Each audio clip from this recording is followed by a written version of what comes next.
What's up, Scapers?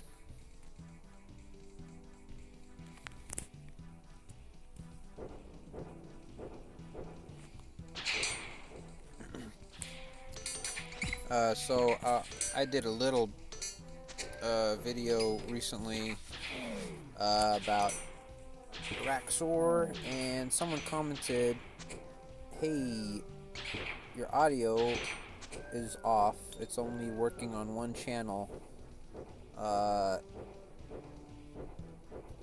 the right side." So I tried to just fix that and put it on stereo setting. Hopefully that helps. Can anybody that uses a computer that has like two speakers with, stereo basically, can you let me know if it's now working in stereo or not? Thank you.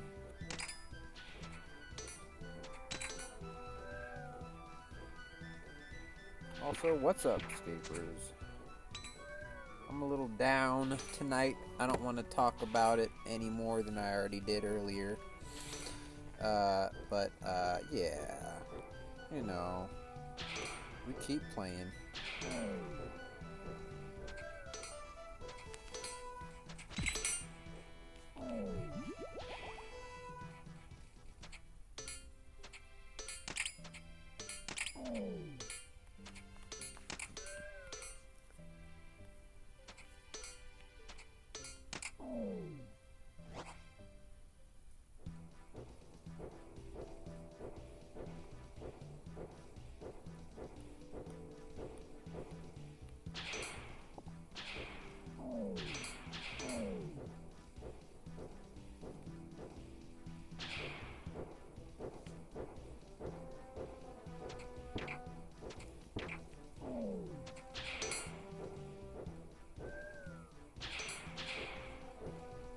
Ooh, double hit that sucker.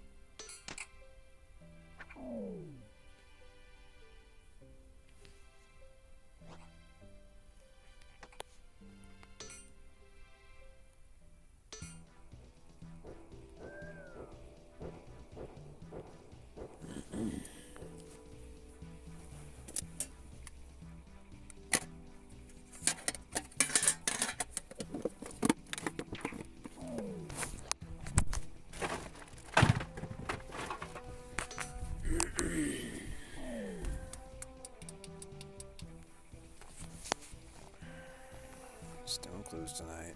That's what I'm doing. Oh, bro, you gotta be kidding me, man. Will you sit?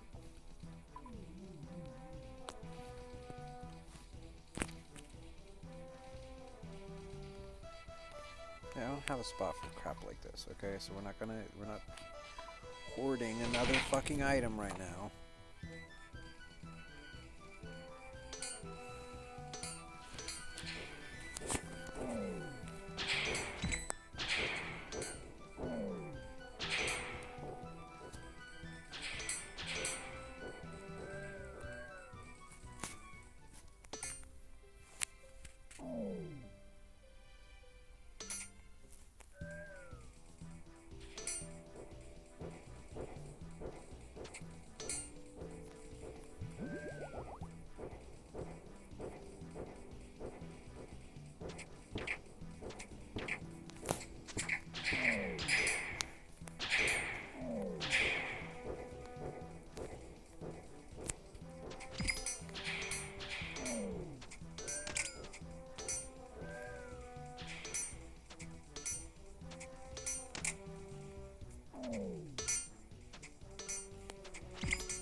You gotta wear the shield or something? Like, what the fuck?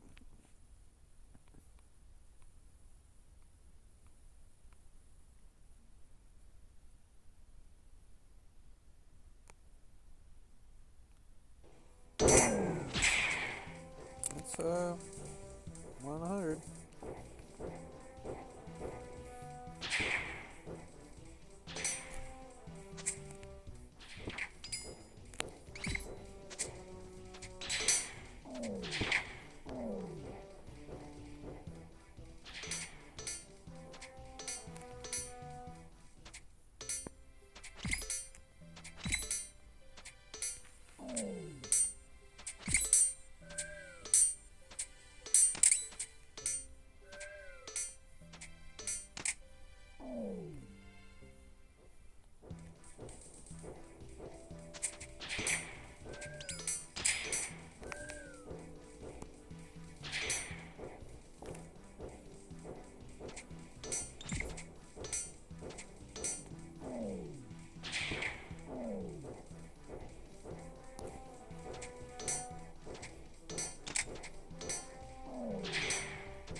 God, this is not a good way to get clues, huh?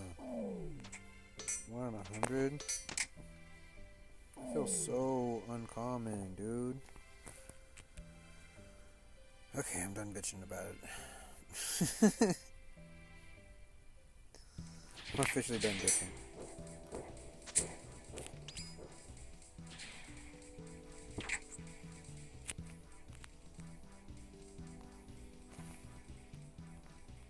Why can't I tap in my inventory?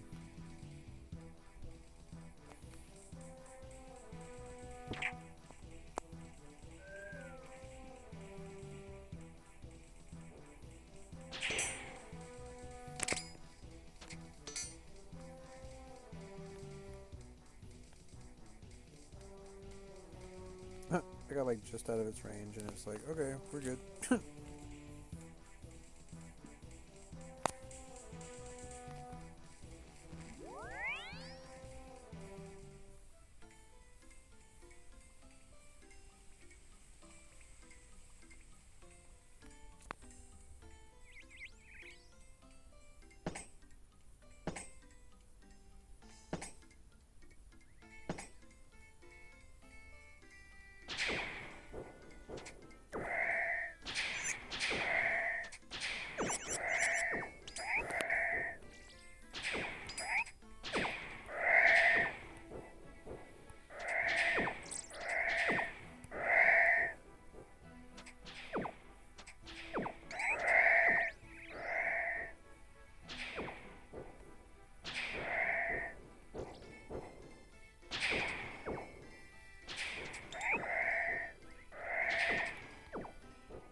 missing out on beggars. Cause fucking...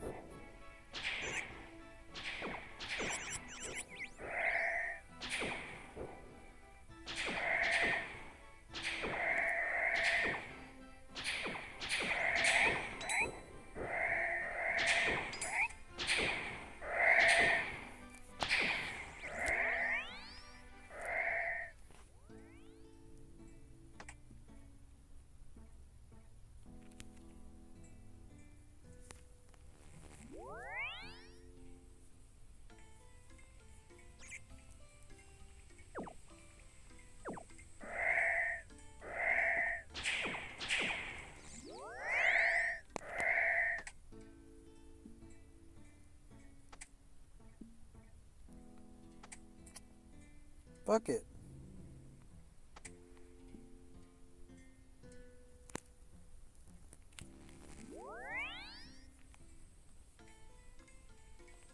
No, this will leave darts on the ground.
Fine.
Okay, 2 easy ones so far.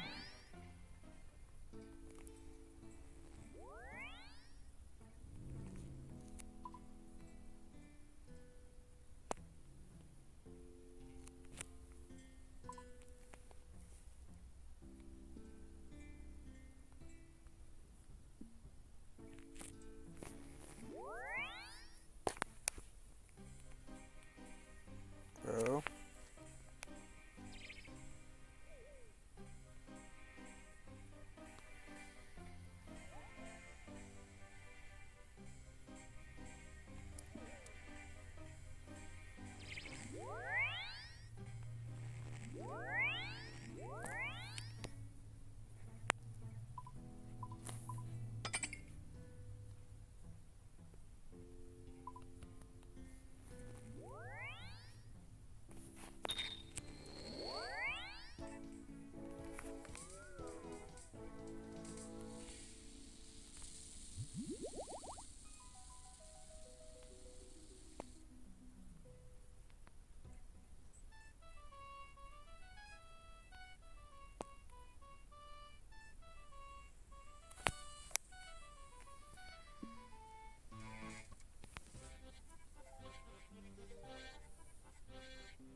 no! This is some bad shit, bro.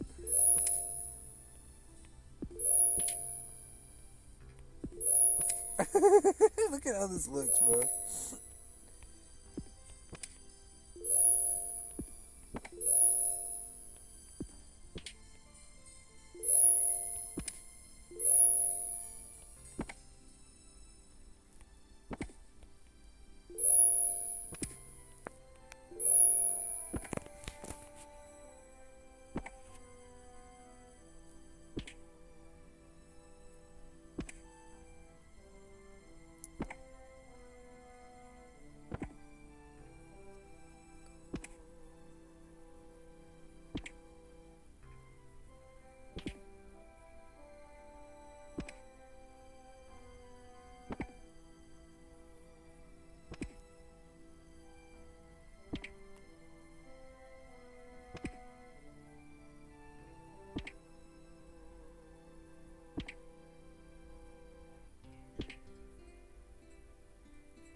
Don't forget to put your shit back.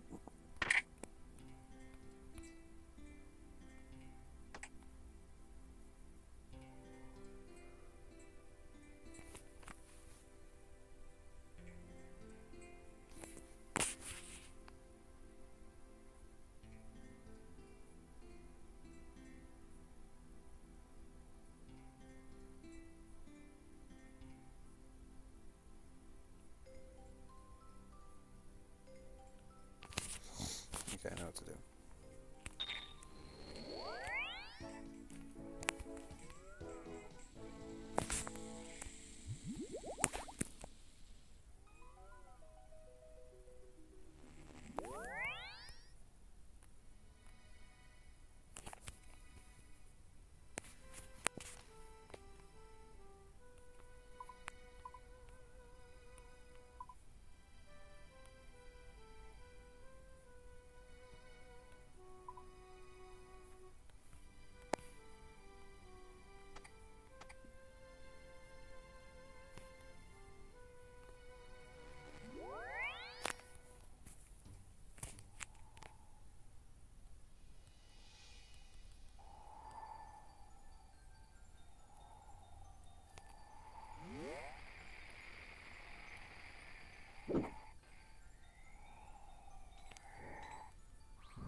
Okay.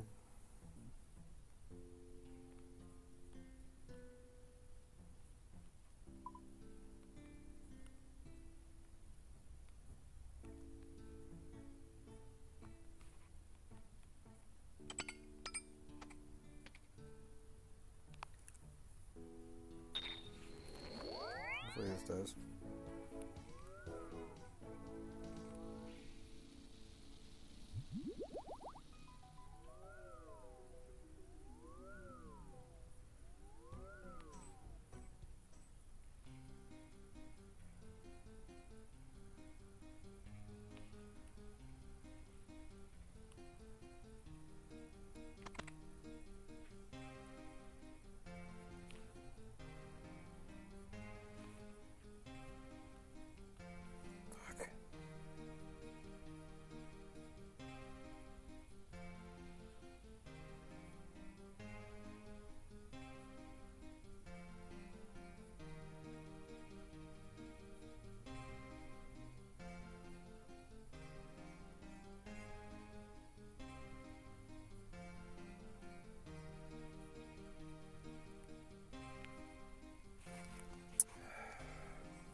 Bro!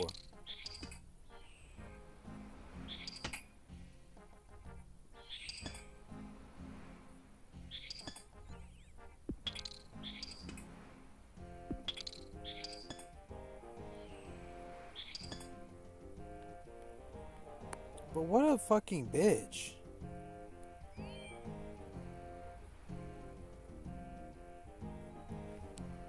I can't take my followers?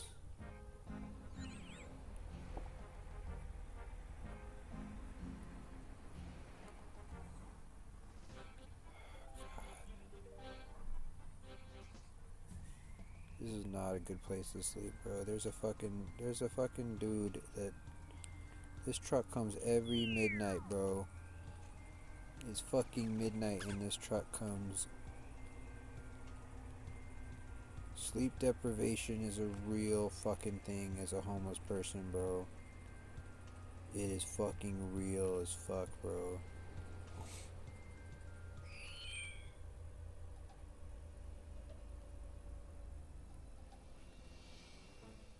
I don't know how much longer I can live in this van, man.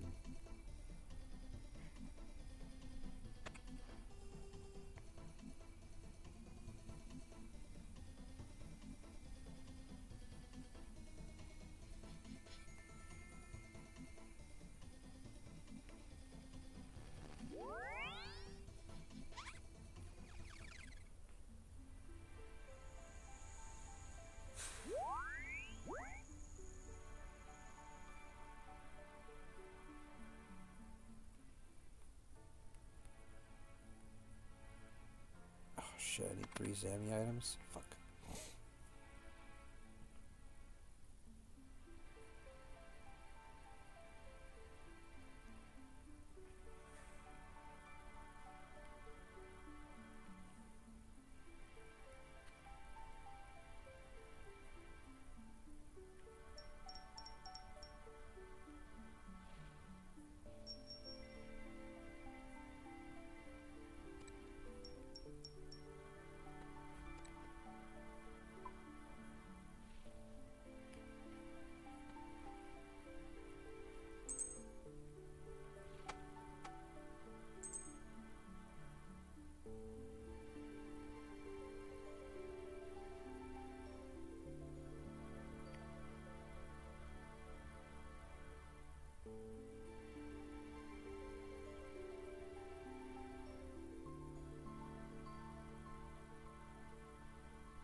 someone doing a clue over there too. Let's make this quick. He's about to teleport too.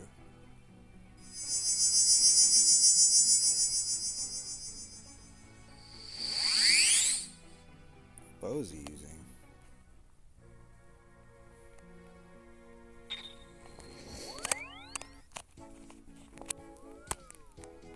Alright, come on. Come on. We gotta do more clues or more steps or what?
Where's Undergate?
Oh shit.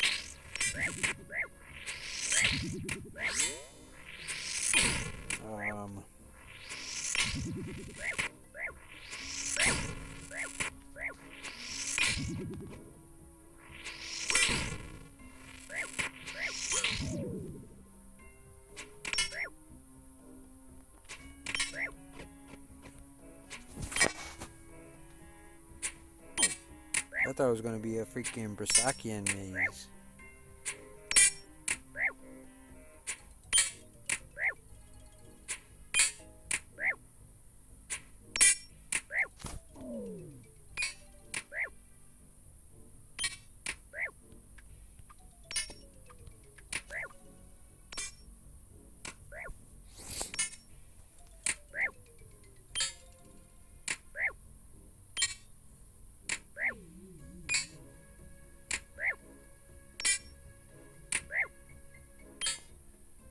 Yeah, I should have done the scum about like a minute and a half ago.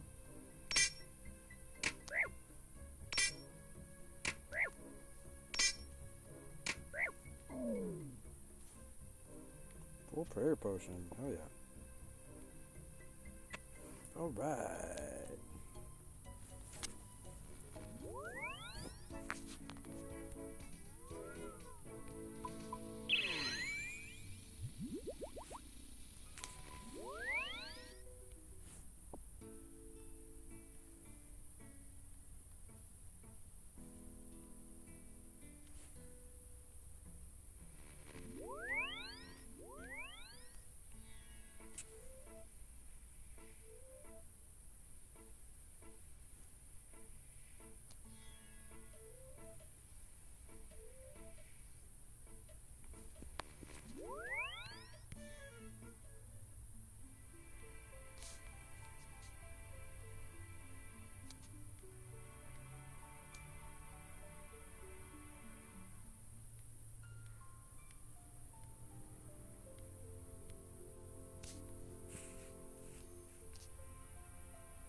Flexing those teleports. Let's go. That shit took me right there.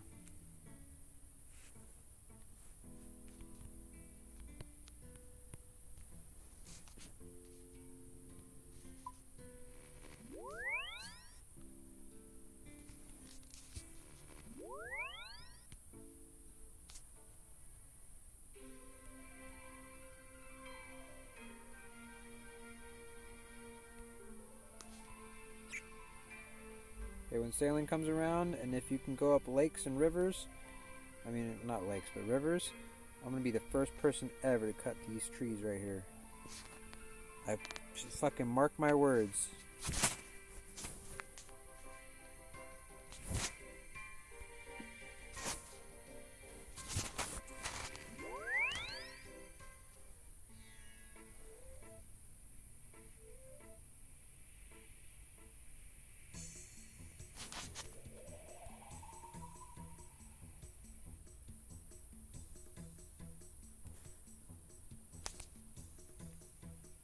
Sweet.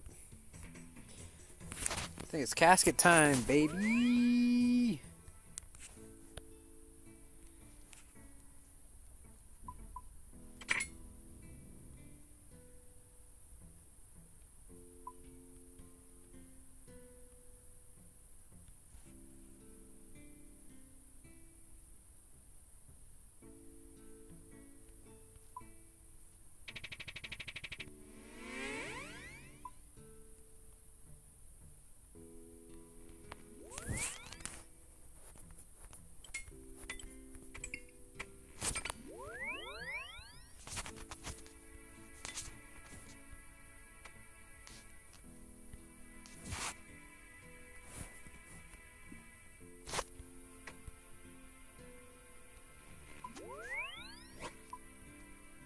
Alright.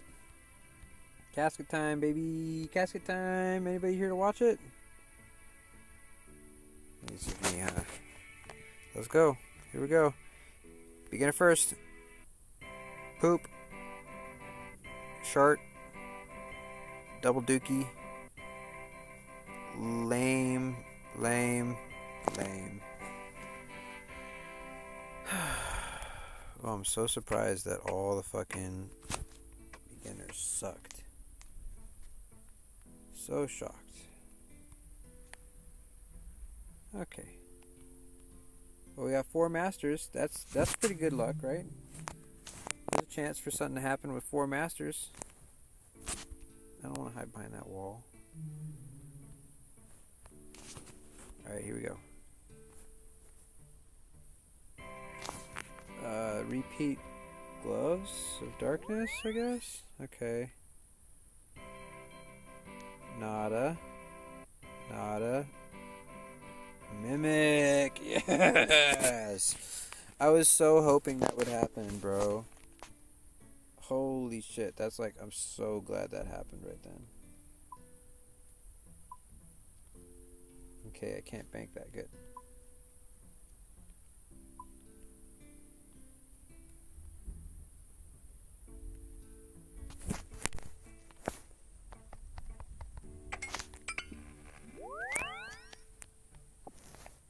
That's actually kind of good luck, having a mimic.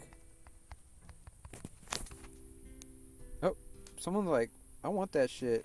Dude, someone like, pick that shit up. You botting, bro? That was crap. That was all crap. You understand that, right? Like, y'all picked up crap. Okay. Have it, man. It's all you. Alright. A little bit. We don't need a whole lot of food, right? It's not a real tough fight.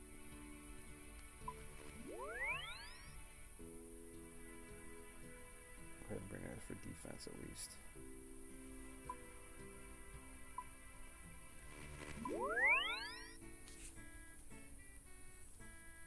Alright, let's go. That ought to be good. We ain't gotta go crazy for this fight. It's not hard. It's really not hard. I'd say it's easier than Tangle Root. Or, I mean, Hispori. You should be able to get the Tangle Root from Hispori. Actually, I think it is possible, but it's extremely rare, maybe? I don't think I've ever seen anybody ever get that shit on Hispori. I think it's like 1 in a million.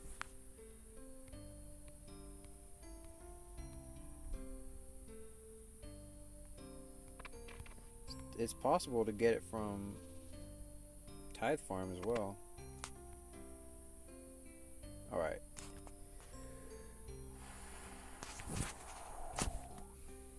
I'm gonna drink some water because I'm about to stress out right now. My chest hurts. I think it's because I smoked too much weed in my life, man.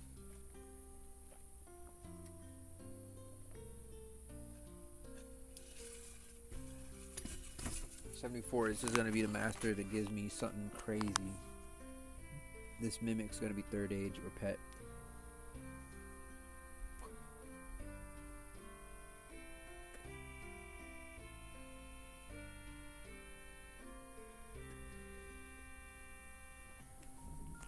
Alright.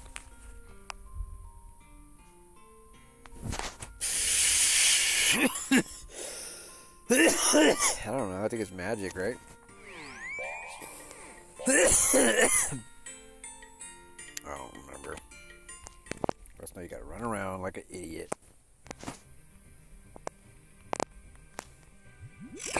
I'm getting step undered.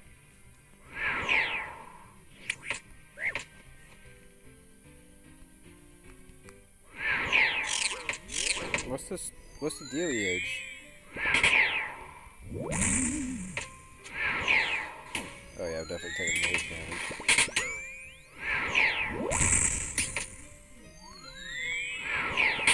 Really not that hard. Don't freak out.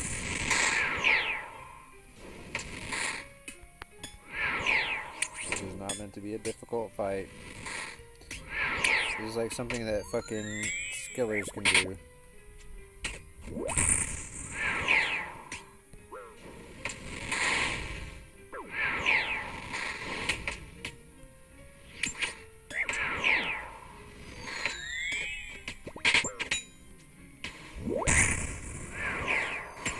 I think that's it, right?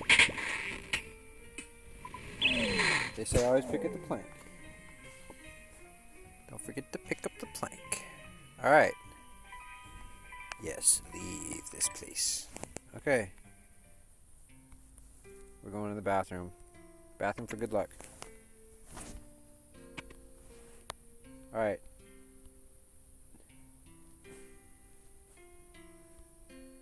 Remaining loot. 6 of 6. Alright.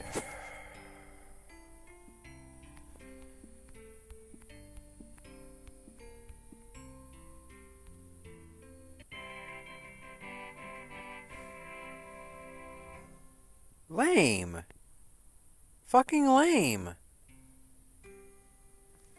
My extra loot was Wines of Zamorak. Fucking lame. All of that for fucking...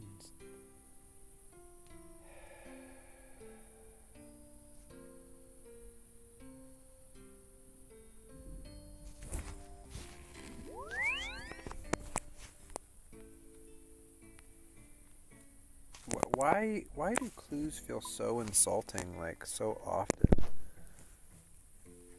That's a thing. Like, it's a definite thing. Like, clues feel fucking insulting often. I just did, like, a dozen clues, and they all sucked. Like, every fucking one of them sucked. This was the most craziest thing I got right here. 12K.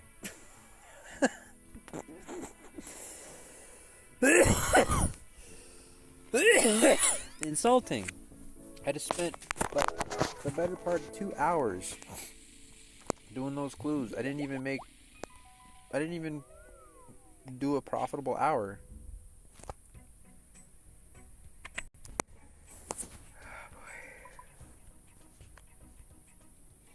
I'm pretty sure I already banked this. I've already got this whole outfit. I think I'm missing like the actual boots or something from the log, but like I bought them just to have it. Okay.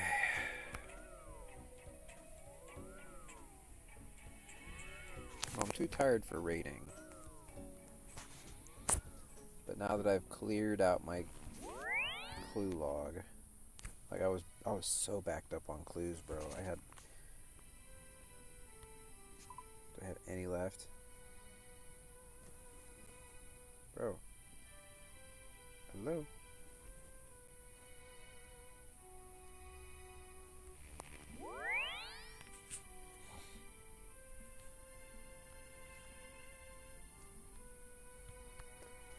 Alright, so something's going up in value because my bank went up like 100 mil overnight. Is it Toomies?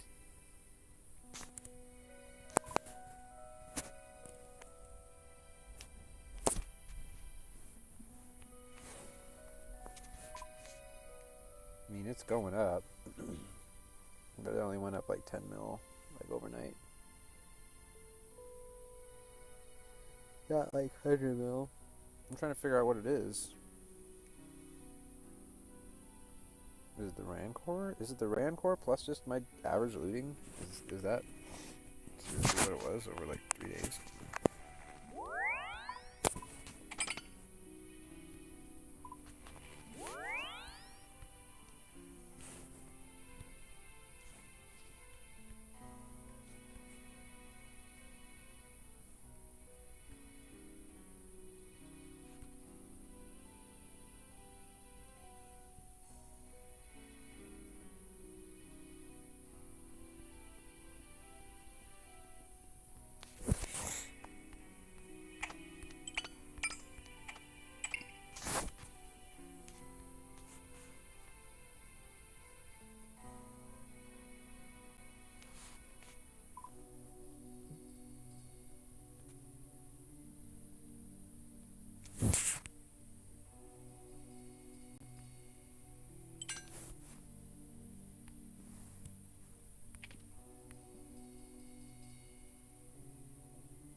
What's up, guys? See a couple y'all out there in YouTube land. What's going on? I think I'm gonna go fight some Araxor.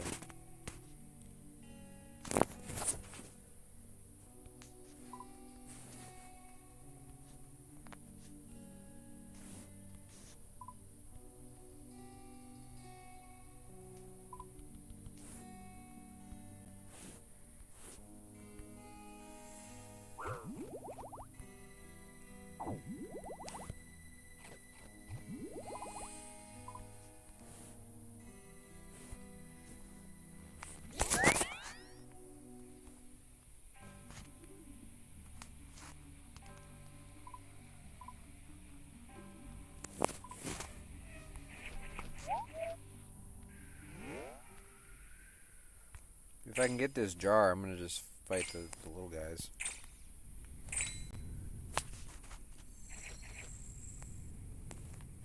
Oh, I don't have death runes for death charge.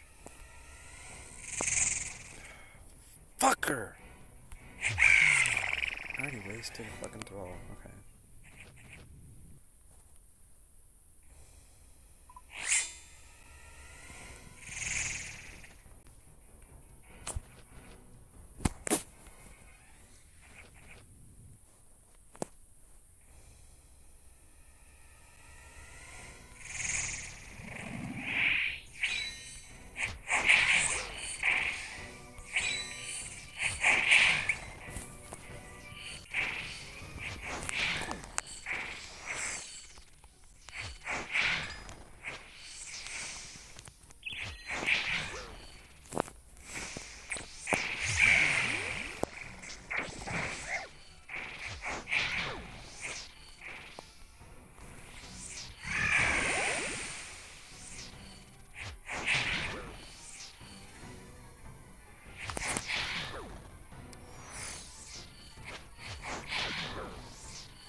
No!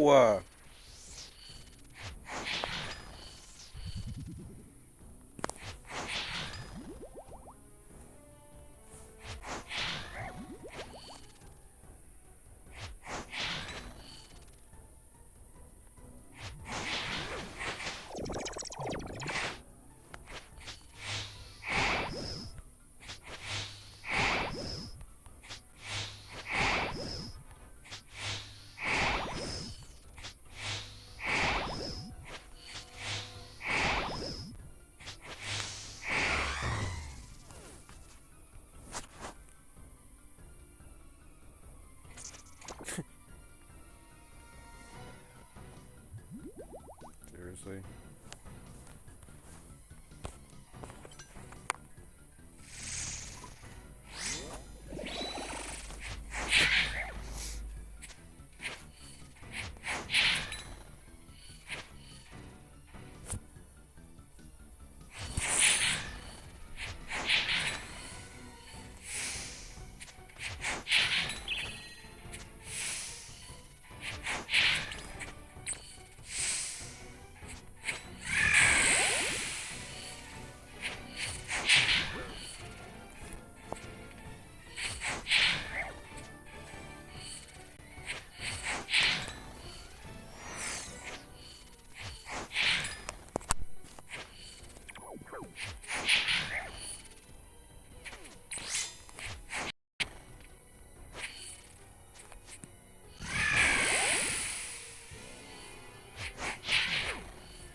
that my first kill? Oh, I got fucking rune before.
Oh, there's my death runes.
Oh my god.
Fucking fifth head. Come on, man. Can't even mount the fuckers.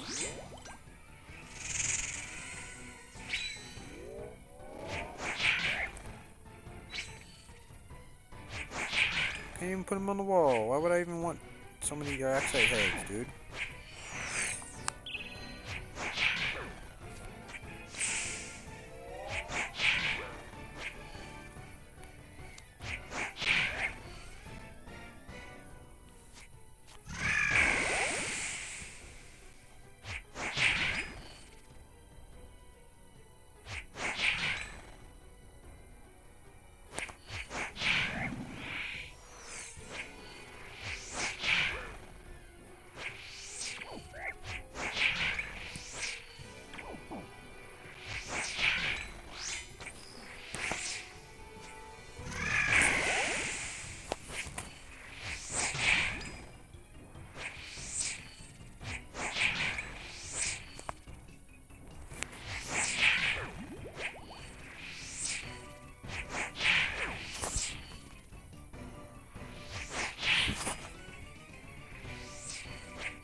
Oh my god, my fucking death charge went away the second I killed it.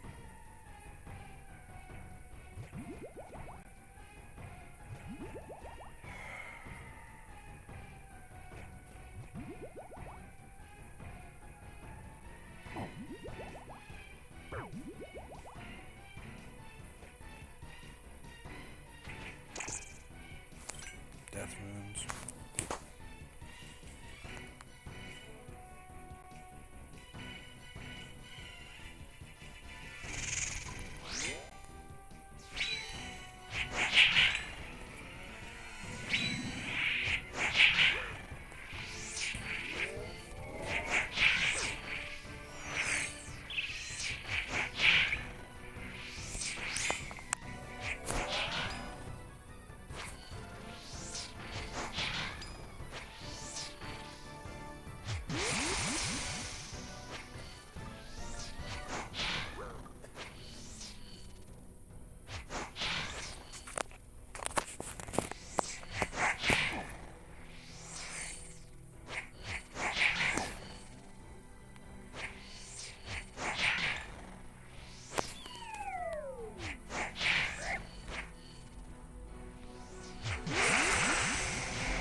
No! Another hit, dude.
Oh, I thought it was the jar for a second, dude.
Nothing bother me?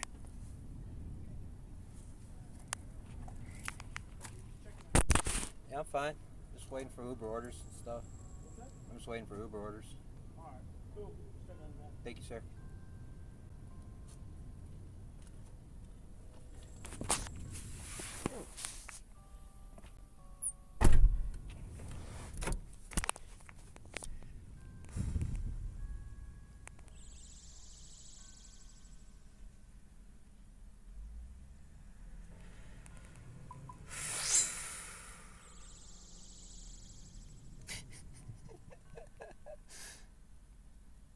Well, that's an adrenaline shock, at least. Oh, that was the easiest cop interaction I think I've ever had. Paul Blart just got out of the vehicle and just said, "Hey, just checking on you." And I said, "I'm good." He said, "Okay, just checking on you." I said, "I'm good." Okay. And he drove off. I'd say, I'm just waiting for Uber orders.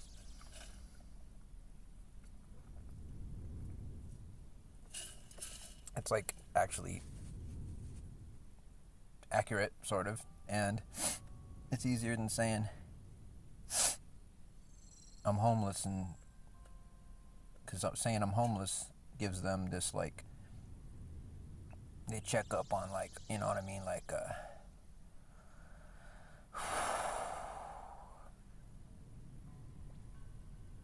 they do that thing. They hear you're homeless, and they're like, okay, he's probably drug addict, he's probably got warrants, he's probably got arrests. He hears I'm working for Uber. That means I got a job. That means I maybe got, a family to feed and shit, That means I'm working. It's a lot different than saying I'm homeless. I just learned a lesson right there,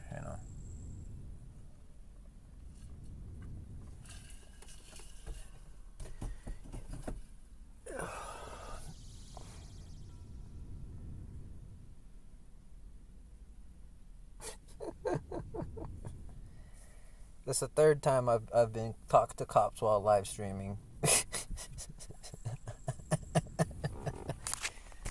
I think I missed it the first. I'm talking about a different time.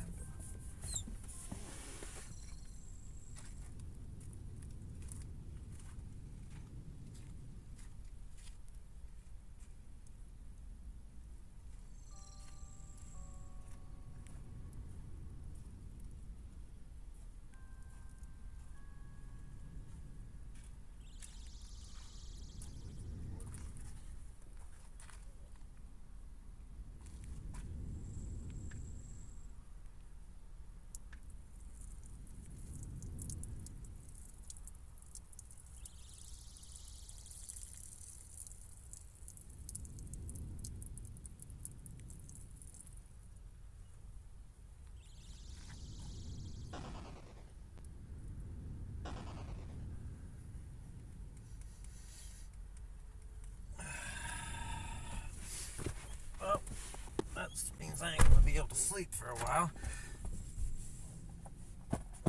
At least I wasn't a knocker. I'm starting to get better at noticing when the cops are on me.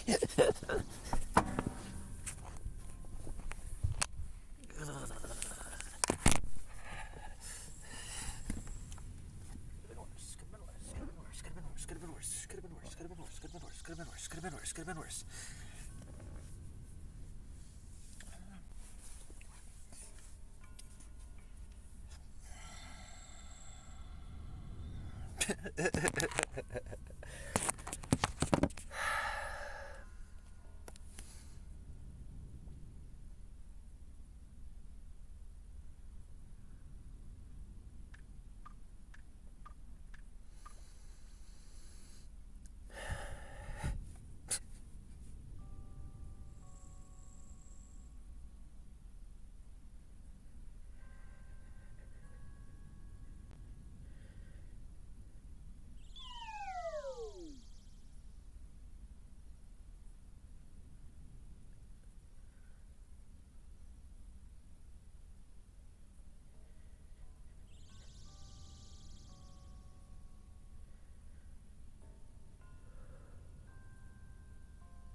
take.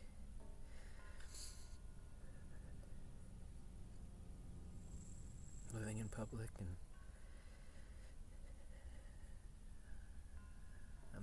I'm glad I didn't fall asleep yet, because I would have got knocked on at 1 a.m.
Just checking on me.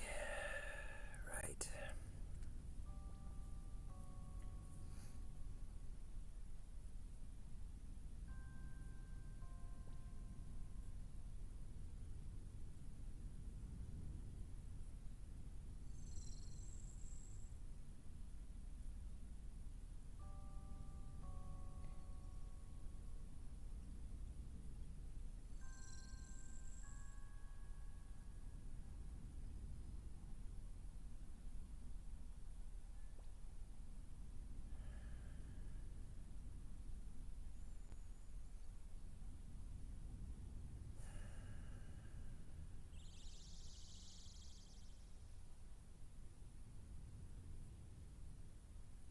So,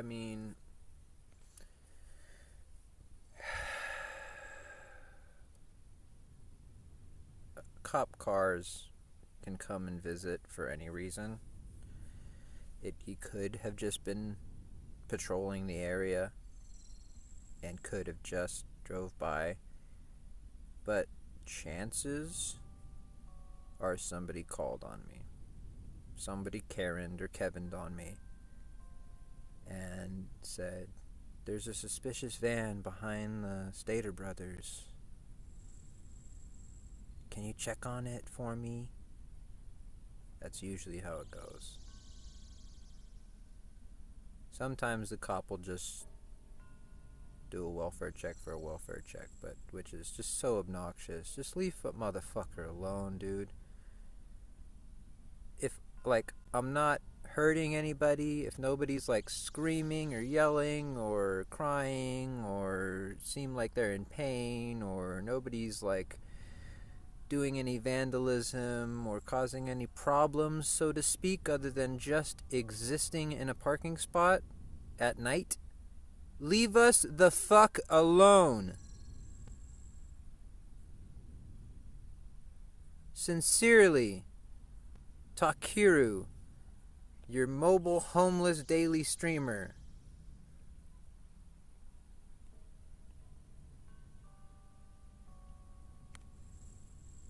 I just wish the cops would just leave me the fuck alone.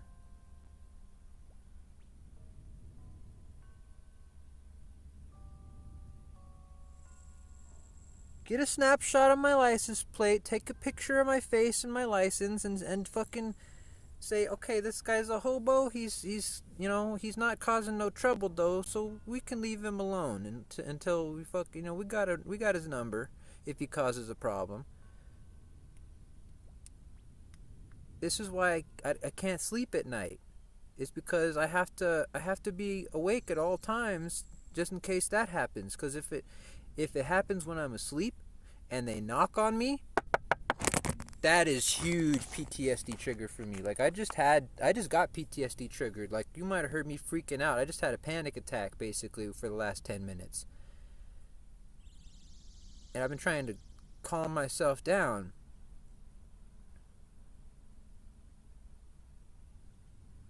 If he had woken me up in the middle, this is 1 a.m. over here. It's the middle of the fucking night. If I had been asleep and he would have woke me up by a knock on the window or the door, that's it. I mean, I would have shit myself, man. Like I would have fucking, I wouldn't have been able to fucking think or breathe or focus. I would have been so depressed. I was already in a depressed mood for something else. I don't want to talk about that. I didn't need a fucking visit tonight. God damn it.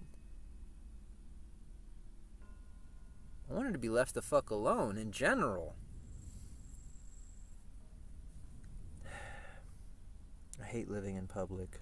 I hate it, dude. I work every fucking day and I still can't afford to get off the streets, man. Every fucking day I work. Oh my god. And I work like 7, 8 hours, sometimes 10 hours a day. I mean, my week is like 80 to 100 hours, and I'm not kidding, bro.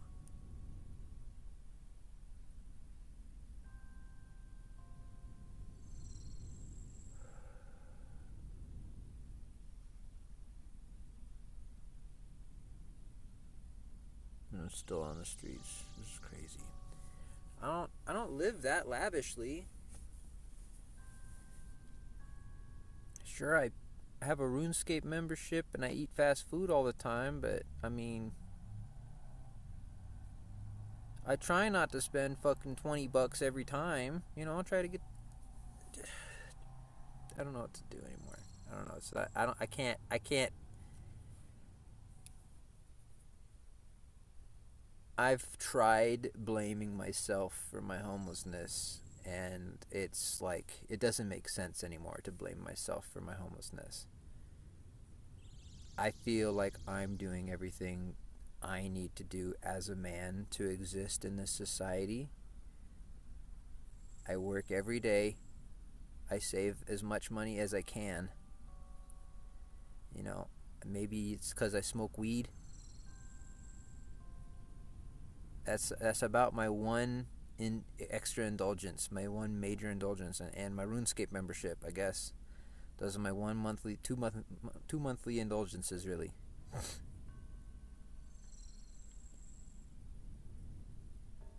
Everything else is just like I put right towards my car or my gas, basically to the car. I have to register my vehicle to this week. I just had to pay $220 to the courts for some bullshit. It was self-defense, man, and I feel. And they tried to charge me with a felony. They tried to, and I said, no. This is self-defense. Please, work with me here. And they said, okay, look, we're going to give you a misdemeanor, and it can get expunged. You just have to pay $200. Okay, fine. I had to spend fucking 4 days in jail for that shit. $200. Basically lost all that time for work and those $200 from work. Like so I lost 4 days of work, and then I lost I can't sit here and bitch it all night. This isn't what you guys care about. Excuse me. I think I'll be setting up a Patreon or a PayPal soon. I have to figure out what I want to do. I keep saying I'm going to do it. I need to do it. Because I've tried. I've tried everything. I've tried to get out of homelessness. I've tried with all my might to get out. It's just beyond me. I've been homeless for years. This particular stint of homelessness alone, I've been in this van for now, I think it's over 560 days.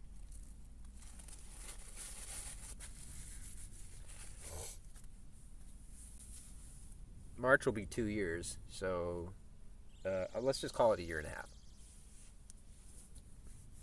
I've been in this van for a year and a half. Like, none of those nights not one of them have I stayed in some kind of hotel or at a friend's house on a couch and at a family. No, nothing. 560 days in a row living in a van. I'm broadcasting to you currently from the back of a fucking Lowe's right now. Stealing Wi-Fi. Getting knocked on by cops at 1 a.m. because they can't mind their own fucking business. They just have to fucking... Ooh, what's going on in that van? He did like a fucking 3-point turnaround. He like came around and back around and back around, bro. That's the only way I knew, because their lights are so specific and so bright. Like, no other lights shine like their lights. So like when you can tell, like, I have all my windows covered, but you can tell still they like shine like fucking like the sun.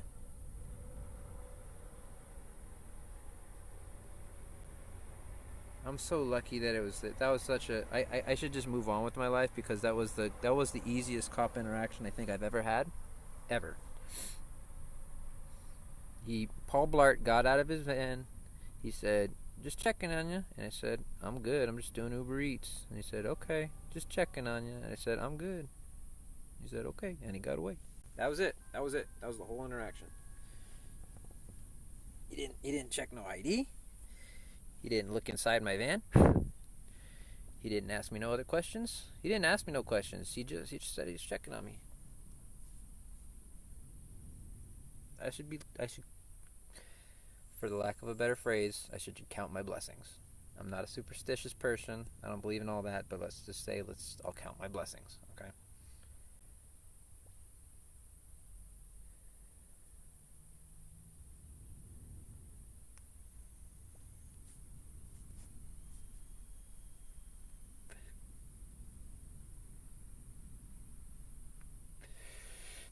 Cherish your fortunes.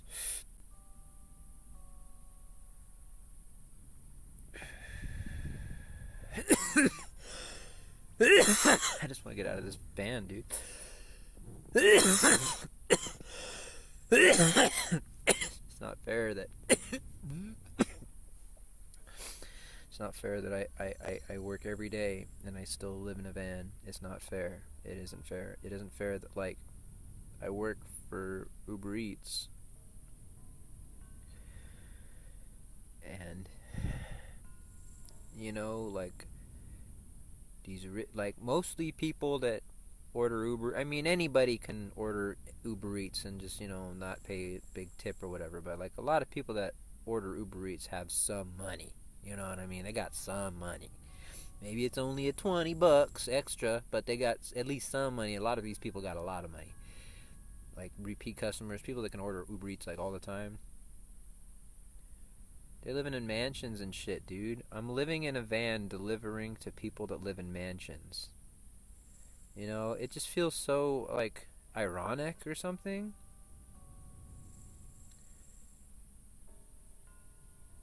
Like, I at least deserve a hut.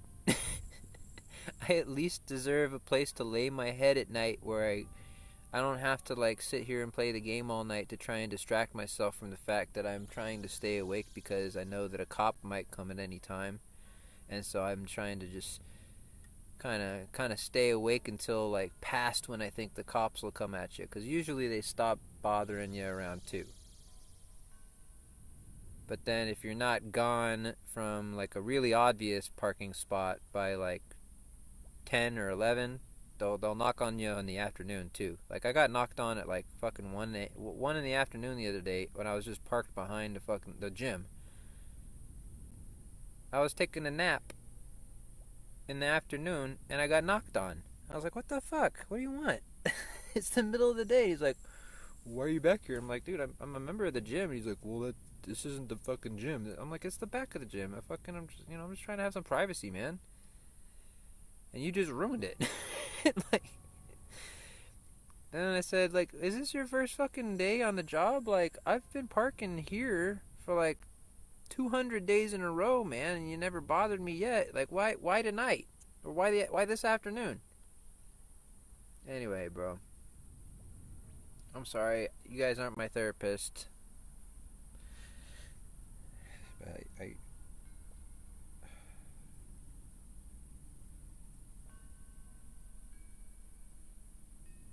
I just need a friend, bro. I just need a friend. I just need a friend that can, like, I mean, since my family members are all pretty much conservative Christians, you know, like, and I'm the one liberal atheist, it's really kind of sad because I feel like deep down my family's like me. You know, like my family is, they're all good people.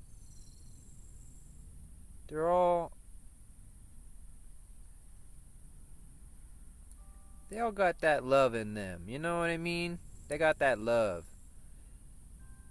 But there's something about their subscription to Christianity which has just made them ignorant. And I think if you know, you know, but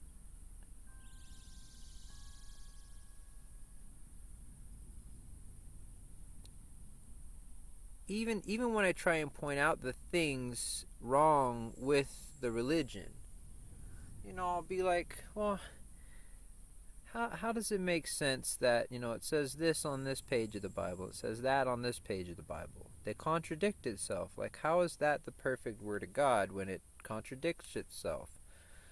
One of my favorites is really early in the New Testament. Like, everybody's always says that Jesus is love, right? And Jesus is the light and the way and the whole thing.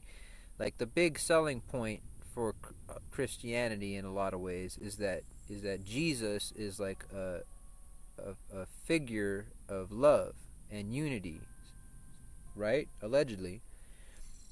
Well, one of the very first things that Jesus says in the New Testament is, "Think not that I came to bring peace. I came not to bring peace, but a sword. I came to set father against son and mother against daughter, and a man's enemies will be his own household." That doesn't sound like a message of love to me, you know? And that's allegedly one of the very first things. It's like 8 pages into the New Testament, like right there at the beginning. Like, just introduce the characters, and Jesus says, "Nah, I'm here to like basically make you all war with each other," which is kind of how it ended up. Like over the millennia, what else have religions done other than war with each other? Look, I know this isn't a political or religious channel, but sometimes I just gotta let it out, bro. It's been bottled up too long, man. And you know, there's a big election coming up, and you know, like, I think all my family, essentially all of them, they're all kind of probably gonna vote along a conservative Christian ticket. You know, I'm assuming that my sisters, at least 3 out of the 4, and their husbands, my brother-in-laws, are all pretty much going to vote for Trump. Even though I've tried my hardest to talk some sense into them, being like, you realize, like, look, I'm homeless, and one of the things in Project 2025, and even Trump has said it in a different way, is they want to deal away with the homeless people. They want to put us in some sort of camp, or at least get us out of sight, out of mind. Or like there's a lot of talk about the camps for homeless and like minorities and that kind of stuff. And I just is this guy asking me for something? Peanut? No, anyway.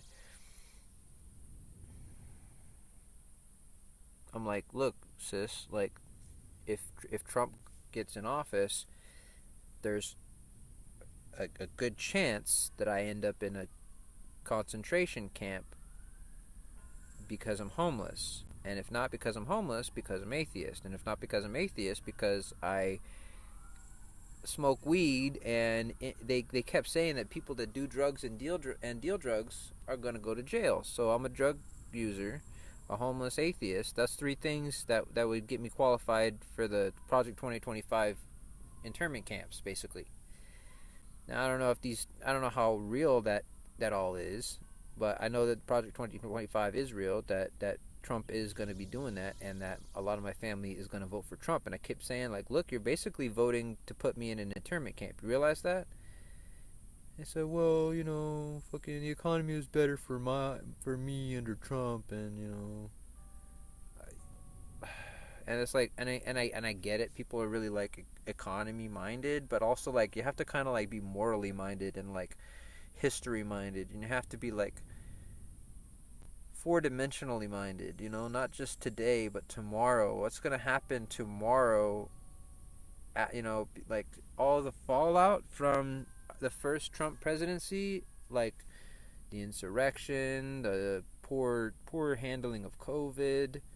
I don't even want to get started on a list, but I mean, there was a lot of really, really awful things. I mean, the appointing of the Supreme Court justices that overturned Roe v. Wade and made bribes for politicians legal, and they recently, on my live stream, the other live stream where I got talked to by a cop, it was the giveaway live stream. The cop told me, that cop, when he talked to me that on that live stream, he said, so look, the Supreme Court just handed down a law that made it illegal to camp in your vehicle. And so basically, Donald Trump's Supreme Court justices made it illegal to be homeless, or at least live in your car. And that's a direct result of people voting for Trump getting it off. You know what I mean? That's a direct result.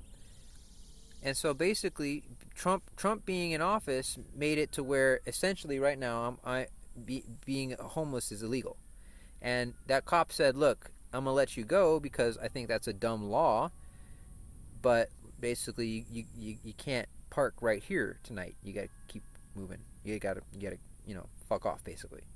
I was like, okay, but the Supreme Court, and that was just like what he did in 4 years. Basically, his biggest fuck you, I think, was getting those Supreme Court justices in there, because they're gonna outlast him. They're gonna be a whole generation of fuck yous, basically, of handing down bad. They made bribes legal, basically, to where, if you as a politician, if you receive a bribe after you've done the favor, it's legal, but not before. They just decided that, which is basically just lobbying. It's just like hardball lobbying. Like, okay, I'm gonna if you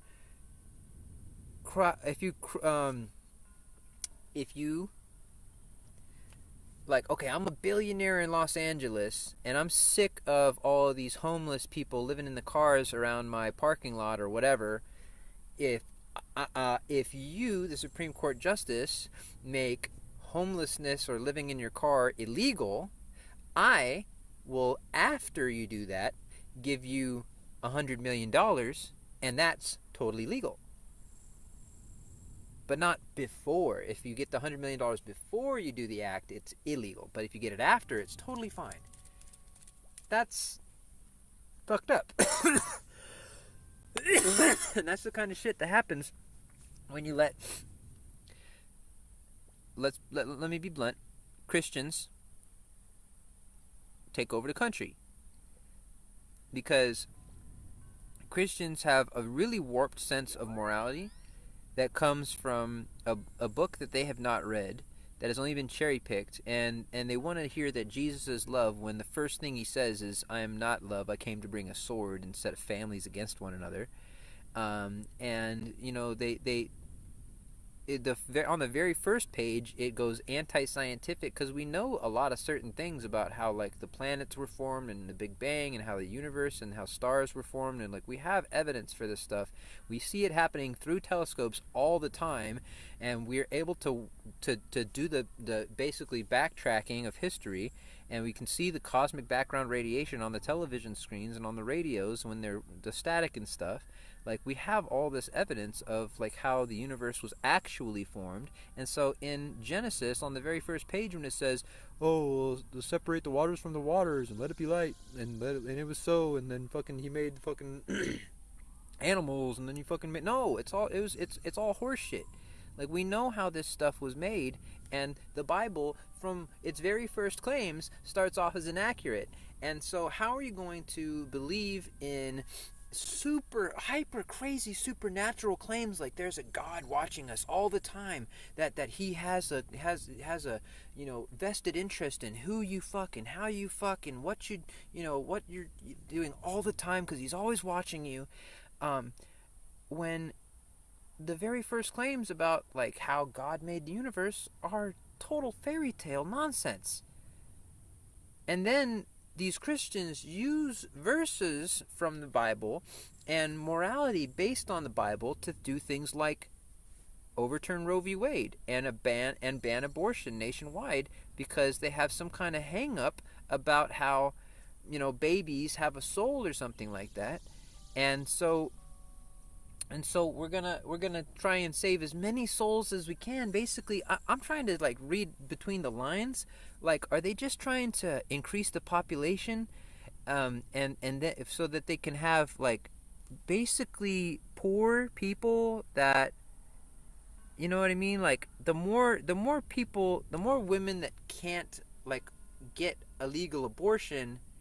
Usually if you wanted an abortion, it was because of some sort of financial hardship or some sort of physical problem, right? I don't know. I mean, there's other reasons, but that, like, it would seem that you would be making a lot of underprivileged, poor, single mothers with handing down this law. And it's like, okay, so are you trying to create like poor children? Are you trying to create underprivileged mothers? Are you trying to create like broken households? Are you trying to burden the mother with unwanted children that they could have just dealt away with legally, in a safe manner? But now it's like, oh no, we gotta have the kid now, so okay. And like, I don't even understand it. It doesn't even make sense to me. Like, I'm trying to see the political, like, I know they say it's to save the children, but there's a reason why they're so obsessed with banning abortion. And it's not just because God said so. It actually has nothing to do with God said so. Actually, God in the Bible, there's a abortion potion that there's basically a concoction to make the child fall out of the woman in one of the verses in the Bible. And so basically God's cool with abortion in that context. So there's something deeper going on with why they they want it to be banned. I think it has a lot to do with controlling women. That probably is a lot of it, like women having control over like whether or not they have a kid takes it away from the man in a certain way. And I wonder if there's some sort of like weird thing going on, like the men want more kids or something like that, and or they want more control over the family. I don't get it. Like, legal abortions seem like a good thing all around, man, especially in the three, rape, incest, and health of the mother are always supposed to be legal. And then there's the other three, which is just like, I don't want to have this kid, and like, or I just don't have the money for this kid. There's like 3 and 3. There's 3 reasons. The 3 I just mentioned, the rape, incest, and health of the mother, are pretty much always the 3 acceptable. And then there's 3 other which are like kind of like not so acceptable, and that's always how it's been. And the votes haven't changed on these 3 and these 3 in decades. They have stayed. The statistics have stayed the same. The bad 3 have always been considered bad, and like, okay, it's fine to get an abortion for those. And the other 3 are like, well, we don't know about that. That's kind of like a vanity abortion, or like not really necessary. But anyways, I don't really want to talk about this stuff. I think I got down a really bad like fucking bunny trail just because I got knocked on by the cops. And I just started thinking about being homeless and fucking how it sucks, and like how basically if you guys vote for Trump, you're gonna basically be putting me in a camp. I mean, it's like maybe not so direct like that, but that's what's probably gonna happen.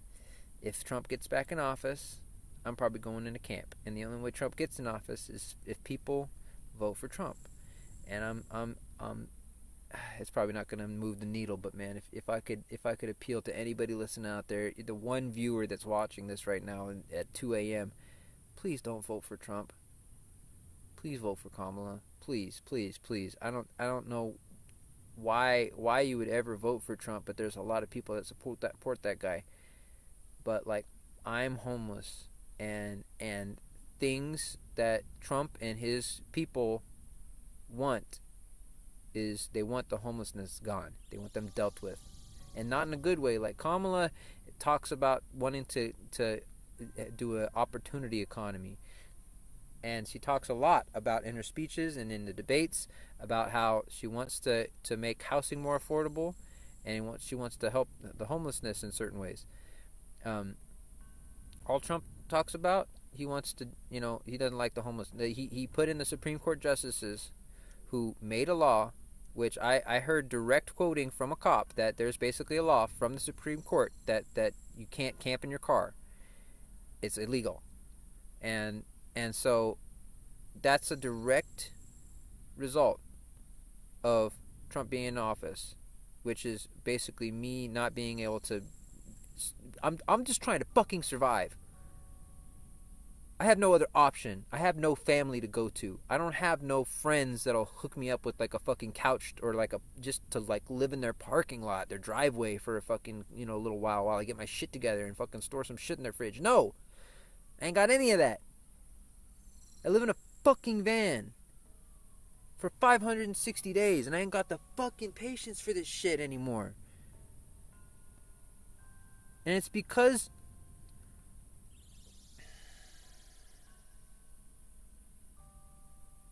I can't blame you.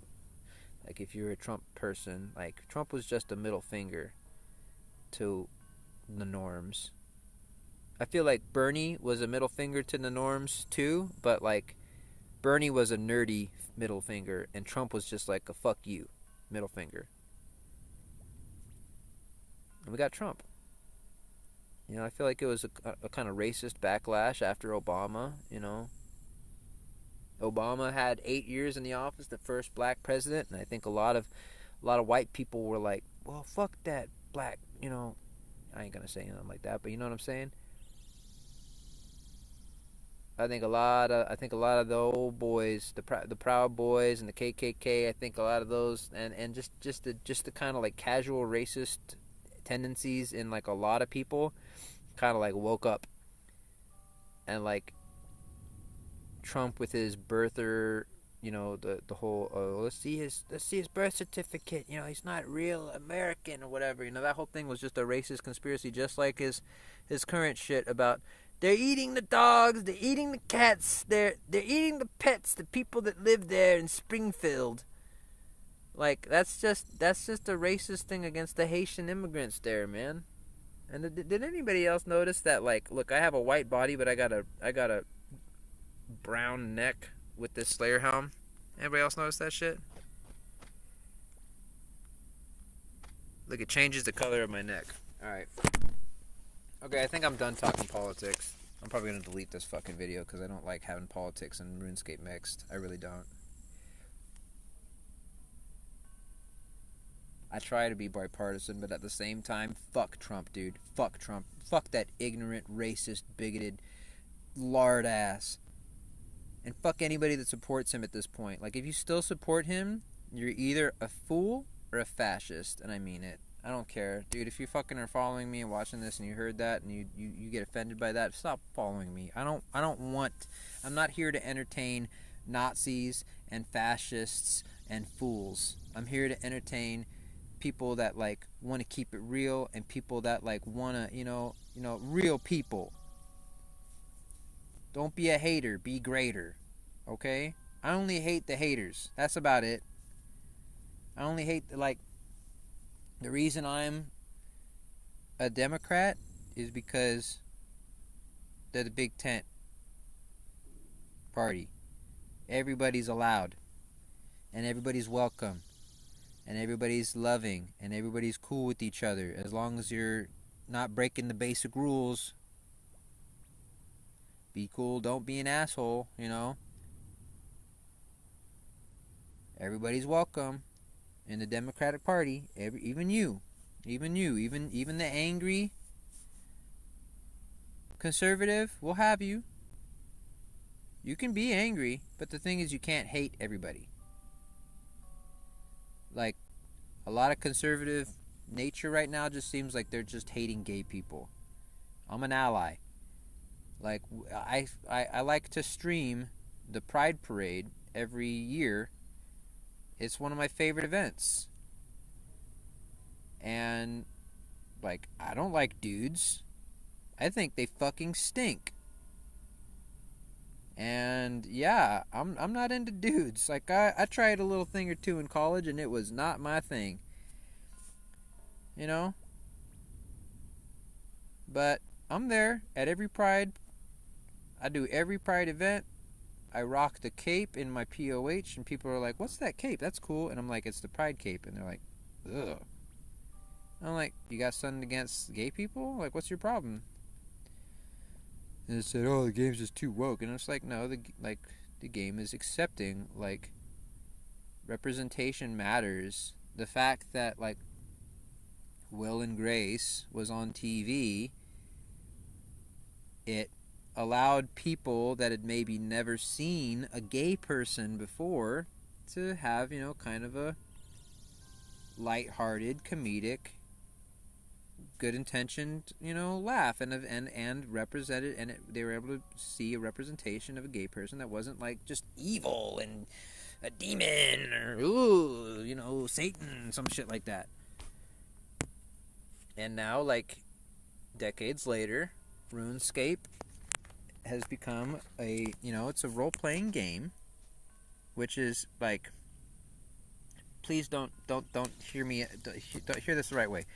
Like, as people find themselves, their true genders, their true names, their true selves, role-playing can really help in that process. Somebody who wants to maybe change names or change identities, change genders, can begin to express that through a game like this.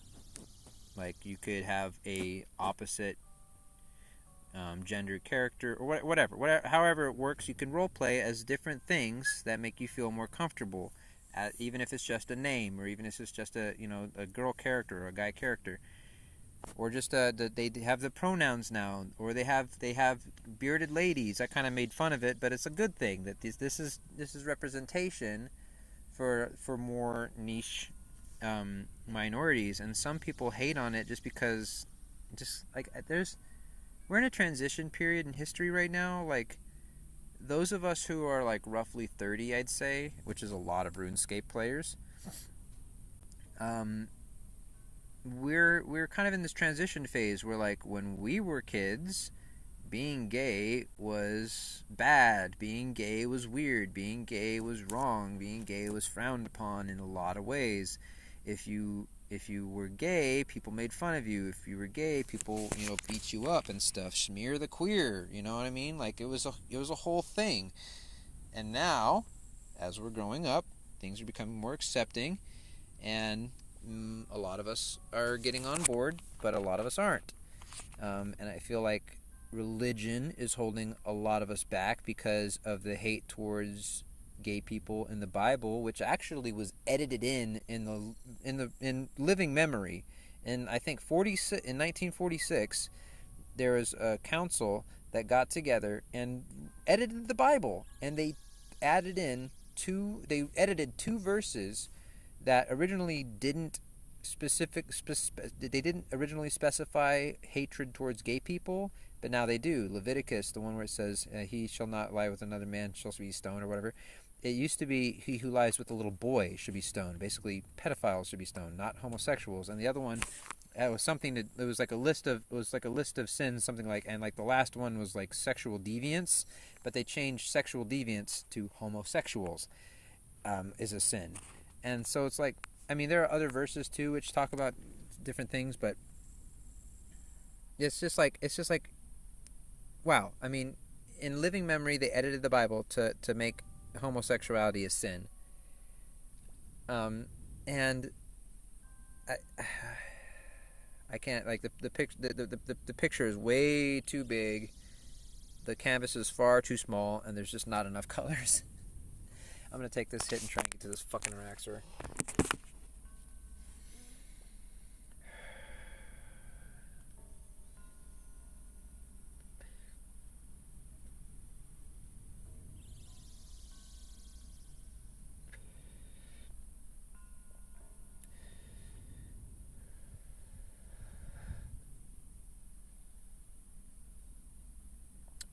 I just wish everybody was like a little bit smarter, just a little bit more scientifically minded, a little bit less superstitious, a little bit less gullible, a little bit less Christian. Like, I wish I didn't like look around and like everybody just had a cross on, like, in my town. Like like 1 out of 4 people like seems to be wearing a cross, and I know that a lot of people are Christian without the cross.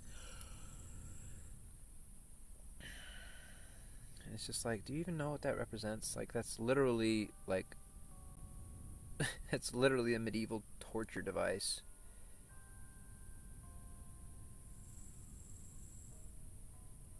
Like, you might as well be wearing an Iron Maiden around your neck, you know, open and bloody.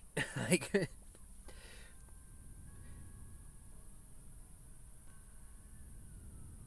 I just wish people were like a little more scientifically minded, man. Because religion that it like, people use it to feel like moral and to find like guidance and like hope in the world and stuff. There are like various reasons why people are religious, but that's usually the utility of religion is hope, like guidance from the community, from the pastor, from others, through fellowship, and you know, morality, basically. More people, they use it for how to know what's good and bad, but unfortunately it's a really ugly representation of morality. I mean, right from the beginning, in the very first like 3 pages of Genesis, there's the Garden of Eden where there's only Adam and Eve, and then there's 2 boys, Cain and Abel. Cain slays Abel, and then there's just a bunch of kids later on. Like, where did all these kids come from? Were they from mom? Like, was it a bunch of incest? It was probably a bunch of incest. And then when Noah's Ark, just a couple pages later, Noah's Ark in Genesis, there's only 8 people that come off of that boat, and it was like mostly Noah's family. Again, incestuous repopulation of the earth twice in Genesis, in the first, like, I think 5 pages, usually about 5 pages as you get to Noah's Ark. And so within 5 pages you have 2 instances of incestuous repopulation of the earth. So I mean, if you look at the Bible for morality, if you read it as is, it essentially says it's okay to fuck your mom and to fuck your sister, maybe to fuck your daughter. That's basically what the Bible is telling you right off the bat.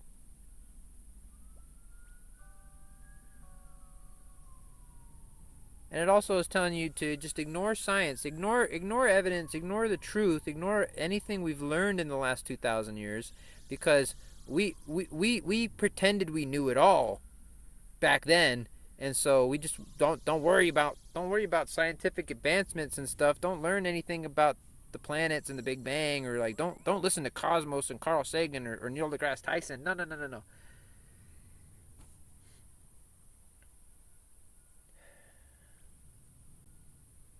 This kind of foolishness, this kind of willful ignorance towards science, it makes people gullible. It makes people not live in reality. People don't live in like the same earth like as you and me that are like scientifically minded. I'm sure nobody wants to hear this shit.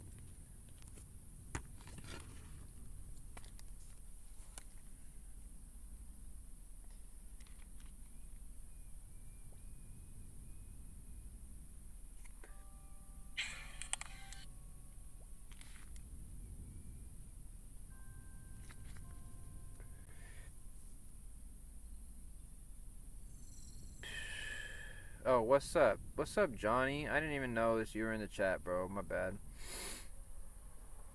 All good. Get it off your chest. Agnostic. Blaze it. It's legal here. Can't smoke, but let's get drunk on wine. Law. I'm good. Hope for the best. Plan for the worst. Lamau. 5 a.m. Lesser evil voting. I'm out. I rock the scarf? What does that mean? This ain't no scarf. This is just a neck of the Max cape. I don't know if you're still there. I just brought up my second screen.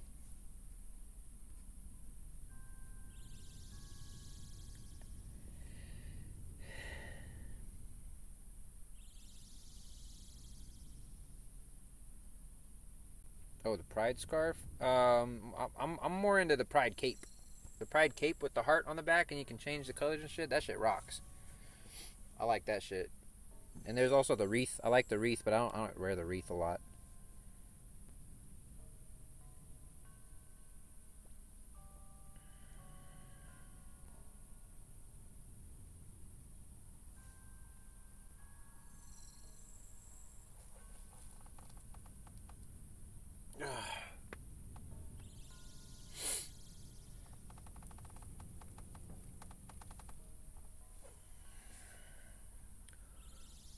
You know, my dad taught me a couple of things. One of the main things I remember that Dad taught me was critical thinking. He taught me critical thinking. Like when we were working on the car and there was some kind of part we needed to fix. He would tell me, look at this and critical think it. What do we got to do to fix it? Critical think it. And I'd be like, okay, well, maybe we could glue it. Maybe we could, like, maybe we could weld it. Maybe we could, like, solder it. Maybe we could, tape it, like, whatever. And he'd be, okay, that's good. That's critical thinking. Good. That's the critical thinking. If there was a puzzle, like a Rubik's Cube or something, critical think. How you got to get that color to that side. Critical think it. And that, like, stuck with me really, really, like, that was the one lesson. Critical thinking that really stuck with me. And then I critical thinked my way out of religion, and he wouldn't follow me. I was like, hey Dad, look, I use my critical thinking to realize that, like, the Bible is bullshit, and that, like, you don't got to go to church every Sunday because the guy's just lying to you up there. But he wouldn't hear it. Maybe it's because, he's so much older than me. Maybe it's just because he's my father. Maybe it's just because you can't teach an old dog new tricks kind of thing. But, like, I used my critical thinking, and I learned that there were better answers than what the Bible and what the church was offering. And so I just had to be like, Dad, like, use your critical thinking, man. You really believe in this stuff? And he says, "Well, my fucking life was saved by Jesus. Your mom saved me by fucking getting me on Jesus, and I got off of drugs and I got off of drinking and shit, and I fucking turned my life around." And I'm like, okay, well, you did that. That was you. Like, what did God do? Nothing.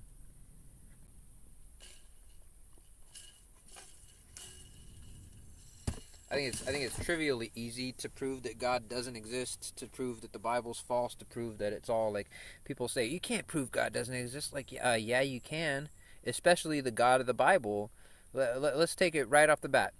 Genesis 1:26. Let us create man in our image and our likeness. God, who are you talking to? Do you have a mouse in your pocket?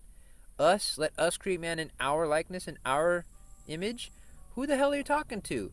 Oh, you find out that verse is the whole fucking Genesis story basically is plagiarism, and you find out that verse, "Let us create man in our image, our likeness," is a plagiarism from the Mesopotamian polytheistic religion, where saying "Let us create man in our image" makes sense because there's a bunch of other gods saying, okay, like let's all meet together. We're gonna kind of combine our features and like let's make man. We're gonna make it look like us, right? Well, God's just talking to himself in Genesis, because there's no Jesus yet, and the whole Trinity is actually polytheism. If you look at it, they say, "Oh, there's no God before me," but Jesus is technically polytheism. Like a lot of critics of early Christianity, when it was first being formed, they say was like, "Yo, we've heard this shit before." First off, the whole Messiah thing, and second, like, you already have a God, and now you're saying that Jesus is God.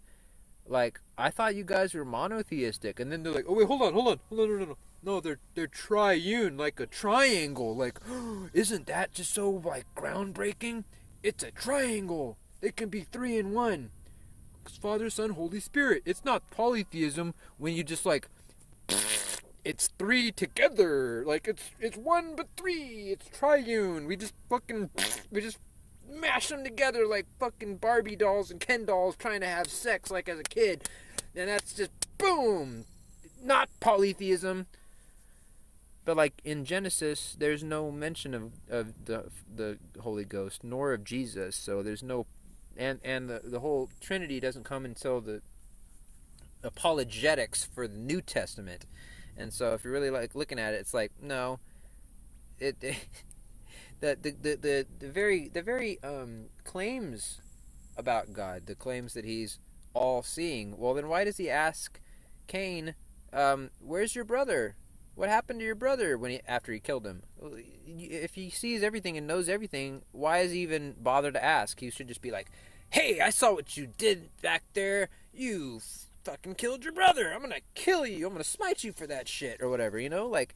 But no, he's like, what happened to your brother? Where'd he go?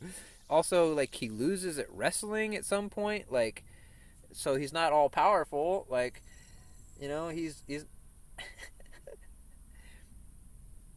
he's not obviously not all knowing, or he would know a way to get me to believe in him.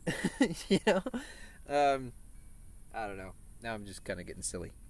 But yeah, this is some of my arguments against this stuff. It's just like,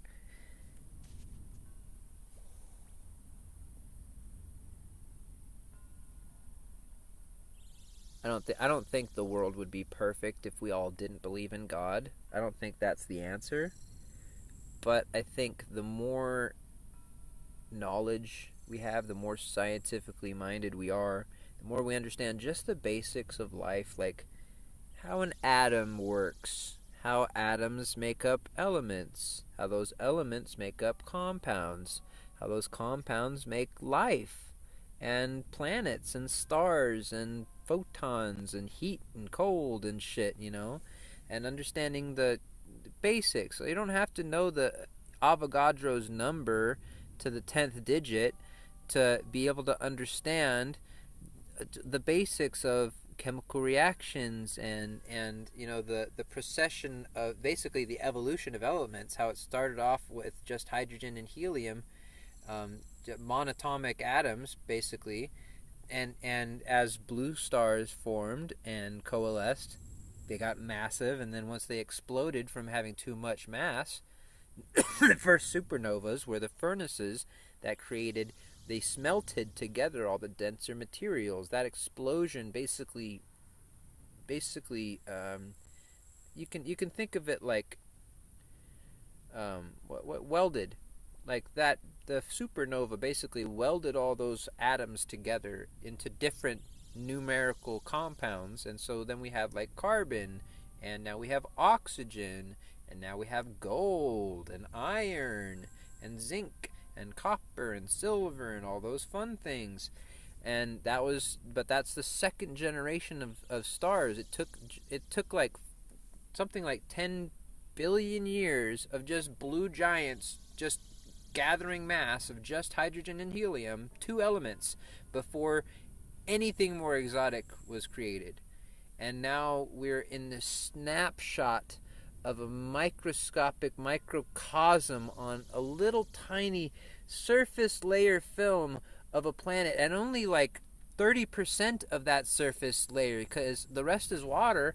Like, we barely have like just this.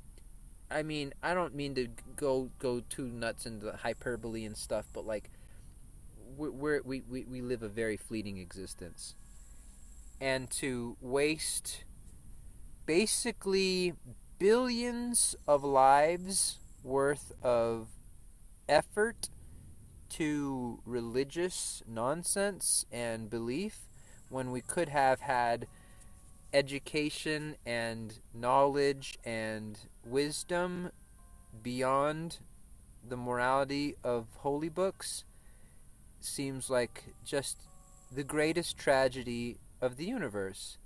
That we should be so ignorant as a species, that we should allow these thoughts to continue. That any of us should, that one of us, that I alone should be maybe the only atheist in the world to realize, hey guys, this is a little bit silly, and that the entire world doesn't immediately turn over and be like, yeah, you know what, that does kind of make sense, man. You know what, you're kind of putting two and two together a little bit, and unlike when religion puts two and two and equals 5, yours equals 4. That makes more sense. Like, maybe I'm not the best spokesperson for it. Maybe atheism isn't a very sexy product, but it's the truth. Like, there is no God. I'm sorry they lied. You are not alone. You may have lost your concept of a God or your concept of Jesus and a Holy Father, but you're not the only one who lost that imaginary friend.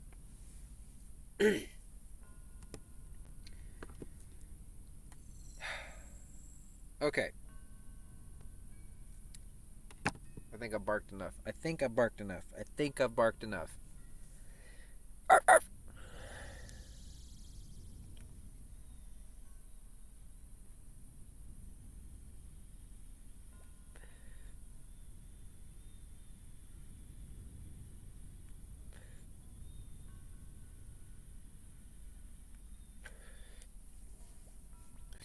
Fuck it, maybe I'll bring it back.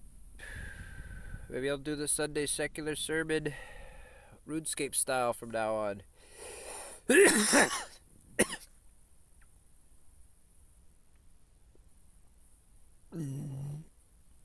don't know. I don't want to mix my peoples, but at the same time, maybe that's the right way to find my peoples. The way to find other atheist RuneScapers is to be an atheist RuneScaper, I guess.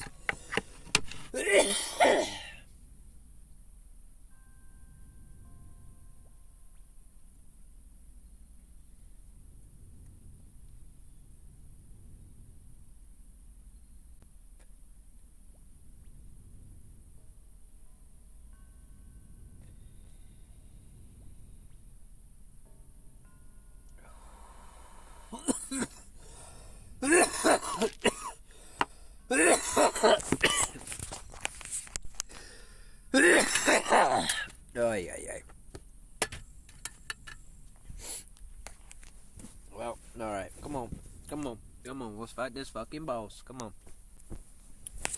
They listen to you for about 2 hours talking your shit. Let's get in there. Good for you, bud. Look, here's my PB. 110.80. Alright.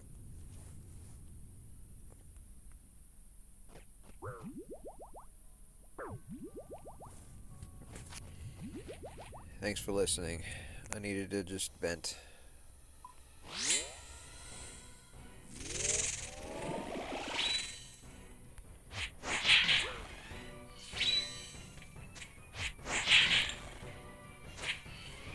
Under a lot of pressure, man. I can't, like, when I can't control certain things, I just fucking say, I'm gonna fuck off instead.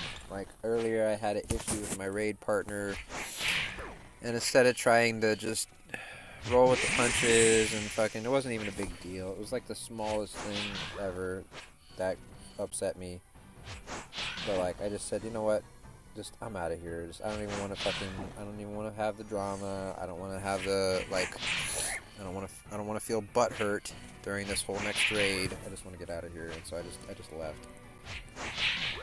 And I felt like an asshole. Like, I kept asking myself, like, am I the asshole? Like, was I the asshole for fucking blowing things out of proportion, or were they the asshole for what they did? And I don't want to fucking talk about it too much because I don't really like.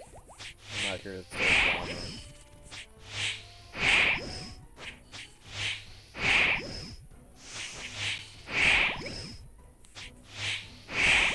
I've already been a drama mom at night over my own problems.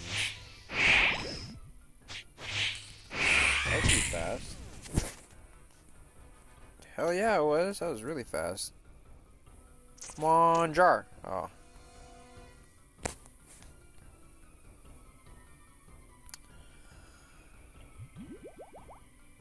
Also, I've been off my meds. I've been running out of meds. And I've been smoking basically the fucking ends of, like, dead pens. And it's really, like, ugh. It's like, I sort of get high, but, like, mostly I just get stressed out. Because it, like, tastes bad and it makes me, it's like a stress hit.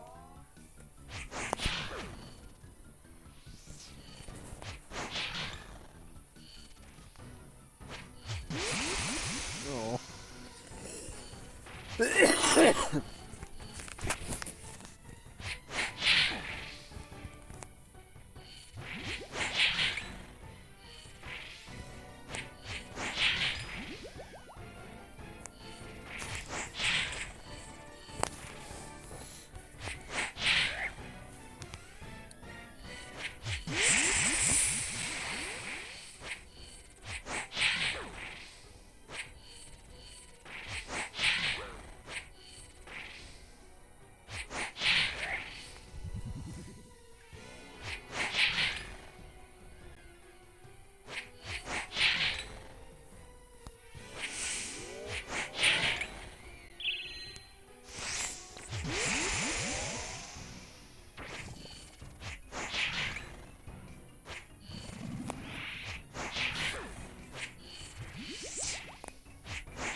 I'm dead inside, just in case you're wondering.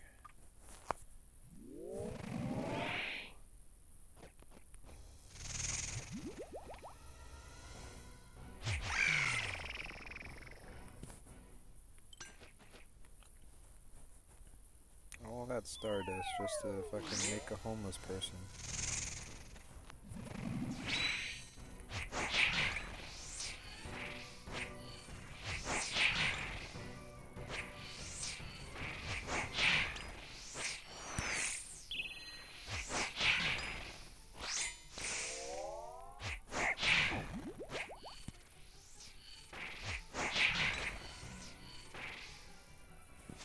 14 billion years traveling the constellations as dust. And I've spent the last 10 homeless.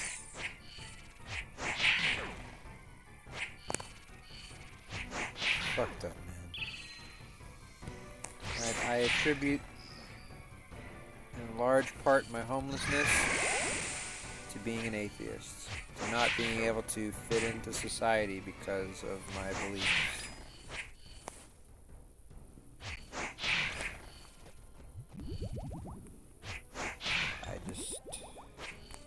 I don't suffer fools well. I get into a lot of arguments with idiots, and a lot of those idiots, my landlord, or my boss, or my coworker, or my family member who was putting me up until they were tired of hearing my shit about talking shit about their God, or about how stupid they were for believing in a fucking God. You know, you can only tell somebody they're an idiot so long before they fucking say, okay, bye-bye. I don't want to hang out with you. And I try to hold my tongue around family and friends and stuff, but, you know, there's a reason I don't have more family and friends.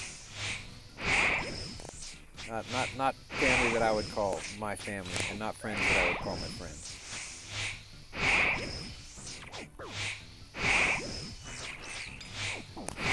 Like, yeah, that's my sister, but she's not my family. Yeah, I think she's got my back out of some fucking blood fucking commitment, but she's not like my fucking, she ain't my fucking fam. If she was my fam, we could actually get drunk together and go hang out and like actually have a dinner together and chat about stuff, but like they keep me at arm's length. Very, very, very arm's length. Like, basically as soon as I became atheist, they stopped inviting me to anything involving food. Any dinners or barbecues or get-togethers or Thanksgiving, Christmas dinners. I'm not invited anymore. Why? Because I made it awkward around the dinner table when it was time to pray.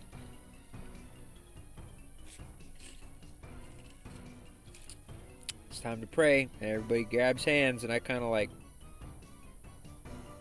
I don't really want to grab their hand. Everybody bows heads. I ain't bowing my head for no God I don't believe in. Everybody closes their eyes. I just look around at all of them looking stupid, fucking just entering darkness for no reason.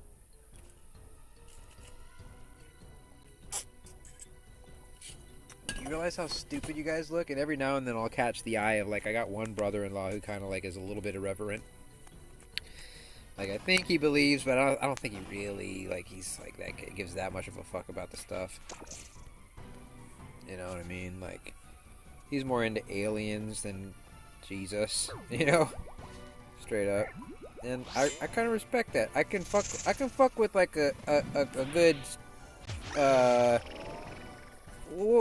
what would you call aliens? I wouldn't really call it a conspiracy theory, but it's kind of in that realm. Like cryptids and mystics and kind of like like the edge of knowledge, kind of like, well, we don't know, we don't have like really good evidence of aliens, but like if you look on the internet, you can find all sorts of shit. I don't personally, I don't really believe that we've been visited. Although I also don't have a whole lot of evidence. I haven't looked into the evidence. That's one of those things I kind of got to say I'm agnostic about a little bit, because I think a lot of like alien people now know about like the Drake equation, which is the scientific theory that, okay, there's billions of galaxies, and each galaxy has billions of stars, and each star has, a couple of celestial bodies around it, and sometimes those celestial bodies are, habitable to life, and sometimes those life forms, they crawl out of the water, so to speak, and sometimes those life forms get opposable thumbs and a nice big brain, and sometimes those life forms are able to communicate with each other and build big nice tools and things, and sometimes those civilizations are able to become smart enough to do space travel, and sometimes that space travel is, big enough to be intergalactic or whatever. But the Drake equation is basically like, okay, so all of those factors, all those variables, like there's like a 2% chance of this, there's like a 0.2% chance of that, there's like a 0.5% chance of this. Like all these variables go into this equation, and it basically says, okay, based on that math, there's a X% chance that intergalactic traveling species of aliens exist. There's like a chance. That doesn't mean that they exist.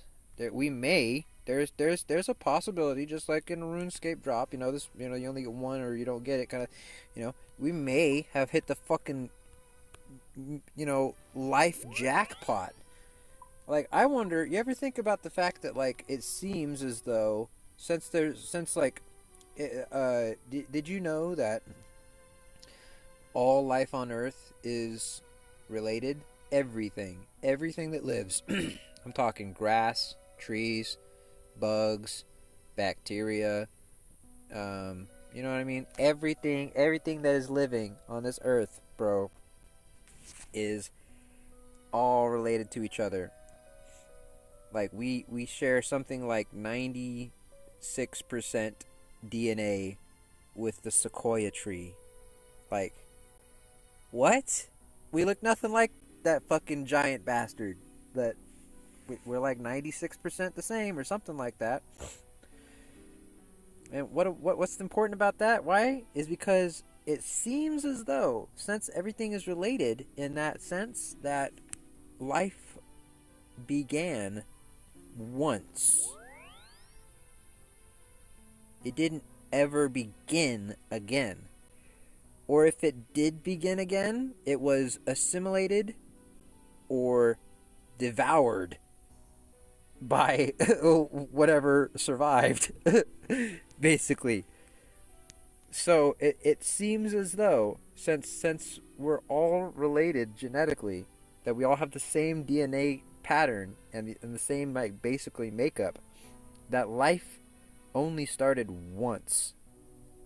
And it may have started like a lot all at once. Like, there may have been like gajillions of fucking all that one bacteria that existed, at the beginning, whenever the fucking chemicals were just right and shit, and the fucking heat and the fucking whatever, you know what I mean? Like, whatever it took to make life, it may have been one fucking life form that just kept dividing, or it could have been like a bunch of this, like a huge fucking ocean of this shit that just, fucking eventually turned into fish or whatever. I don't know how it works, bro, but it's like we hit the jackpot to be alive. I think that's awesome.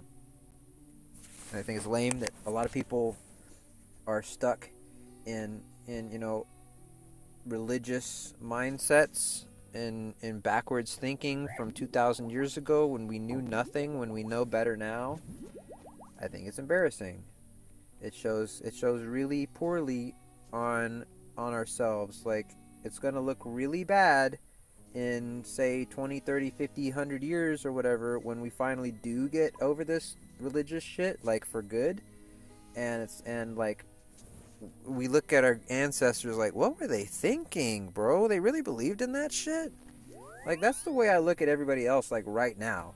Like, I look at everybody else like, what the fuck is wrong with you guys? Like, are you seriously artards? Like, I'm trying, excuse me, I could find a better word, excuse me. Are you guys seriously that ignorant? Like, are you seriously that gullible?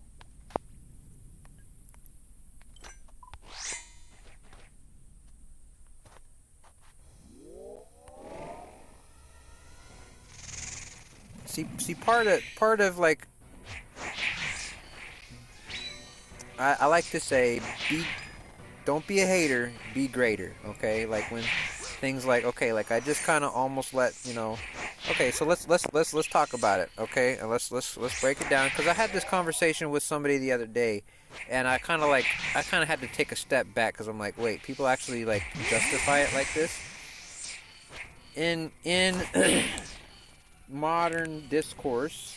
The word retard as an insult, or as something meaning like a stupid person, has become kind of like very unfashionable to say. It's basically like got canceled. The word got canceled. I don't know how to say it. Basically, it's not politically correct to say the word retard when talking about a dumb person, because actually, like, mentally challenged, mentally handicapped persons might find that offensive. And it's actually started from in video gaming, because video gaming is just by its nature inclusive. It's supposed to be inclusive, and we have a lot of like, every kind of person plays video games, and so you would have a lot of people who might find offense to that word playing games and stuff. And so it kind of started off. I heard some kind of argument, basically how like word policing starts in video game communities through profanity filters on like chat games like this, and through like Discord channels and voice channels. It used to be like Xbox Live and stuff, but it's not really like that anymore. It's kind of, anyway. Yeah, so anyways, what I'm saying is, basically, I had this conversation with a friend the other day, and they were trying to justify the use of the word retard. Like, oh, well, retard, it actually is like a musical term, meaning to be slow or whatever. But it's like, okay, so yeah, it has multiple meanings, but you're missing the point. You're missing the point that people find this offensive, just like I think it's a lot easier to understand that, like, people find the N-word like really offensive for reasons.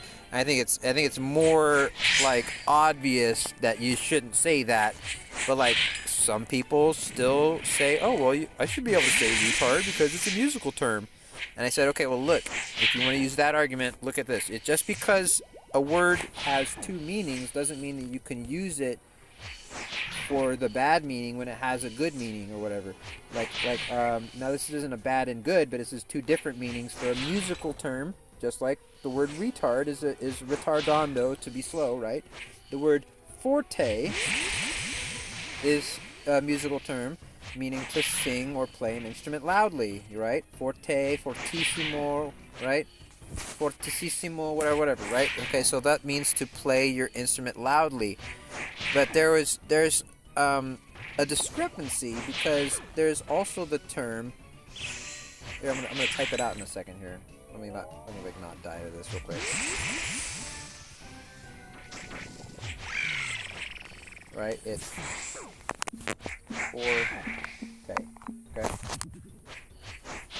Now, forte, when you're talking about musical instrument to sing or play loudly, forte is how it's pronounced. That is an Italian word, okay, and it's pronounced forte. The exact same spelling, but it is a French word the word fort, same spelling as the Italian word forte, the French word fort is the one meaning your greatest skill or best ability, which many would say, you would colloquially hear it pronounced, like fighting a Raxor on mobile is my forte, right? But actually, the French word meaning your best skill is pronounced fort, like a a pillow fort, or you know what I mean, like a tree fort. I can't think of a whatever, medieval fort, whatever, right? But spelt F-O-R-T-E. So it's like kind of like when you say it right, you sound like an idiot, like like an idiot. But when you pronounce when you say it right, you sound like a douchebag. When you say it wrong, you sound like an idiot. You can't win with the word fort. Because it sounds very strange to say, that is killing a Raxor on mobile is my fort. What? Like your fucking medieval fort? Like you live in that? Like it's like you built a moat around a Raxor? What are you talking about? It's your fort. Like it doesn't make sense if you don't understand the pronunciation discrepancy, right? I can go on for fucking hours. I get really mad about people mispronouncing like really obvious things in RuneScape, like scimitar. Like for as long as RuneScape has been a thing, people have said scimitar instead of scimitar. I mean, it's just one of those things. Like it's definitely scimitar, but for some reason, scimitar, skimmy, the rune skim, the rune skimmy, the rune scimitar. It's kind of like it just survived. Even though we have the internet, even though we have the how to pronounce things right ability feature on Google, people still say scimitar. I had an argument with another guy the other day who was trying to defend the use of scimitar, saying, I said, no, bro, it's pronounced scimitar. And he says, well, then why do they call it the rune skim? And I said, because a lot of idiots like you pronounce it wrong.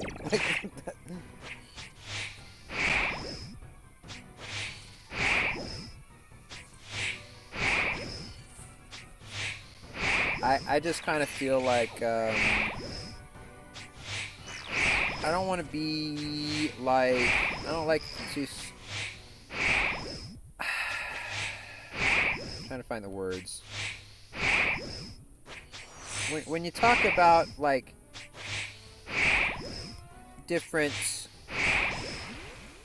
like categories or classes of people, it starts to sound a lot like eugenics. So that's like you never want to be like in that camp of thought. But what I do want to say is, like, I think humans in general have like a lot of like mental firmware, like an update we need. Like we need a big mental update. Like we need to all get on the same page, so to speak, about the basics of like science and about the basics of, I don't know. That's what the education system is meant to be, but it somehow got corrupted and turned into just a babysitting system that doesn't give the kids good nutritional food for lunch, and it doesn't teach them anything useful in class. And then when I said, like, I recently was talking when I was in jail. I was my bunkmate basically. I was telling him, like, yeah, we need to all get on the same page with like education, and you know, I want to. If I ever had like enough money, like more money than I needed, I would want to help people and help them get on the same page, you know, and stuff, and off the streets and shit. And he said, you know, that's what Hitler wanted to do. Get everybody on the same page and help people. And I'm like, what the fuck? Did you just compare me to Hitler, bro? Like, what the fuck? Like, I ain't about eugenics, bro. I ain't about no master race shit. I ain't about no fucking, like, taking the minorities and gassing them or putting them to work camps. Like, what the fuck? Like, how could you say that wanting to help people get educated is Hitler? Oh, well, because that's a kind of a fascistic goal to try and get everybody on the same page. And I'm like, what the fuck, dude? Then what, do you feel that like the schools are Hitler because they just want everybody to like know basic information, even though I think that fucking basic information is really dumb stuff, like really unnecessary.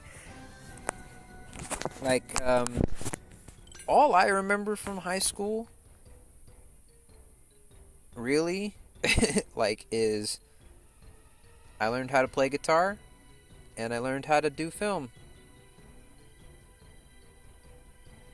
Honestly, those are like a little bit of Spanish. I learned some Spanish, which is kind of come in handy. I actually paid attention in that class, and because I knew that would actually be useful.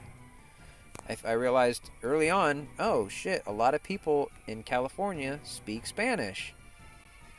Like, I should probably pay attention in this class, and so I did, and I fucking got good grades, and it is come in handy. I spoke, like, when I dropped off some cervezas to the Latino homies today for Uber Eats.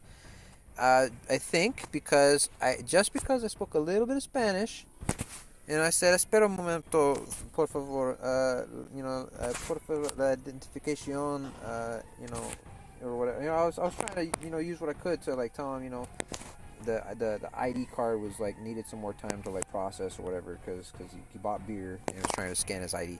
I was trying to tell him, yeah, just wait, espera un momento, por favor. And I think just because I knew a little bit of Spanish, dude, on top of a $16 pay that Uber was already going to give me and whatever the tip was from that, the like tío, the uncle, like behind the guy with the ID, he said, "Hey, mijo," as I was walking away, and he opened up his wallet and he gave me a $5 bill. Extra. I made $21 on that order. Dude, I think it was because I spoke Spanish. I think it was because, I look like a white boy, but like, I spoke to them on their level. You know what I mean, with respect. And it worked. Like, that was one class in high school that actually was useful. Was Spanish class, and what was useful for me was also film class. I've done a lot of filmmaking. I've done a lot of videos over my career. I made hundreds and hundreds of videos for YouTube. I've made short films. I've made comedies. I've made parody music videos. I've made all sorts of fun things. And that was I got lucky enough that I had a film class in high school that actually was a good class. And I had a guitar class that taught me music and stuff. And those were like 3 classes that actually, like, I'd say, kind of taught me something useful. I feel, because I think music is useful. I think film is useful in my life. It may not be like all pays the bills all the time, but I think expression is useful in a lot of ways. If I didn't take that film class, I may not have the very basics understanding of what it would take to stream this mobile video right now. I may not just, think that I'm the kind of person that would make a video or do a live stream if I hadn't took that class in high school. That's the kind of, not every school, it has to be like a fucking liberal woke school that's all just music classes and yoga and fucking film class all day and shit. But we definitely don't need to be learning like AP trigonometry unless there's some kind of like really specific thing you want to go for. I ended up, because I was good at the really, really, really basic math in like 6th grade. Like they showed me some pre-algebra one time, like as a aptitude test or something, and I like fucking aced it. I like got 100%, and they were like, "Look, your son is gifted with math." And I'm like, "I'm not gifted. It's just easy." And they said, "Well, if it's so easy, we're gonna put you ahead, okay? and we're gonna put you in sixth grade. They put me in pre-algebra. I'm not getting any credit for this shit. Okay, like pre-algebra is usually what you take as a freshman. I was taking that shit in sixth grade, 3 years early, and so by seventh grade, I'm in algebra. Eighth grade, I'm in geometry. So that's three main easy math classes that didn't even count for my high school like diploma. They were just null. They're like, it don't exist. And so when I did get into high school, freshman year, I'm in fucking calculus. Like, what the fuck? This shit's way over my head. I could solve for X when I was in sixth grade. So they thought fucking you should be able to do trigonometry. And by the way, I was already young and pushed ahead of grade. So I was fucking in ninth grade. I was like 12 doing calculus. Like, no, I hated that shit. And then 10th grade, they had me doing trigonometry. What the fuck? And then in 11th grade, the only class left that I could take to get a fucking you need like 3 credits of math to like get a diploma or whatever. I had to take fucking algebra 2, which is like harder than trig and calc combined. That shit had me crying in the textbooks, bro. Seriously, I would fucking just like want to kill myself because this shit was just so absurd. Like, I'd rather read the fucking Bible than fucking solve for this tangent cosine bullshit. It was nuts. It was nuts, man. I don't know how I got through it. That kind of shit is like, just, I don't remember any of it. I don't remember anything. Like, the only use cases I remember from fucking, like, that kind of math classes was like, oh, well, what if you needed to find, like, the fucking height of a fucking flagpole by only knowing its shadow or some shit, like, I don't fucking know. I don't remember that shit. You're supposed to use Pythagorean theory or some shit like that. I don't fucking know. I don't remember any of that shit, bro. They tried to push me into fucking algebra 2, calculus, trigonometry, geometry, fucking all that shit. None of it stuck, bro. None of it stuck.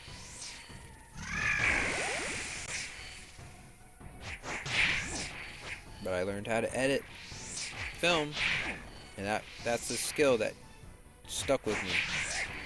I learned how to play the 12-bar blues in guitar class. I learned how to play a pentatonic scale. That shit stuck with me.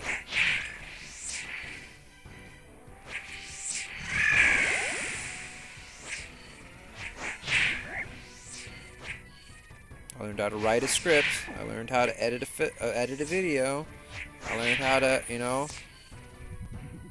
somewhat how to act. I don't consider myself a good actor. I've never put myself in the acting camp.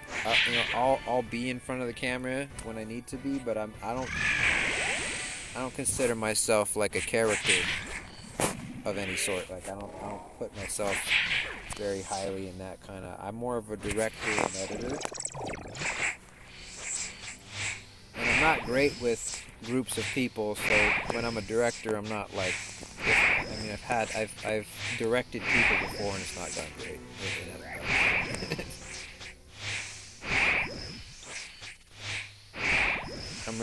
I'm not a very forceful person.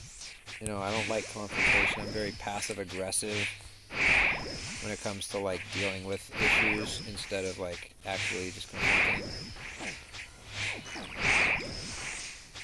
Like tonight.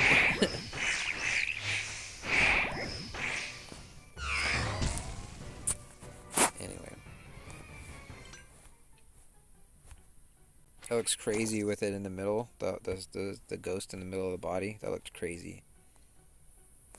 Bro, I need this jar.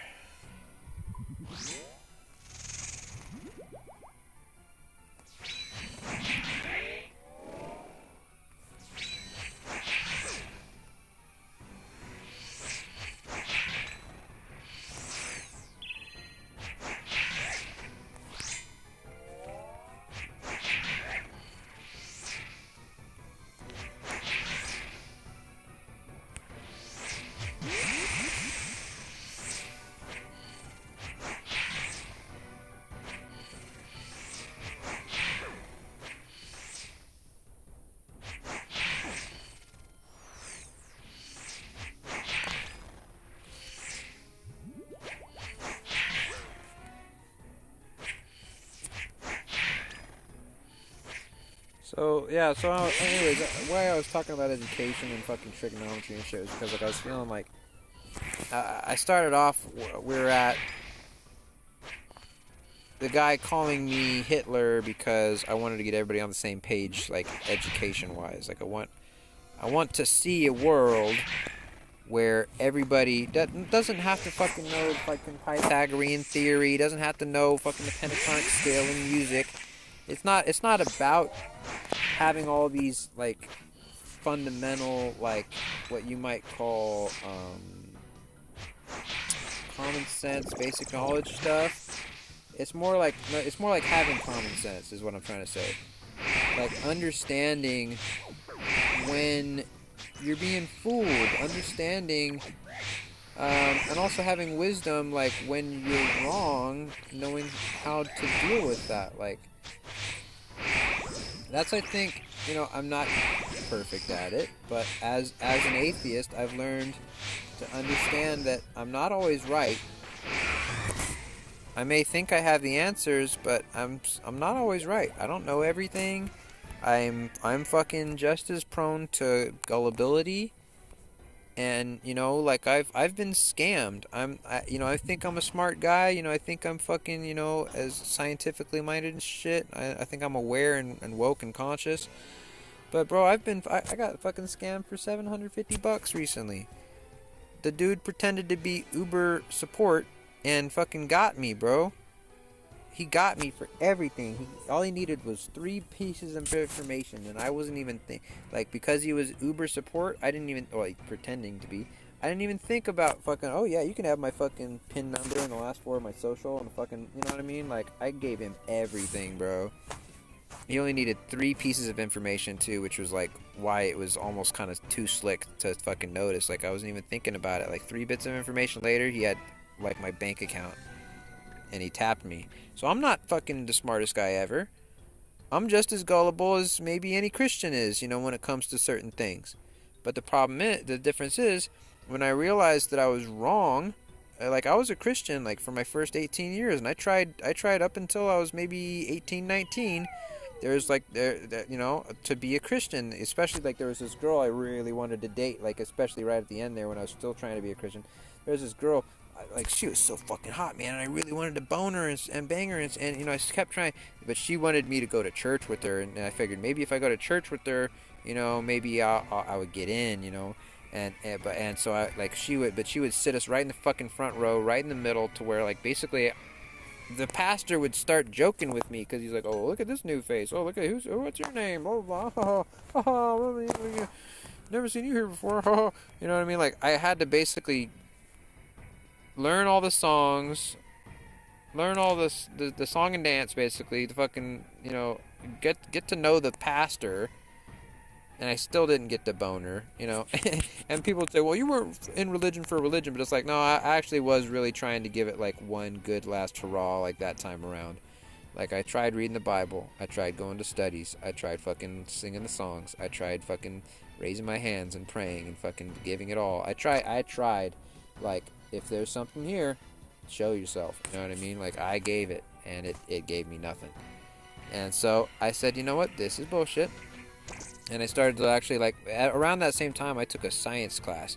It was an astronomy class, right? I like to make the joke that, okay, well, I wanted to learn about the stars, right? And so I signed up for cosmology class, but then I ended up cutting hair for a semester by accident, because I ended up in cosmetology, Oh, what am I doing here? Or like the other close joke is kind of like, yeah, well, I wanted to learn about the stars, but I just ended up in astrology class. These girls kept asking me what my sign was. I didn't understand what they were getting on about. I'm not the greatest comedian either. Sometimes I have good delivery. That was a pretty shitty delivery on both those attempts of a joke. I've told them much better in the past. Okay.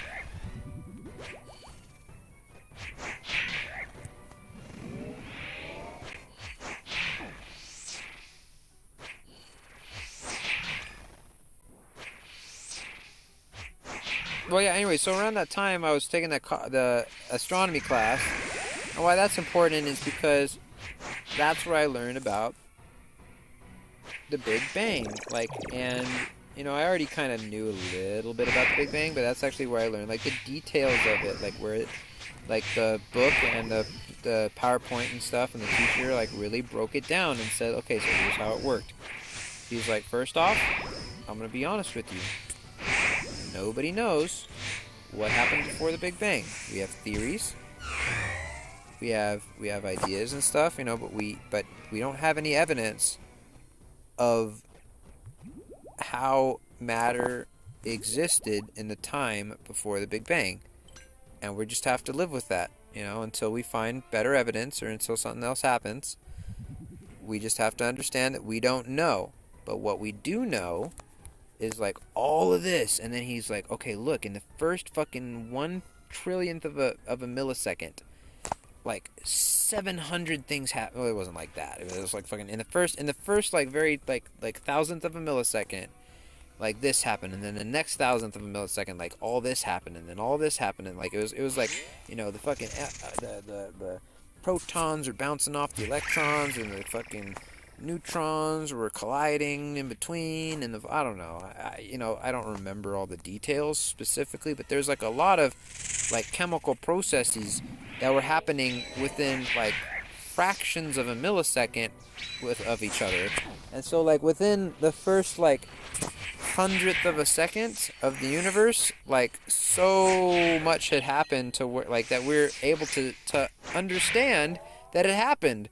Like we understand that there's an expansion, and that there was like a fucking certain kind of cosmic wave that happened at this point. There's like a increase of heat during this time, and there was like you know what I mean, like hydrogen atoms formed for the first time or whatever. Like all this shit happened, and it was like kind of mind blowing that like we understood with such precision all of this crazy like kind of magic that happened billions of years ago, and nobody was there to witness it. But we have evidence here and now that shows us that it's not just some crackspot's conspiracy.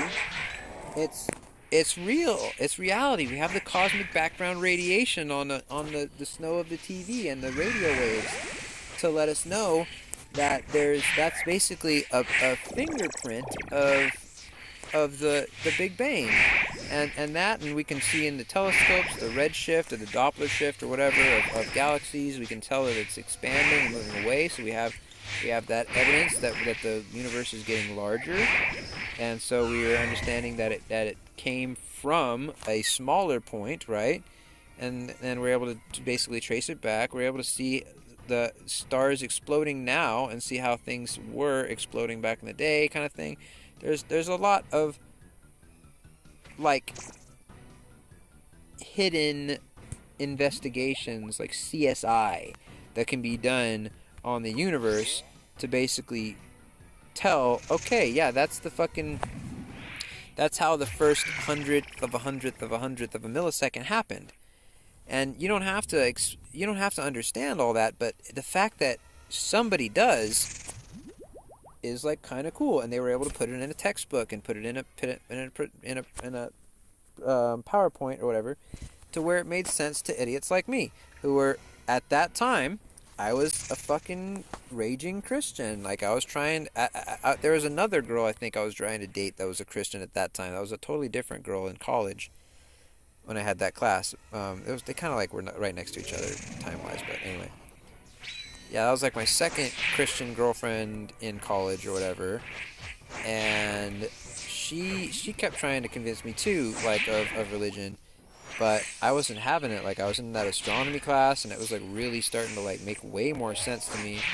And the funny thing was, like me and my girlfriend at that time, we both had the astronomy class, and we only like she didn't buy the book, and so she was like, "Babe, can I borrow your astronomy book?" And I was like, okay, I guess. And then she never gave it back, and I kind of feel like in a weird way that she was trying to keep me from learning science. maybe that's a conspiracy theory in itself, but you know, she failed that class, and I almost failed it, but the teacher realized that I actually was into it, and he's like, "Look, I'm gonna bump you up because I recognize you. Like I see you're into this stuff. I see it means something to you. I'm gonna let you pass this class." I was like, "Oh shit, fuck yeah!"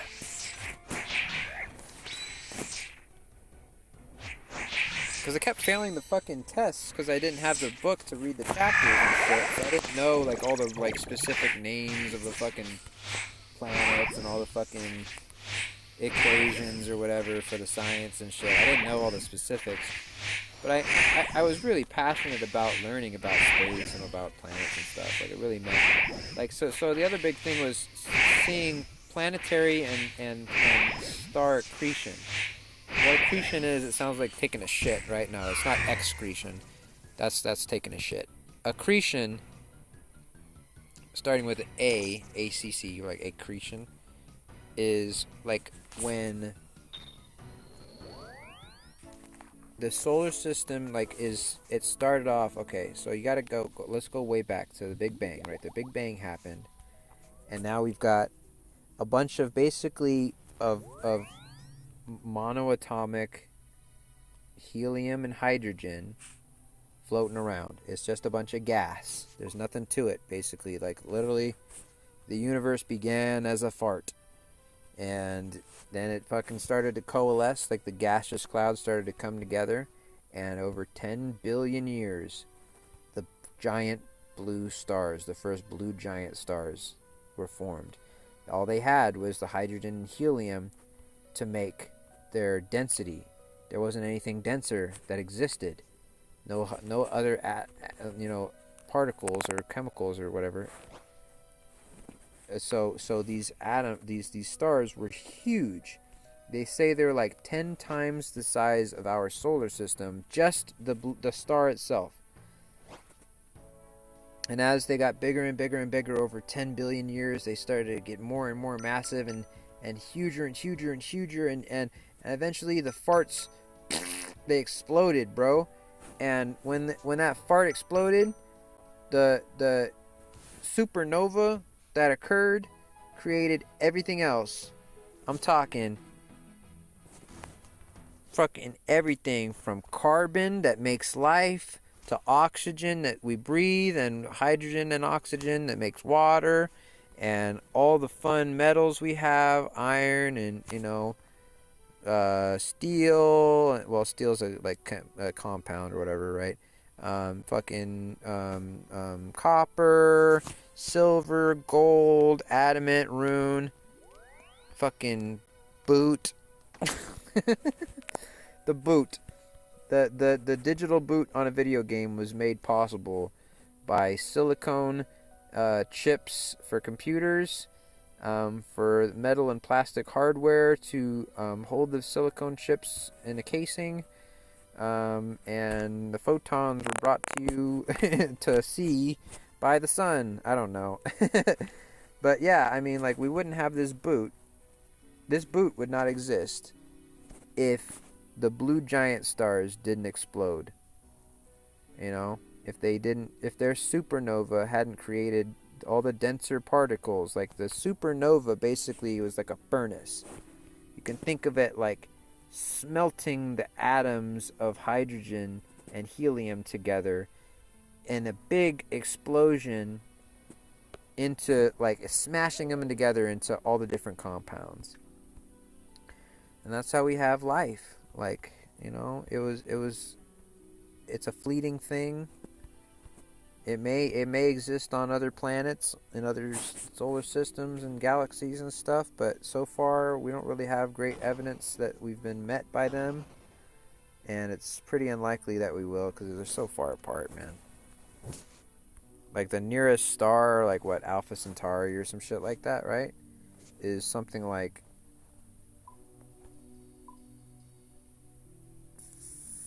fucking, they say it would take thousands of years basically to get there with our best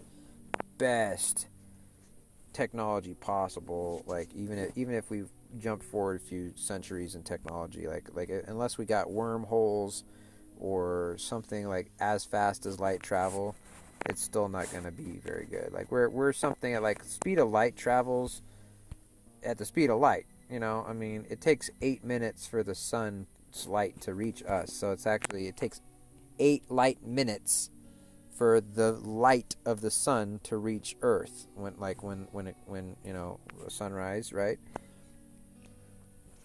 And so our fastest starships right now are only able to like go like 1/10 of like 1% the speed of light or something like that. It's like not even probably. I don't even think it's even that high. I think it's much lower than that. But yeah, so like Alpha Centauri, bunch of light years away. That means the speed of light. It would take the speed of light like 10 years or whatever to travel to Alpha Centauri. But like for anything like slow like us, of like a 1/10 of a 1% of a speed of light, maximum speed of travel or whatever, yeah, that would take us thousands and thousands and thousands of years. And so it's like unless we dedicated an entire multi-generational exploration to just the void of space, because there ain't nothing out there to see. There's nothing. There's fucking nothing in between here and Alpha Centauri, bro. I'm telling you. The scenic route is nothing. There's nothing. There's not even any light, because in between stars there's no stars. Like there's no fucking other light other than distant pinholes and the sun you just left and the sun you're headed towards. I mean, you know, it's just black. It's not. It's definitely not something I would invest essentially all the resources of my planet into, unless it was like a desperate dying effort. Like if we knew our planet was about to explode from some kind of collision with another celestial body or something, and like there was just no chance that the Earth would survive in any meaningful sense in its like aftermath. Okay, let's put all the fucking fossil fuels on some massive spaceship and just try and make it to Alpha Centauri or Mars or whatever. You know what I mean? Like, let's try, I guess. But, dude, we'd probably have an easier time trying to relocate the orbital position of Mars closer to fucking where Earth is. I swear. Like, than traveling to Alpha Centauri. I don't know what I got on this fucking thought train for. Nobody cares about Alpha Centauri, dude. I'm so geeking out right now.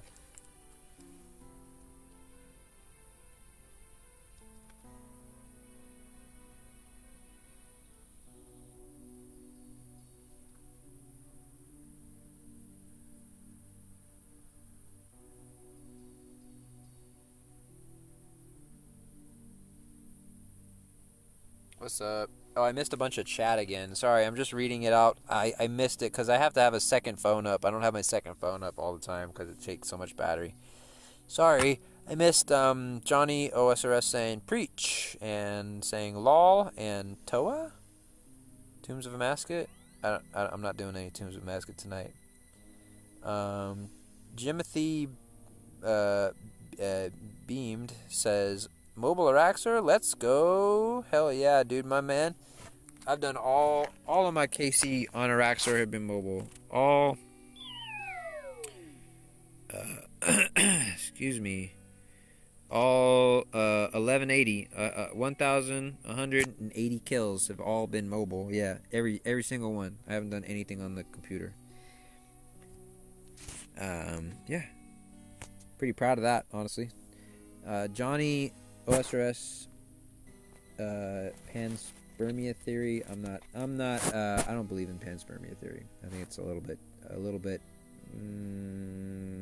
science fiction. We definitely didn't have intergalactic travel in the past. Like that's something that we would have like had some sort of evidence or recollection of, or some sort of, it would have passed down through the generations, like You know what I mean? Like, oh, the fucking great ones that came from the planet beyond, to this one. You know what I mean? Like, it would have been a fucking thing. We would have had like a monument to the fucking spaceship that brought them here or whatever. And if it wasn't a spaceship, if it was some sort of fucking what's the panspermia theory? Like basically, I think a meteor carried like life from Mars to Earth or something like that. Is that what panspermia is? Is that what it is? Because I don't think it's a spaceship thing. It's more of like a bacteria or life was carried over for some from like a. I don't know. I guess I don't know what I'm talking about. But also you said, have you looked into it? You said Lamau, no geometry. No geometry. I took geometry in 8th grade, so it didn't count. It didn't count towards college if that was what you're talking about. And say it with your chest. I don't know what I said or didn't say with my chest. Sorry, I forgot what we're talking about.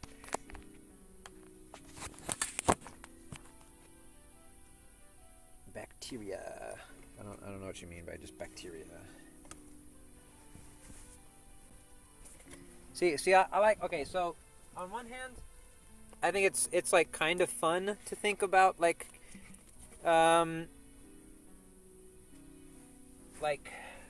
conspiracy theories and like aliens and like maybe is Bigfoot real, like maybe like there's like you can ask these questions and stuff, but at a certain point, like I always say, like I gotta have some evidence. Like I'm not convinced by the evidence of Bigfoot. I'm not convinced by the evidence of aliens. I'm definitely not convinced by the evidence of God or religion being a thing. Like the power of prayer. I'm not convinced by the power of prayer or heaven and hell. Like I'm not convinced by those things. I'm not convinced by the theory of panspermia from what I heard of it. I guess I don't know exactly what it is, but it didn't seem convincing to me. It seemed like science fiction when I heard it the one time years ago. I think we have enough. We have plenty enough of the building blocks for life on Earth that it didn't need to come from another planet.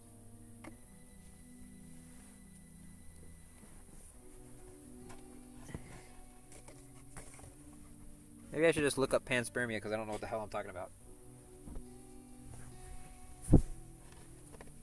It's not like I'm getting conspiracy vibes, like, because it seems like I remember it being like a conspiracy thing.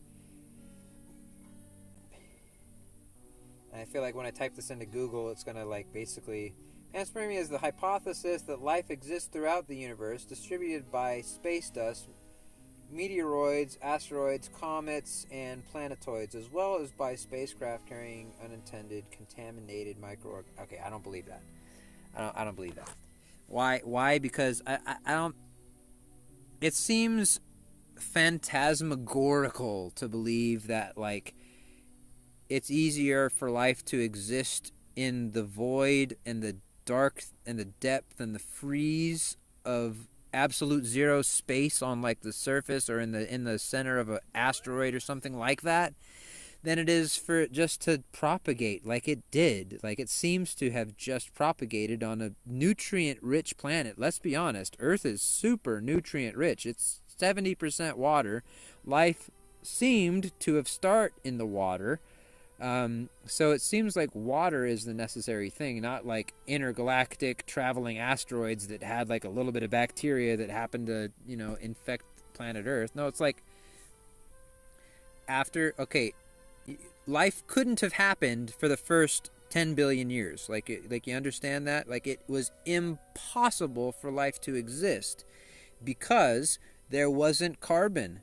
There wasn't anything to stand on. I mean, there wasn't anything to even combine.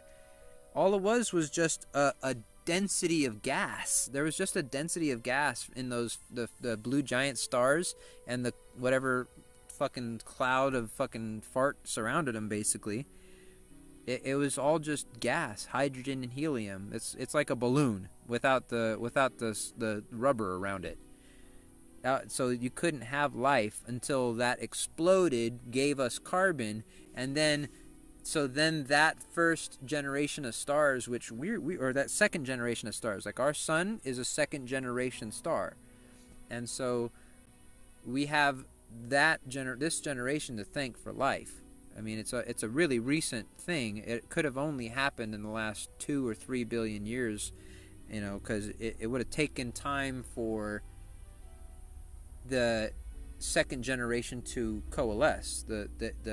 Once the first generation, the blue giants, exploded, it took time for those supernovas to clouds to basically condense back into stars and planets and stuff.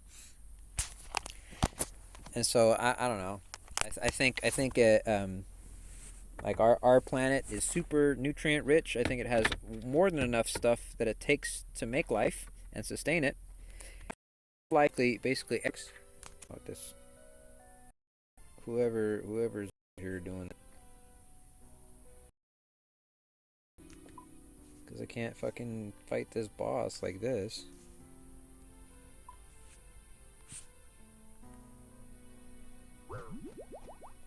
Alright, it feels like we're back to fast, but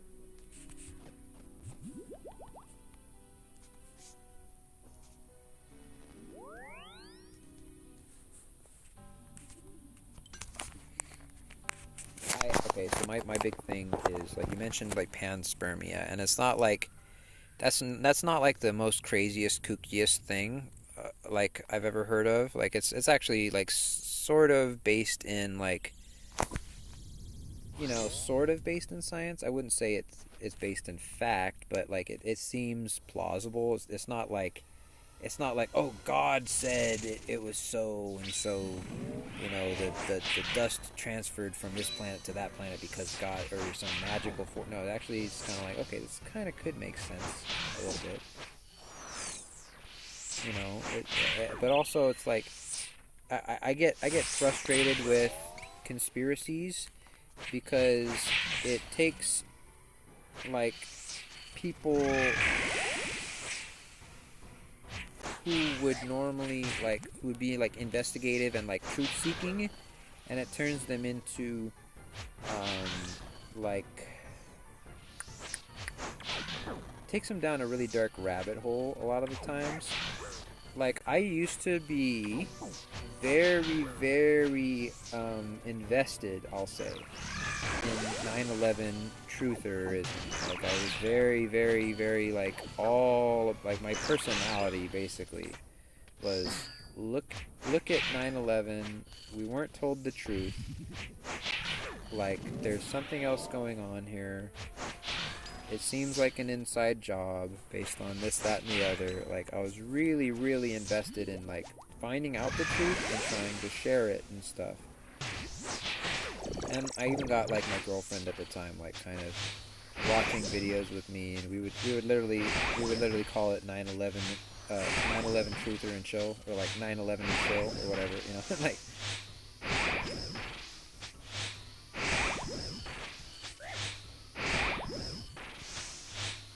And it was just like, for me at that time, like, okay, so you, at a certain time, like between, I'd say 2007, when YouTube came out and started being more popular or whatever, and about 2016, the internet was a lot more like of a Wild West in certain ways. Like, you could see a lot more of the what's now restricted or deleted videos about 9/11 right there on YouTube. Like, the stuff you now have to like torrent or like deep web, dark web for, it used to be just right there on YouTube. And so I was able to find videos of like the towers exploding, like the crash, but there was no plane in the footage. And then that exact video, I think, is so dangerous from both sides, because it makes you think, well, did they just edit planes into the live footage to make, like, was there no planes? Was it just a bomb or some kind of missile or something like that? Or did these YouTubers edit the planes out of the live footage? Who's telling the truth? You don't know anymore. But then you keep looking into it, and there's like, oh, well, there was like this one shot, like where they zoomed in 3 times. Remember that one? And if you look at, like, there's 3 frames of like the tip of the nose of the plane coming out the other side of the building when it goes through it. But on every other shot of that, like, the tip of the plane doesn't go through the building. Like, it never shows up on the other side. So obviously it was like editing mistake or something, right? So like, why would they even show an editing mistake? Like, why would there be an editing mistake? Like, why would there be editing?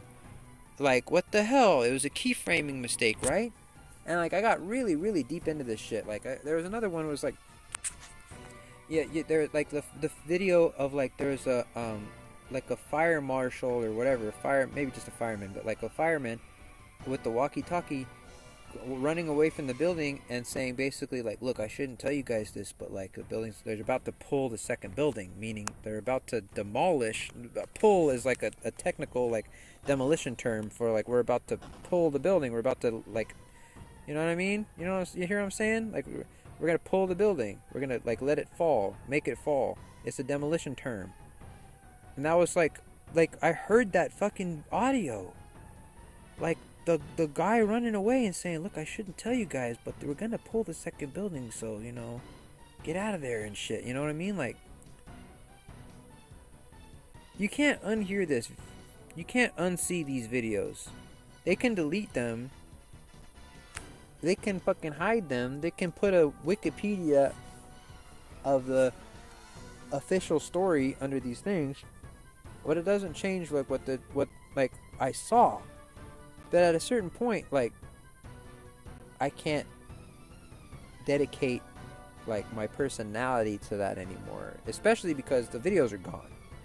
You can't find any of these videos. Like, I had like a playlist of, like, all of these fucking The Truth Is or whatever, like, the fucking really big evidence videos, and they're all gone. All that's left is, like, zeitgeist. And then you realize that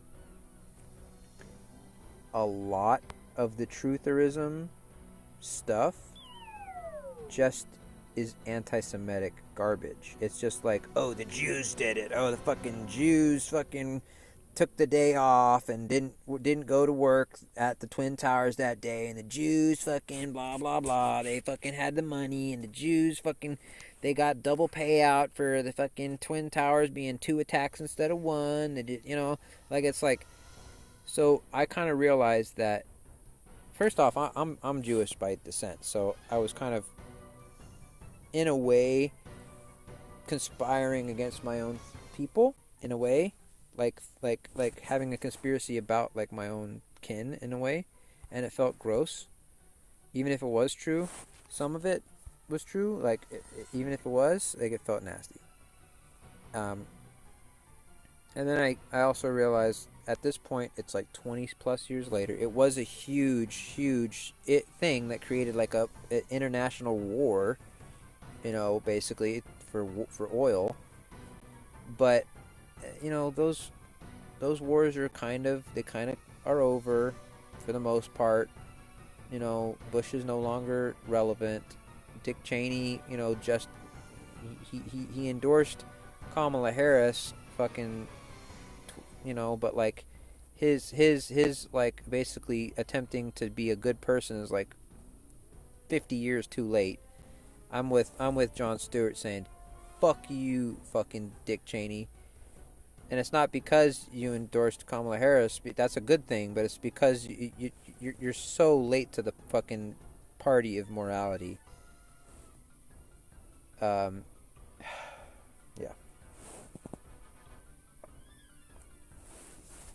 Anywho. Jar?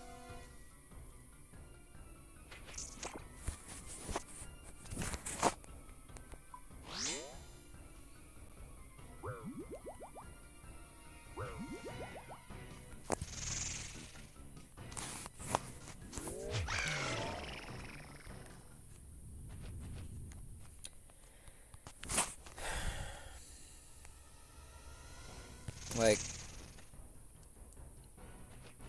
for some reason, like, as a kid, religion made sense. I think it was just because it was the only thing I knew, basically, literally. Like, I was raised so fucking sheltered. Like, I wasn't allowed to watch Teenage Mutant Ninja Turtles or Power Rangers because it was too violent. I wasn't allowed to watch Harry Potter because it was witches and warlocks. But I was allowed to watch VeggieTales. Oh, I know fucking Where's My Hairbrush and fucking, you know what I mean? What's Larry Boy?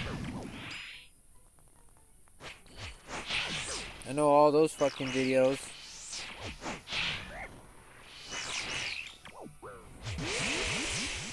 Where is I going with this? Oh, I was just saying, okay, so, like, I was raised Christian, and that was basically all I knew, man. Like, I went to this, like, very, very small, it was, like, kind of, they call it a charter school, but I would basically call it a private school. It was, like, very preppy. We had to wear the uniforms. We had to, you know, there was only, like, 80 people in my graduating class. It was very, very small and insular. Insulated, whatever, insulated. I don't know what I'm going for. Anyway, essentially, nobody ever challenged my faith in my childhood. I had one girlfriend that my parents hated that, she was kind of like, I think she was an atheist, but, like, it was before atheism was a thing. She just kind of was not religious. I was like, what?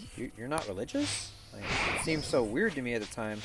My parents' idea of a first date for us to go on was taking her to church.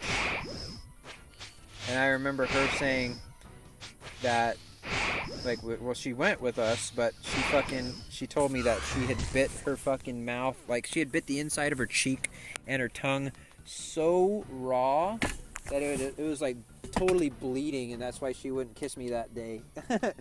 Like, she's like, yeah, I'm like, sorry I didn't kiss you today. My fucking mouth was bleeding from chewing my fucking cheek and my tongue and my lip, trying not to fucking scream at the fucking message that they were saying today in church.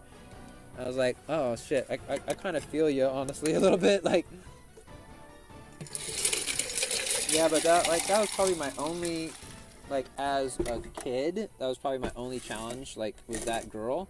And she didn't really, like, make me question religion so much. She was just a girl I liked that wasn't religious.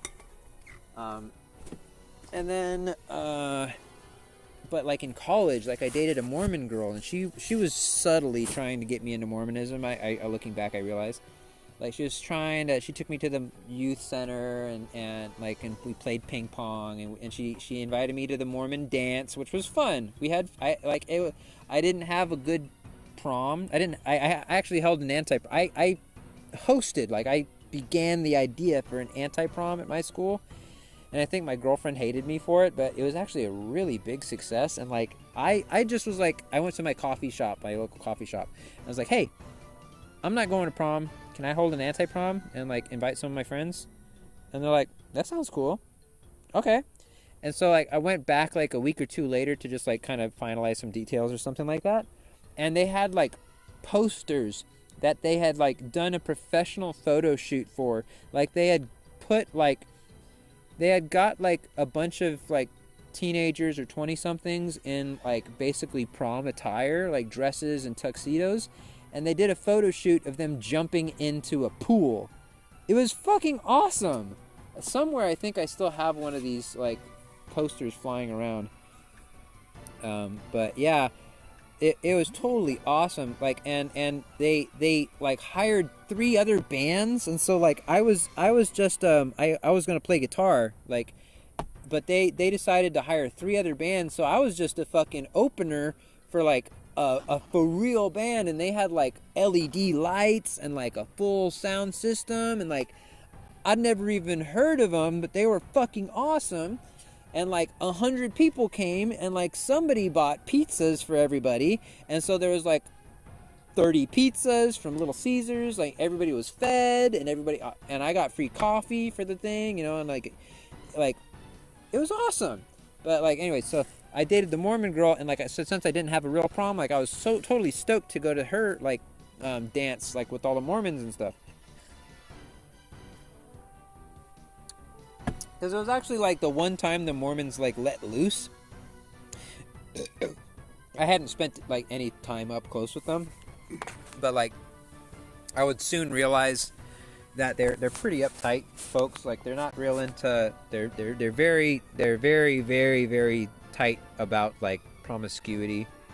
Like they don't like do anything more than kissing, unless they're the rule breakers, and the rule breakers, what they do is they do soaking. They won't, the really naughty kids, they don't have sex, they just soak, which means they just put the dick inside, but they don't go in and out, they just let it chill, you know. That's called soaking. Or there's the other funnier version where someone else bounces on the bed for you. So it's kind of a threesome, not really. But yeah, anyway, so they're really like, she wouldn't, that girl wouldn't let me like do anything more than kiss her, and I think I touched her boob once, and like she got mad about it. But yeah, she took me to the dance, and she took me to this like Mormon youth center that was like they had ping pong, and like I remember like a flapjack iron, like a you know, for making waffles or whatever. They had a fridge and a microwave, and they had a blackboard and a TV, and it was kind of just like a hangout spot for like the Mormon kids. I was like, okay, this is cool, I guess. It was right across from the college. I didn't even know it existed until like she took me in there. And I was like, okay, I could hang here. But then I asked her. There's these pictures on the wall above the blackboard. There's like, I think 10 pictures, maybe 12, but I think it was 10 pictures of these old white dudes. Every one of them was white. They all had the exact same color suit, and the only word I could use to describe them is homogeneous. Not gay, not homosexual. Homogeneous meaning like all the same, like they all looked the same. Milk toast, you might say. And I just kind of like looked at my girlfriend, and I said, "What? Hey, who are these guys? Are these your priests?" And she says, "No. Those are our prophets."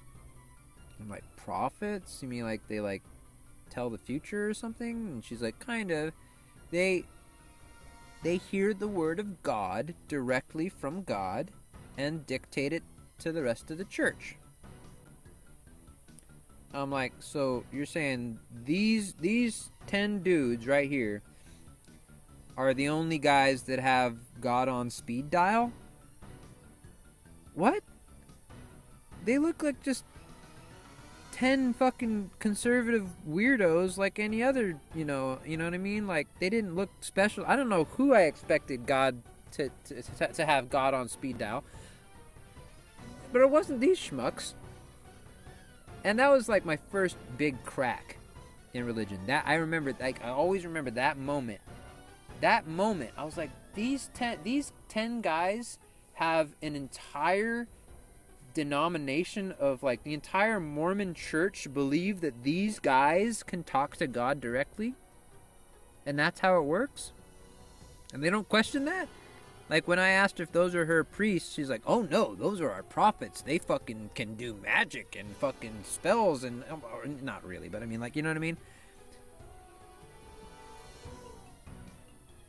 And so I'm just like, hold up, you really believe that? And she's like, yeah. I'm like, okay. Well, I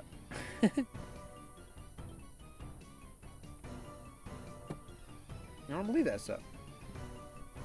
I don't believe that these 10 milquetoast looking motherfuckers can talk to God, and you and me can't. I think that's dumb. especially when I found out more about Mormonism years later, how like one of the things that the prophets heard in the 80s was, okay, look, the Mormons have a verse in the Book of Mormon. I'm paraphrasing, but basically, like the lightness of your skin equates to your goodness and your purity. So a white person is pure, but a dark black person is evil and tainted or something like that. And so basically, until like the 1980s, there was no black Mormons, and there's very few still. But yeah, it was a huge thing that they were racist against black people. They didn't want black people in the congregation until the 80s, when they got so much social pressure for being bigoted and racist that the Council of 10 prophets or whatever heard from God that, oh, it's okay to be black. You can be black. We're cool with that now. You know, God said we're cool with that now.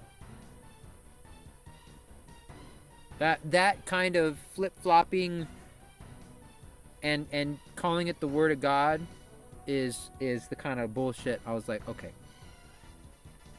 this is nonsense. Anyways, so what ended up being for me was I realized, okay, my girlfriend, this Mormon girl, is gung-ho for Mormonism. She's trying to she's so gung-ho that she is subtly trying to convert me to be Mormon. She's bringing me to the youth center. She's teaching me about the prophets. She's bringing me to the dance to show the more fun side of Mormonism. You know, we're not all uptight and wearing the fucking magic underwear all the time. I mean, we all have it underneath our fucking prom dresses, but you know what I mean? Like, she was trying to show me. She was trying to get me to be a Mormon, and I realized, okay, so she's gung-ho about Mormonism, and she wants me to sort of be a Mormon. She didn't give me the book. She hasn't asked me to be, but I could tell, like, if we were to continue this relationship, she would probably want me to convert, okay? So, she's gung-ho. I was kind of lukewarm with Christianity. At this point, I was starting to question things.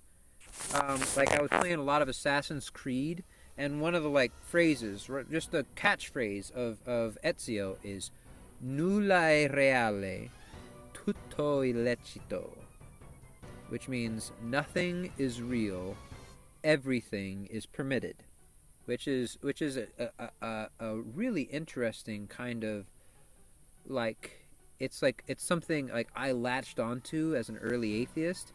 Nothing is real, meaning like God, religion, you know, even knowledge, even like thinking that we know anything is fleeting because it could change. Our definitions could be faulty.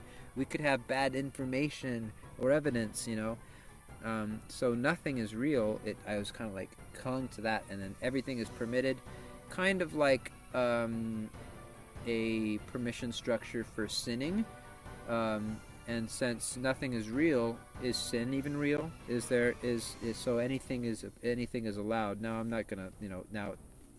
Assassin's Creed is basically allowing murder in that everything is permitted, but I was just like, I took it as anyways. So that was that quote specifically, but also then a lot of the like glyphs and a lot of the like the little like when you'd kill like especially in the first game was really like questioning like a lot of like norms and social things and like how power structures worked and how like I remember there was one mission where you have to like I forget the details. I would botch it if I tried to retell the story, but basically you like have to you have to kill this evil nurse who is making the parishioners suffer in the hospital because of faith and stuff or something like, I don't know. It's like because I want them to be closer to God or something. I make them suffer. It's like a Mother Teresa thing, basically. And a lot. And there's other like, you know, like this king that was like basically, well, I lied to my people because it was the right thing to do, kind of like. And these are just motifs. I'm not even remembering things correctly because it's been a decade plus since I played this game. But it opened these avenues of thought to like question religion, question the norms, question power and authority and stuff like that. And right at the beginning of the game, before anything else, it says something like, this game was made by a diverse, multicultural, multi-religious, multi-ethnic group of people to try and bring the most diverse perspective together, or whatever. Like, you know, like this isn't just like a fucking, you know, woke or Nazi or fascist or something, this, that, or the other telling of some kind. No, it's like everybody came together to be like, okay, how can we tell this where everybody is respected or whatever, where everybody has a say. And I really respected that about the first couple games. I don't know, I feel like the last, like, Black Flag, I think people enjoyed it, like, when it went to sailing, and I feel like it turned me off. I don't know, I hope sailing's good in RuneScape. Man, I'm like ADD as fuck right now.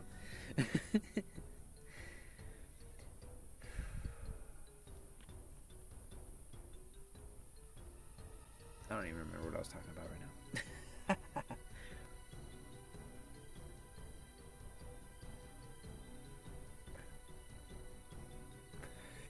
my cracks, it really, when I saw those pictures above the blackboard and she told me those are prophets, that made me think, look, she really believes in this stuff.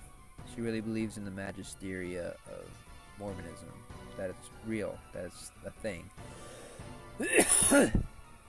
I think the things she's telling me sound silly. The 10 guys being prophets, you know, magic underwear or whatever.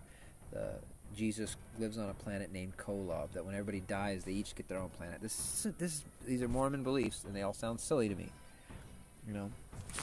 But I realized that, like, as a kind of waning Christian at that time, if I were to tell her I believed in, you know, the flood story, and that 2 of every animal and 7 unclean or whatever, and fucking only 8 people built the boat and got on it and repopulated the earth with incest fucking after the 40 days of rain or whatever.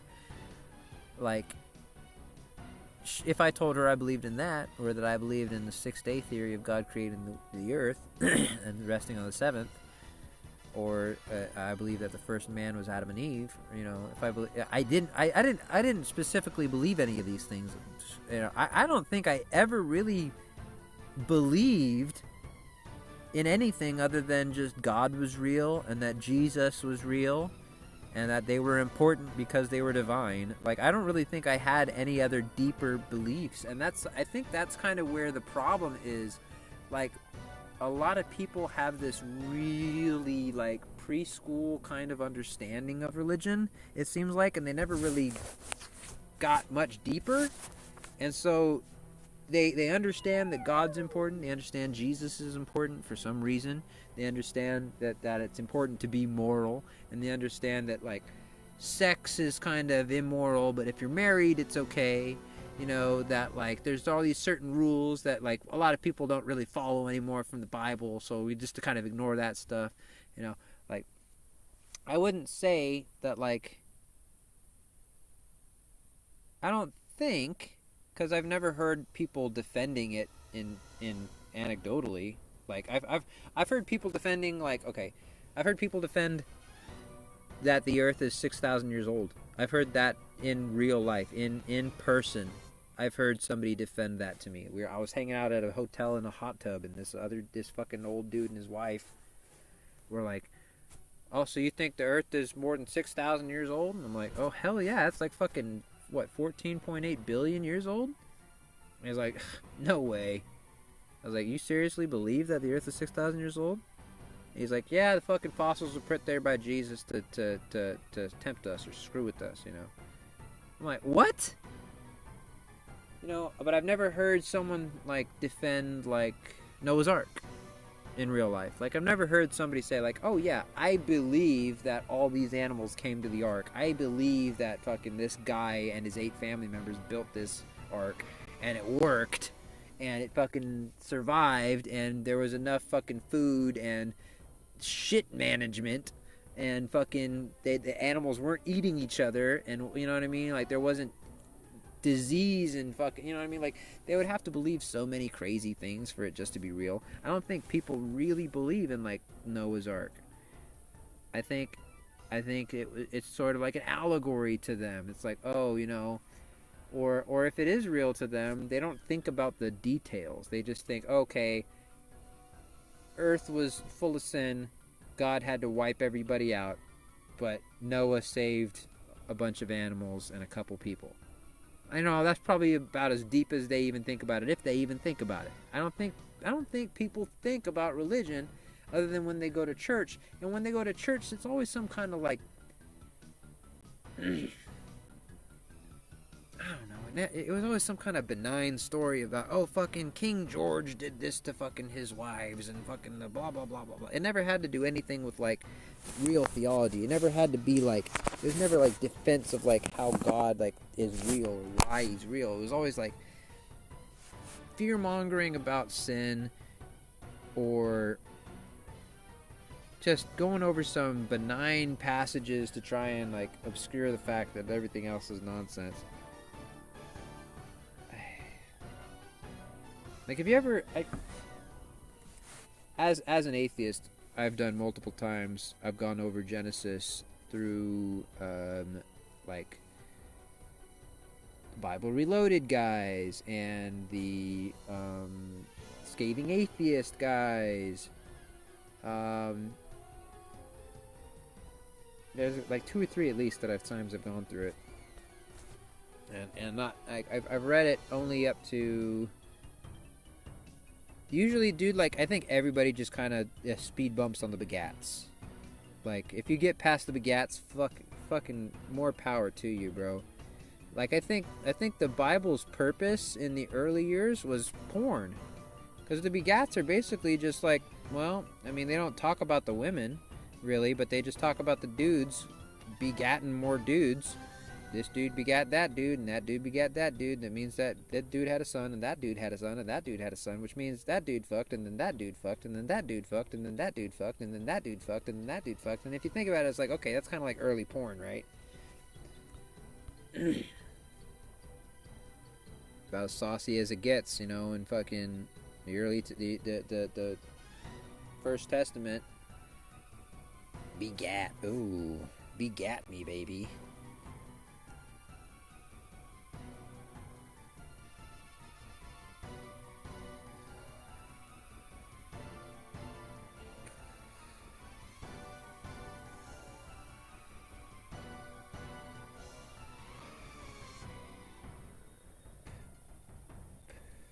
I gotta buy some gubbies tomorrow. Because these pens are making my lungs hurt.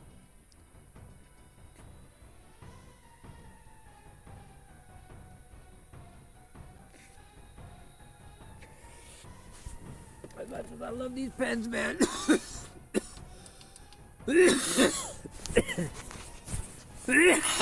My lungs hurt, man. I can feel my heart, like right underneath my heart, like my left lung especially.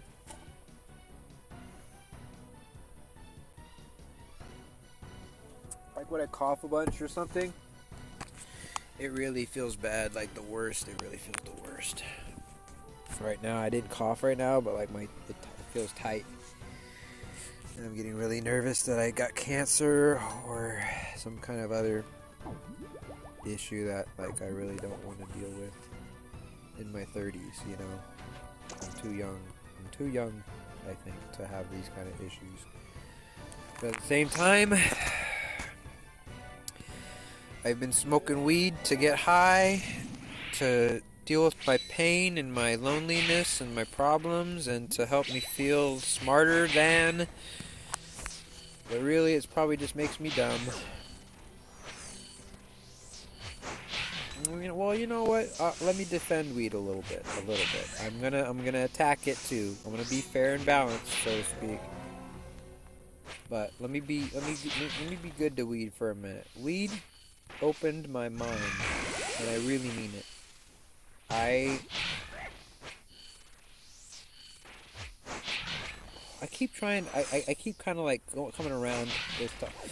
When I was talking about the Mormon girl, she was gung-ho about her religion. I was looking at my religion, Christianity. I'm like, I don't really believe this stuff that gung-ho. maybe maybe there's something to this Mormon thing. I didn't know. I was trying to figure it out because to me, Christianity didn't seem like the right thing to me. It seemed like something was wrong with it. Like it just wasn't the the picture wasn't complete.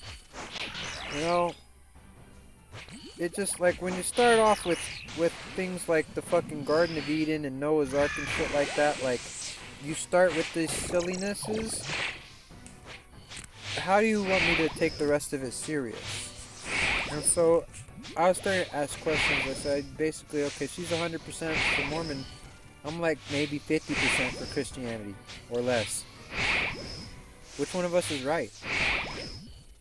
Is she right with Mormonism? Do these 10 guys on this fucking above the blackboard, do they really have God on speed dial? What was it really the will of God that black people were sinful until the 80s when they weren't anymore? Like, how does this make sense? It seems stupid. It seems like no, there's something wrong with Mormonism too. But there's something wrong with Christianity. So what's the answer? Maybe we're both wrong. And that's when I started, right around that time is when I got into, I stopped dating that girl. I started dating the Christian girl. And that's when I started taking the astronomy class. And it really opened up my mind because I talked earlier, I learned about the Big Bang, I learned about planetary accretion, I learned about the blue giant stars and how they turn into the second generation stars, and that's how we got carbon and all that. I didn't know any of that stuff.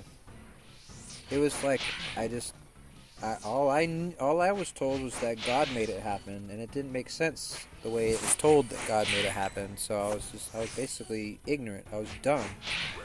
I didn't understand it. Kind of like how I don't understand RuneScape 3. Like I have concepts of an understanding. I have concepts of a plan.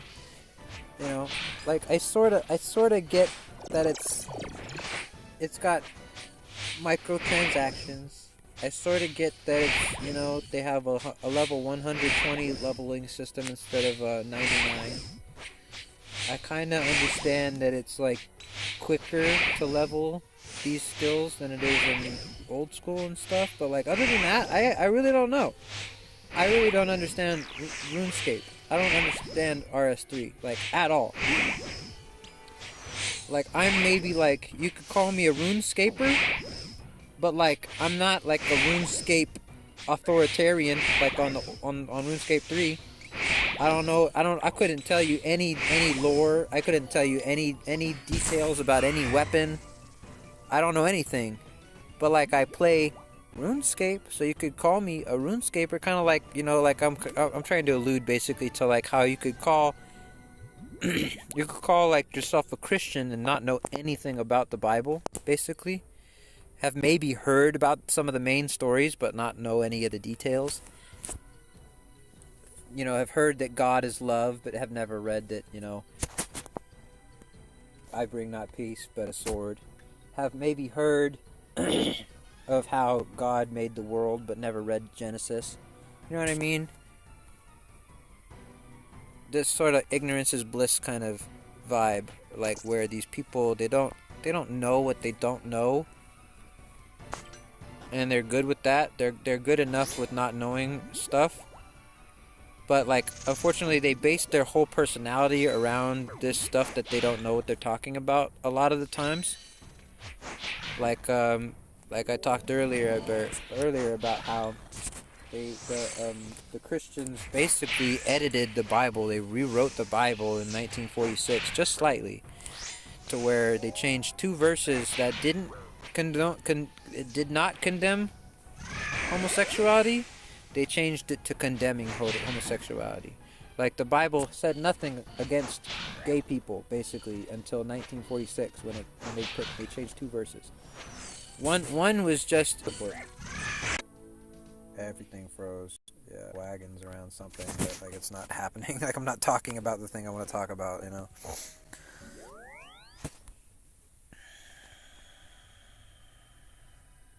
It's gonna be a cold winter.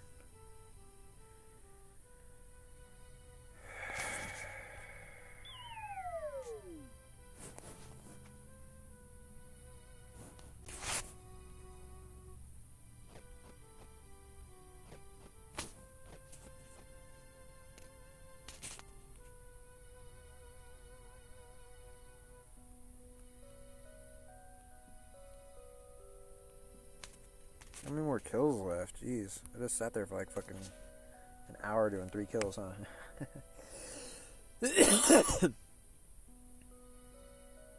God, I want to finish this task. I want to get this jar. I want to get done with this shit.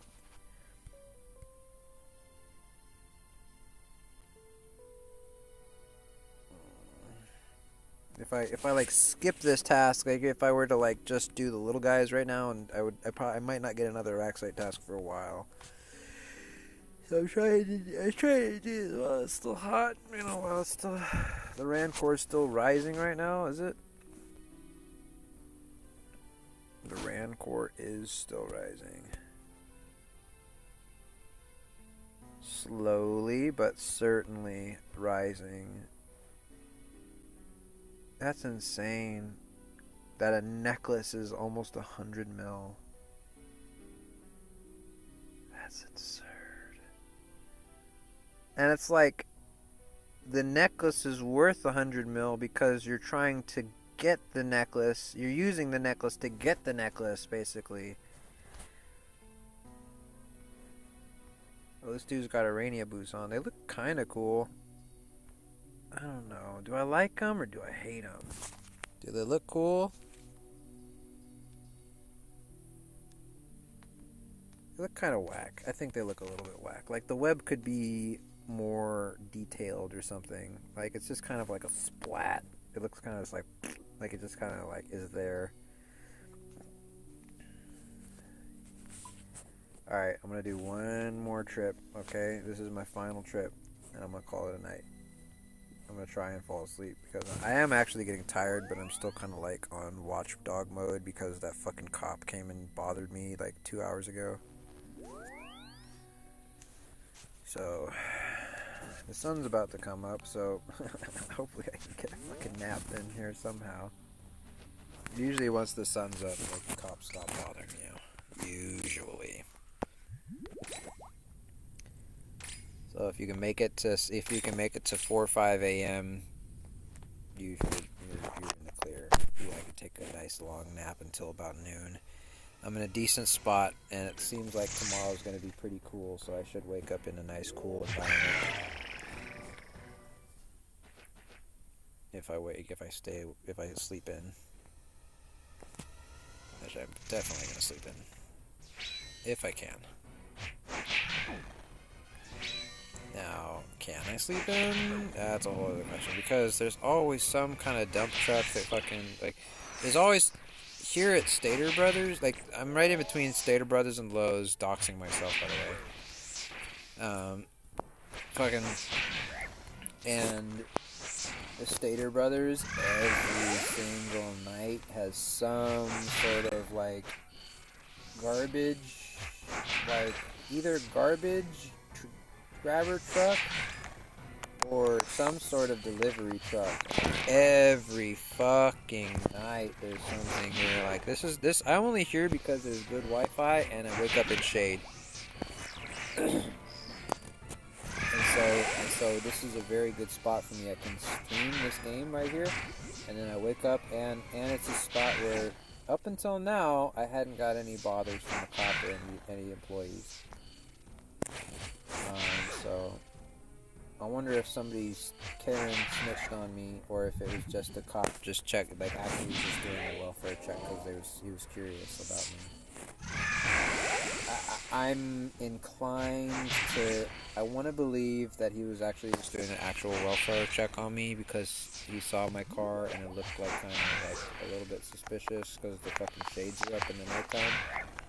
Like, I have basically all the windows covered up by something, so it looks suspicious. But as soon as I saw him circling my car to try and check on me, I got up to the front seat, I got out of the car, and I was like, "What's up? Are we good?" And he was like, "Just checking on you." And I said, "I'm good, I'm just waiting for Uber orders." He said, "Okay, just checking on you." I said, "I'm good."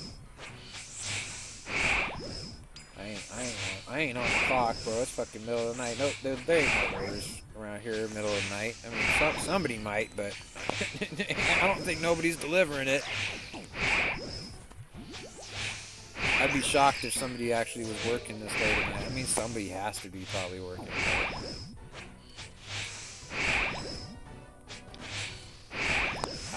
see it really happening.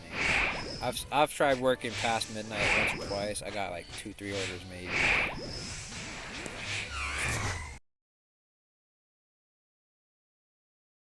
The whole fight.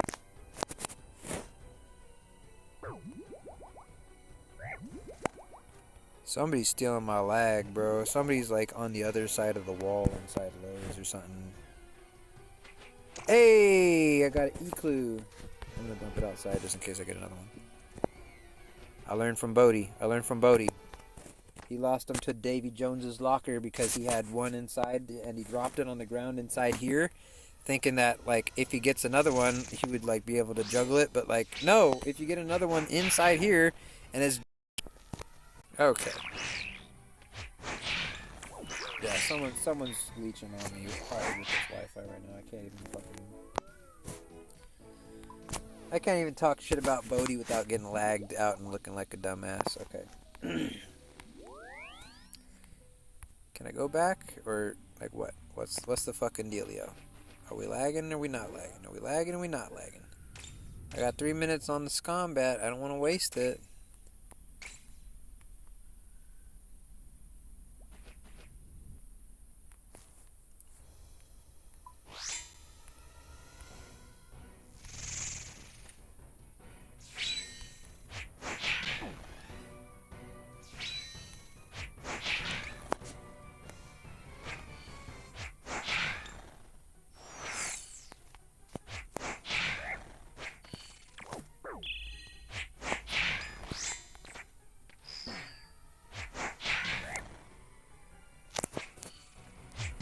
So,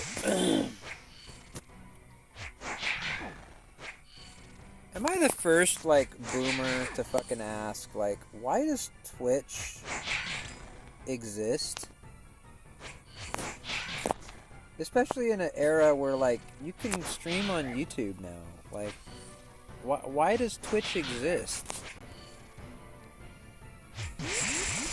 Like, I think it made sense, like, 10 years ago when you couldn't stream on YouTube because you didn't have that possibility. So it's like, okay, you want to live stream like a game or just a fucking, I don't know, musical performance or what the fuck ever, like, okay, do it on Twitch. We got you. YouTube ain't happening yet, but now YouTube's like a streaming platform. Like, I mean, it kind of sucks, but like, honestly, it's better than Twitch. You know why? My VODs never delete on Twitch unless you're like, I think unless you're like Prime or whatever, your VODs delete after 2 weeks. So you have to constantly be like saving your VODs on Twitch to your hard drive lest you lose them. Like, I tried streaming on Twitch like for like a month or two. And I like, my fucking hard drive just filled up with fucking VODs that I didn't even end up using because I was afraid that I would like lose the clips to the 2-week deletion process. And so, yeah, YouTube just keeps the video forever. Like, this fucking video, unless I delete it, it's gonna be up forever. You're gonna hear me talking shit about 9/11 and religion and fucking conspiracy theories about aliens and fucking talking about blue stars turning into carbon and for like 10 fucking times. Like, that's gotta be up for fucking ever. I don't gotta, like, it's on YouTube's hard drive. I don't fucking gotta hard drive it at all. I love it. So just the clips I want to do, I can download or whatever. But like, I ain't gotta do shit. And that's for me. That's a fucking winner. So just for that alone, I prefer YouTube over Twitch. I also prefer it because fucking Twitch locked me out of my shit. Like, I changed phones and I got totally deadlocked out of my Takiru OSRS Twitch. I had to make another one. That's why I'm Takiruscape now. I used to be Takiru OSRS. It made sense. You knew exactly what game I was from, not RuneScape, but old school RuneScape, and you knew that my name was Takiru. It was so fucking simple and beautiful and right.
Don't let me forget that.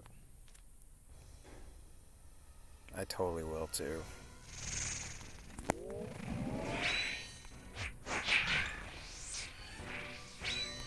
Like right now, I'm dealing with, there's a fucking, some kind of truck doing some kind of unloading, some kind of fucking thing right outside my car. Like about 20 feet away. Something's going on. It's fucking loud. There's a bunch of clanking. There's like a hydraulic thing lifting up and down. It's noisy. I have found ways to sleep through this stuff. I mean, basically I just have to have a podcast on all night. That means I have to have my speaker charged all night, which means I can't be charging both my phones. I have to have my speaker being charged lest it die in the middle of the night. And there's also just fucking, sometimes the podcast just stops. Like, it's just like, even though it's on my downloads, like sometimes it just glitches out. It's just like, I'll wake up to silence and it's just like, what happened, man? I try to like figure it out. The fucking speaker's dead. The fucking Wi-Fi's down on the phone. I can't figure out how to like unlock my phone when I'm sleepy. I feel like tonight's just been me complaining. Oh. So be it.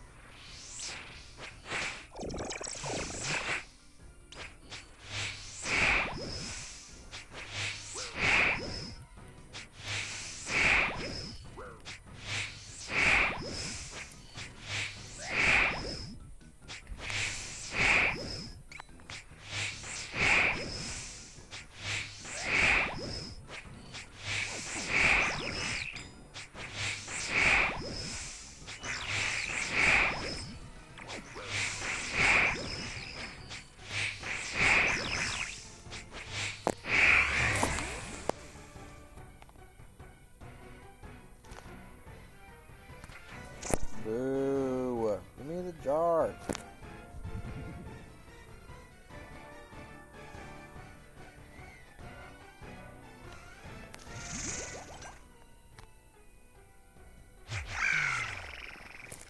Smells like they just unloaded a bunch of onions or something.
Okay, how about this?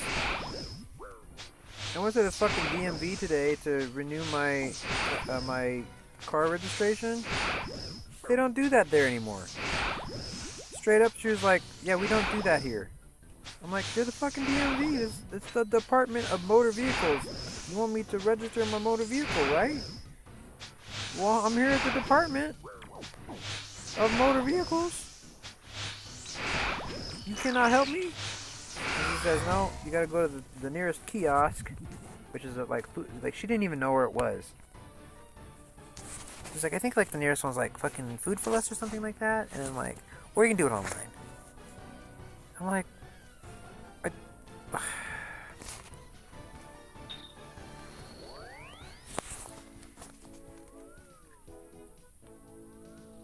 it just felt so just like, what the fuck do you fucking do if you don't fucking do car registration anymore? Like, what the hell do you even do? Why are there 500 people still in line here if, like, one of the things that, your main thing that you do, you don't even do it anymore? Why is there still 500 fucking people in line out the door? Why did I wait here in this line for fucking 30 minutes waiting to get to the front just to be told, oh, we don't do the fucking registration here anymore. You gotta do that online. Or at the kiosk where I don't know where that's at. It kind of flabbergasted me. It's kind of like if I went to like, if I like went to McDonald's and I'm like, hi, can I get a Happy Meal? And they're like, we don't do Happy Meals.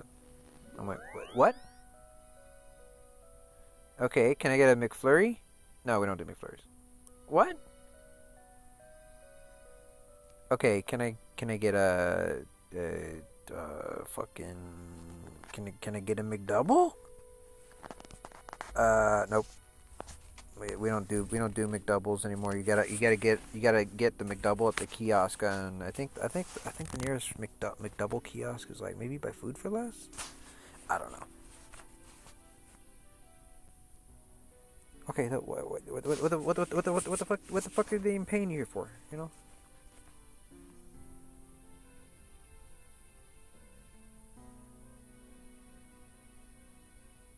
I just want to be done with this task. I said that was my last fucking trip, though, and I'm going to stick to it. Because I am tired. And I also kind of like being a man of my word. Even if it's just a simple thing like, I'm going to go to bed after this trip. I like being a man of my word. Because I have a lot of evidence of people not being a man of their word. And it really, I kind of see how it affects other people, like myself, basically. Like when I see someone else not sticking to their word. So I always want to try and be, even when it's just little things, and I say I'm going to go to bed after this trip, I'm going to go to bed after this trip, because I like to, when I say something, I'm going to do it. Like I said I want to get this jar, and I am still working on Araxor kills. If I had given up, I would have just been killing the little ones, because the little ones give fucking hella loot. Like, even cannoning, like, I still seem to make money with killing the medium Araxites. And the boots are worth approximately 14.5 right now, something like that. So, you might... It's said that you can make more money at the minis than the boss. So, especially with this fucking halberd spec being completely useless. Let's be honest, guys. It's so fucking useless. I haven't heard anybody say a good word about it or a good use case for it. It feels like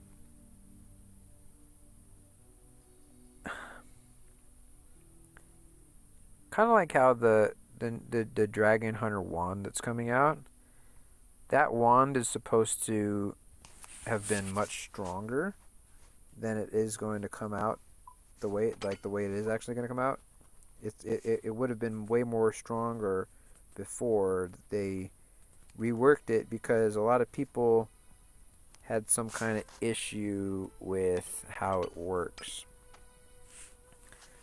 And so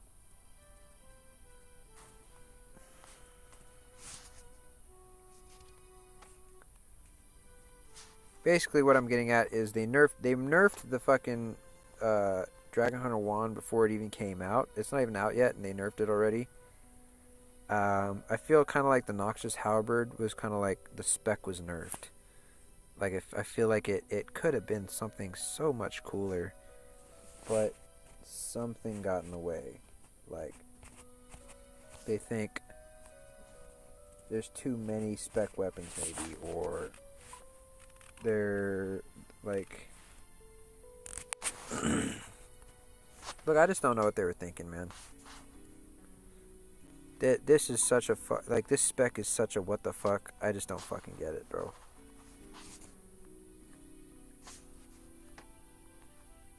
The spec is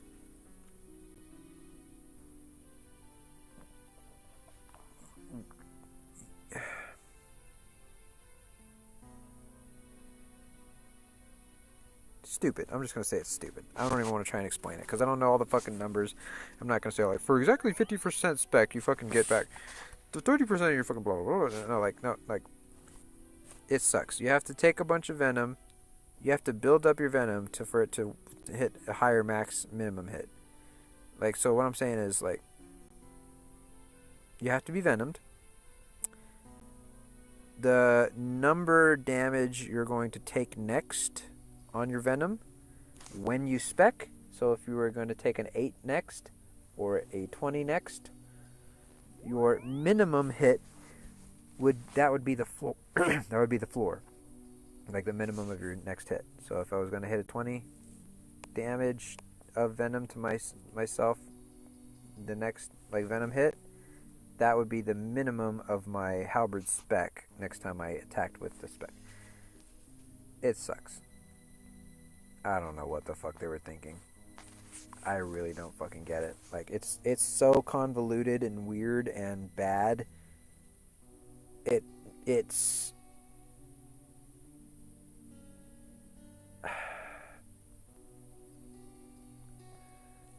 I'm gonna call it right now. I think that it's so bad that it will get a buff of some sort or a change of some sort. I don't know how or what, because I feel like it's kind of already so deep into, like, it's already been a month, basically, since it released. If they don't come up with something to change it soon, it's just going to be dead content. It's just going to be a dead weapon.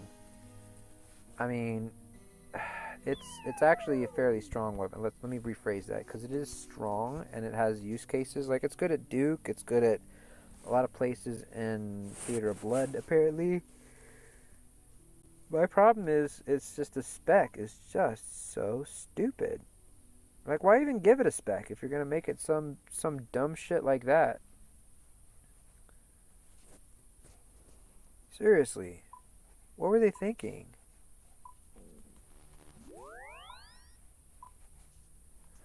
I'm gonna go kill, just as like a kind of sleepy mode, I'm gonna go kill some black dragons. I have a clue still at that place. I need to go get that clue.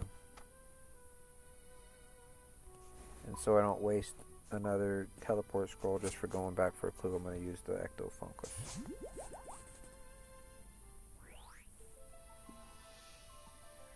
Whatever, the file, whatever.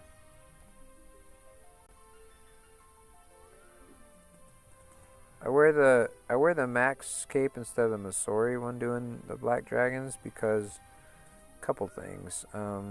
It lets your prayer drain a little slower, right? Because of the you get like the holy wrench effect a little bit. It's only like +1, but basically the holy wrench effect teleports to the bank and house.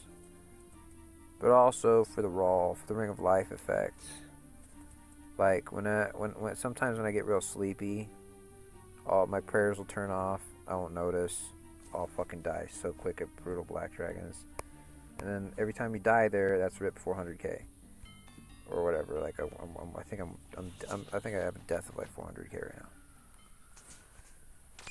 So when that happens, basically.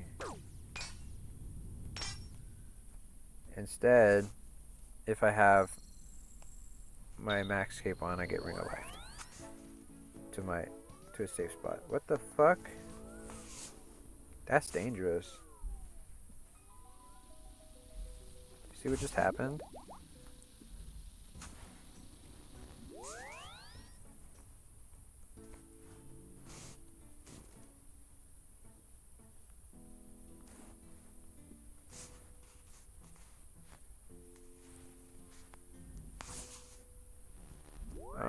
I'm gonna take that straight to Watson. He'll know what to do with it.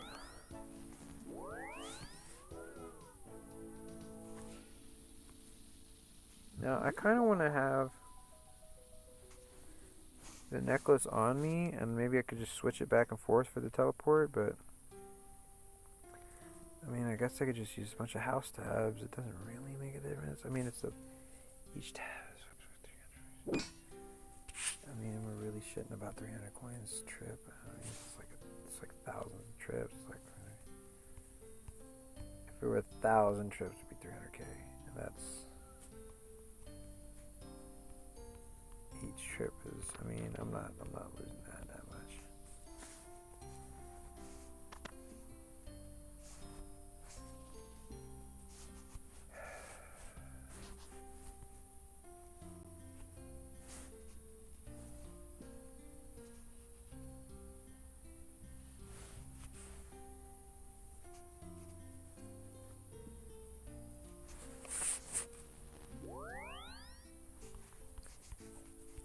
What ring do I want to have? See, I would usually say the alch ring, but I don't alch anything anymore. Like, I just collect everything that's alchables, basically, unless it's adamant.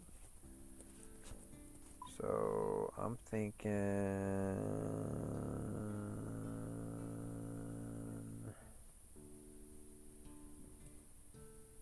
Like, I'm gonna do like this, because I know myself. I know I'm gonna want this fucking necklace.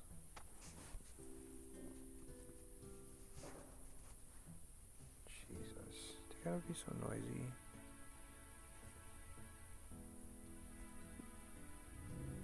My heart hurts. My heart hurts a lot tonight. Physically hurts. I might go get it checked out again.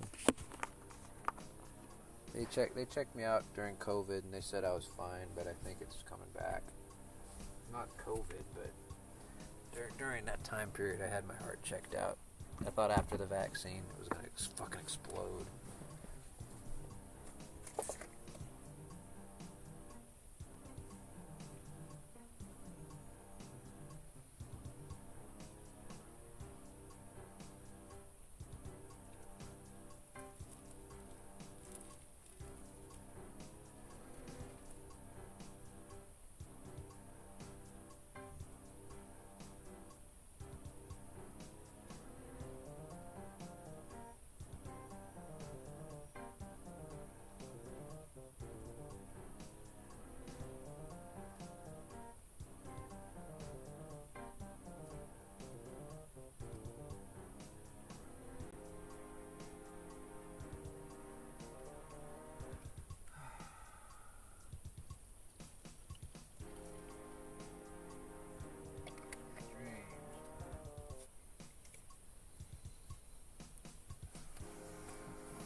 I gotta lay down, dude. It's gonna take me like 20 minutes to fucking get this bed in order. Always does. Tell you what, I'll start fighting brutals while I get my bed going.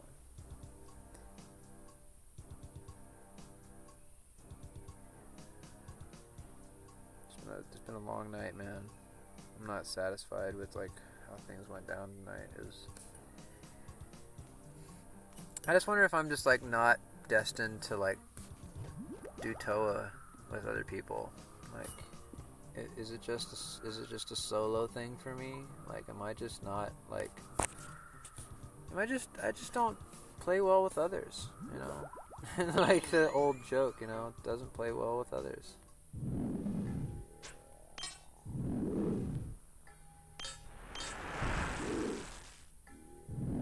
When I had a therapist, she was trying to ask me, like, were you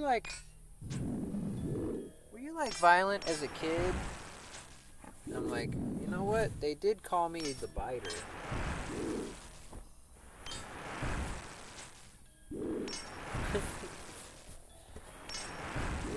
I bit a motherfucker as an adult one time. Because this dude had me in a headlock. I didn't know what else to do. He had me in a headlock over nothing. Dude was fucking losing his shit. I don't know what his fucking problem was. I really don't know what his problem was.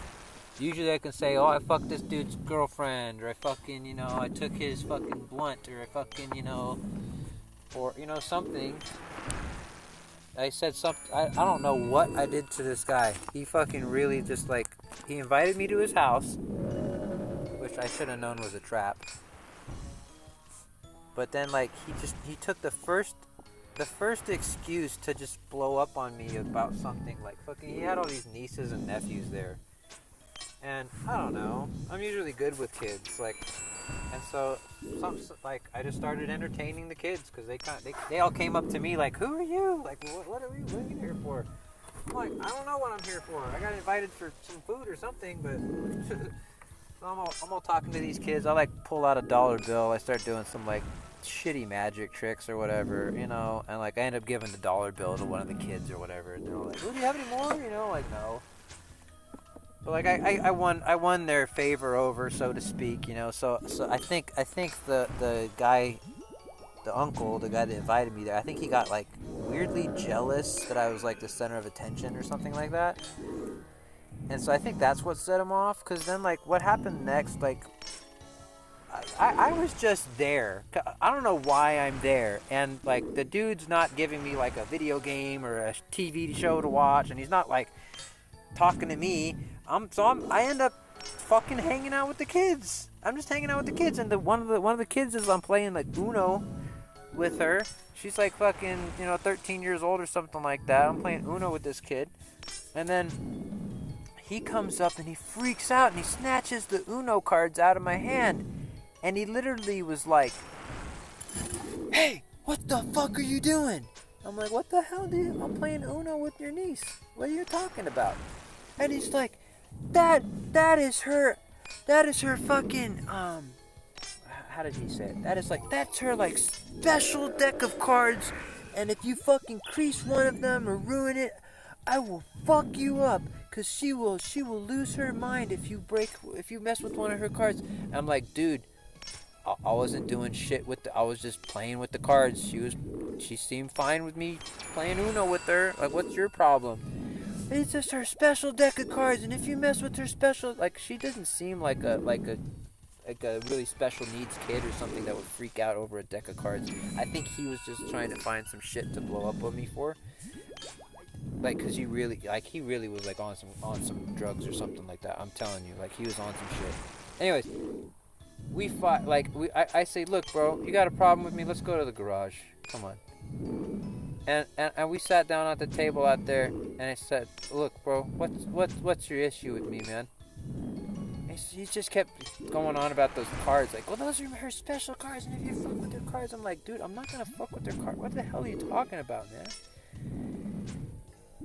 And I said, just look, if you got a problem with me, say it with your fist, bro.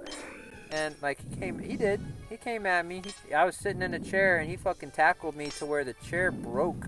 It was a wooden chair, and it fucking broke under the weight of him tackling me. And then he was taller and stronger than me, so he took me by the fucking by the collar of the shirt. And he turned me sideways, bro. He turned me fucking sideways and fucking slammed my head on the concrete. Luckily it didn't crack, but man, it was ringing. And he punched me a couple of times. He slammed me around a time or two. And I just fucking let him. I didn't even know what the fuck he was mad about, so I just let him get his aggression out. So he fucking hit me a couple of times. He slammed my head on the ground, broke the chair and shit. And I'm just and he kind of he took a step back and he started huffing and puffing. I'm like, "Okay, are you good?" He's like, yeah, we're good. I'm like, "Okay, well, cause I'm not." And then I started fucking him up. I started wailing, bam, bam, bam, bam, bam, bam, bam, bam, bam, bam, bam, bam, bam, bam, bam, bam, bam, as much as I could. And he was so fucking tired from having the first round for free that he didn't even defend himself that time. I started fucking wailing. Now I got a second round. I got the second round for free. And then, but then, you know, that round ended or whatever, and he got a good hit on me in the nose. I started bleeding, and I go into the kitchen, and I'm just like, I gotta get out of here. And fucking one of the fucking nephews had my back, and he was like, "What happened?" And I'm like, "Bro, your uncle just beat me up over nothing. I don't know. He's crazy." And he's like, do you need me to call you a cab? I'm like, yeah. Yeah, that'd actually be great. And he's like, okay, I know the number. I'm like, fucking legend. It was like 3333333. It's all. I think it was like Reno, so it was like it's always like 3333333. Like in towns like that. But still, kid was a legend. Had my back. Okay, he helps me call the fucking, cause I'm fucking like my ears ringing, my fucking sight's like tunnel vision, you know what I mean? Like I don't know what's going on. So he helps me do the call. He helps me do the address, and then like Uncle's still in the fucking garage talking to this other friend he invited over to, and then he realizes I'm trying to get away, and he follows me out to the yard. I should have told the cabbie to like meet me on the like cross street, like the corner down the street or something, because I fucking told him to meet me at that house, and like, oh boy, just kept fucking trying to fight me at the house. Oh, see, there we go. The ring of life saved me. Really close too, bro. I think I had 3 hit points right there. Jesus.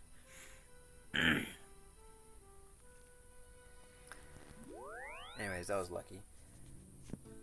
Yeah, so anyways, fucking he follows me out to the lawn, and we start fighting again, and like he like comes charging at me, and like I had like a Bluetooth speaker with me, and it was kind of chunky, like a rectangle, and so I just threw it at his head, and I gonked him, dude. I gonked him so good, bro. I got him right in the fucking noggin. He was pissed about that, and so he fucking tackles me, and he takes me down to the ground, and then he like gets me in this headlock where like basically fucking like he was sitting down on the ground, and my fucking head was basically in his lap. I'm like, dude, this is awkward. I gotta get out of this. Like, no matter what it takes. And so I just bit down on his thigh. He had jeans on, like thick, you know, like Levi's jeans, all starched up and everything. And I bit so hard, I heard skin rip. Like not just like I bit into the skin, like I heard it tear. And he went, "Yow!" And he let me go. And I had to run down the fucking street all bloodied up and all fucking fucked up and shit. Cabbie finally comes and he's like, "What the hell happened to you?" I'm like, "Just drive, bro." And like I needed him to take me like 3 or 4 miles, but fucking cabs are so goddamn expensive. Like each mile is like $5. And so I get like 2 miles down the road and I'm like, oh shit, how expensive is this gonna be, like to get to fucking this place? And he's like, oh, that's going to be like $30. I'm like, fuck, that's like 4 miles away. What are you talking about? And he's like, that's a fair. And I'm like, okay, you gotta let me out here then or something. I'm gonna have to walk. I got off at Walmart. He let me off at Walmart. I go buy a new Bluetooth speaker. And then, I mean, I'll give him credit, I guess. The guy I fought, he came up to me like the next day and he's like, look, I found your Bluetooth speaker, like the old one, the one I threw at his head. He said, I found your old Bluetooth speaker in my lawn. Do you want it? And I'm like, no, that was a gift, bro. You didn't. Why did you think I threw it at your head for?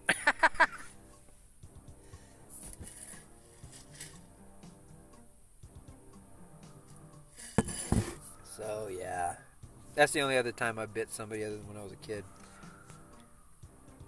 I don't remember being a biter as a kid. I wonder why. Was I just feral? Was I just feral as a kid? Like, hard to. Like, I was told that I was very quiet and reserved as a kid.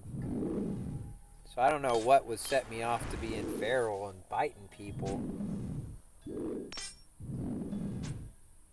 I don't think it was philosophical, at 3 years old. I don't think I was getting in debates about fucking philosophy with kids, and then biting them over how ignorant I thought they were. Nothing. It must have been something way simpler than that. It must have took a sip of my juice or something.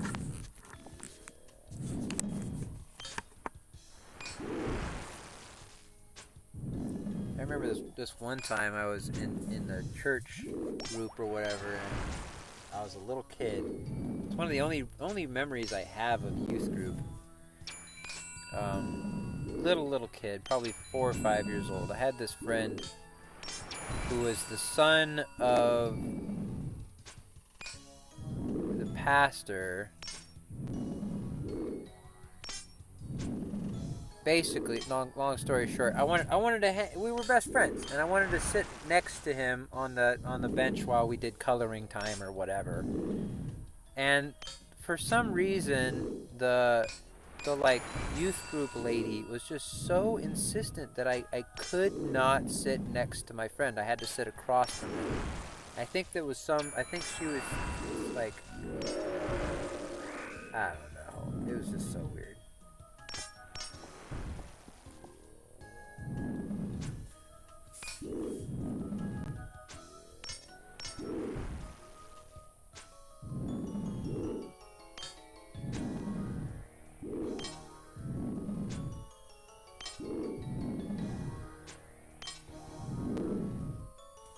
All I remember is not being able to sit next to my friend, having to sit across from him, and watching Anastasia, which seemed like the least Christian movie like ever, like in youth group. I think I remember in Anastasia, like the bat character says something like, "Oh, what the hell," or something like that. Like, I think it said hell or something like that, and it was like shocking to me. I was like, what? Did that character just say hell? In a movie? In a kid's movie? In a youth group? What? I was like, what? There's no way.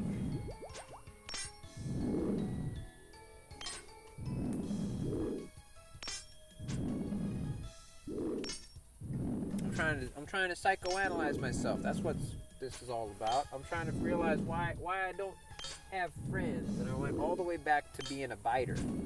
I haven't had friends since I was a little kid. I didn't get along with the other Homo sapiens. They just don't. They ain't my kid. I always kind of felt like that. Like, not like. How do you say I'm smarter than everybody else without sounding like a master race kind of person? You know what I mean? Because that's not my vibe. I'm definitely not part of a master race. I think if anything, I'm one smart person in a dumb race, in a very dumb race of people. What's like the opposite of a Nazi? Like, like the inferior race, like. I should probably stop while I'm ahead.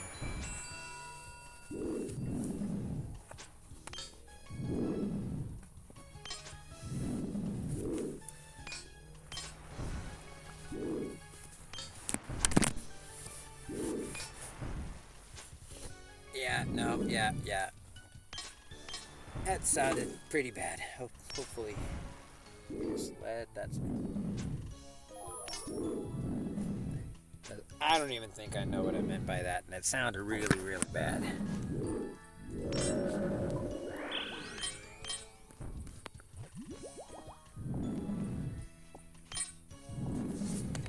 So much for going to bed, right?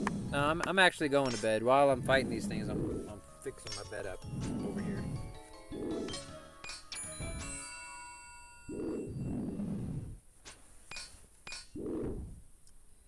Nah, but I always felt like there was something a little bit different about me. Something a little bit. I mean, maybe there's other people that are very much like me. I just don't I'm just like kind of a little bit lonely. Like I'm kind of I feel like you might call it a big fish in a little pond syndrome. Kind of like I feel like kind of like all my peers don't really match up to like my they don't really jive when I talk about philosophy. They don't really understand where I'm coming from when I talk about why religion is a bad thing, instead of like everybody thinks it's a good moral thing. Like they don't understand like how it's important for me as an atheist to point out like the inaccuracies in the Bible. Like why you fucking care about the Bible? You're an atheist. Like fucking what is it? It like they can't even. It doesn't compute to them because they don't like understand even the basics of why this thing. Anyway,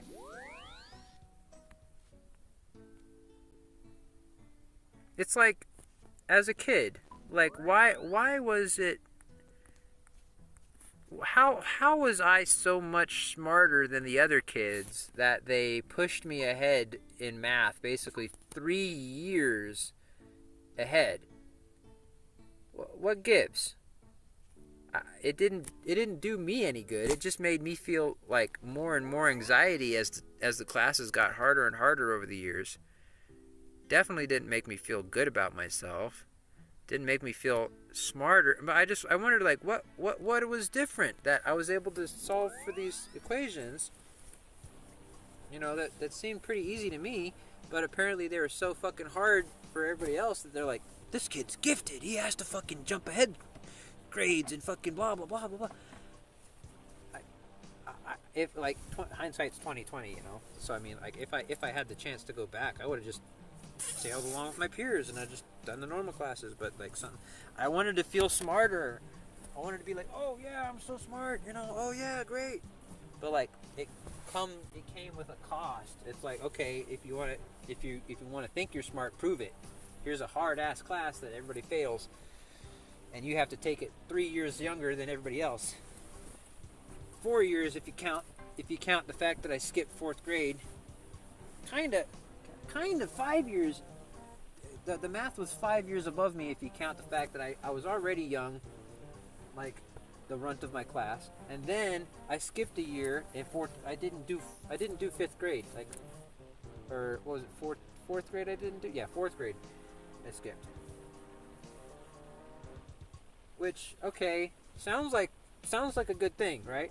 Skipping a grade, and in a way, yeah, I had one less year of school, I guess, so I can, it doesn't feel like it, but I mean, yeah, I got one less year of school. Yippee. What the problem was I was already the runt. I was already the youngest, like, because you know how like the cutoff date for like a school year is kind of like, oh, you gotta like be born before like September something or whatever. I don't know the date, but I was born right there, like on that cutoff.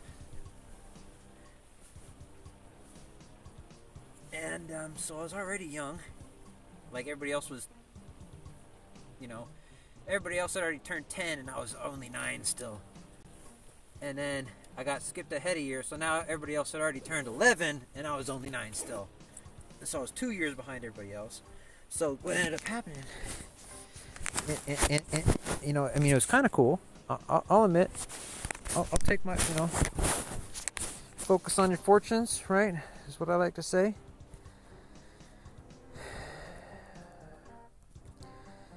I graduated at 16. That was cool. A little bit of head start on life, a little bit.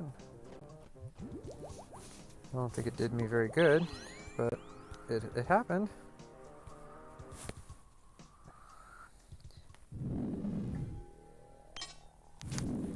I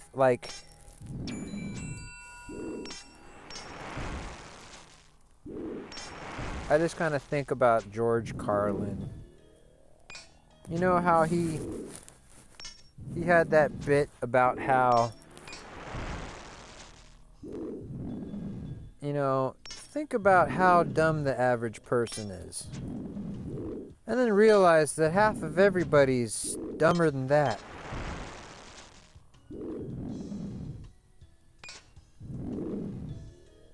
Like, oh, fuck, yeah, that's true. Like,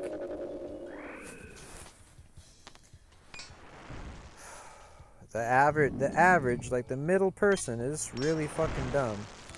Like, the usual person I meet, like, they're barely above fucking sentient cattle. Let's be honest, man.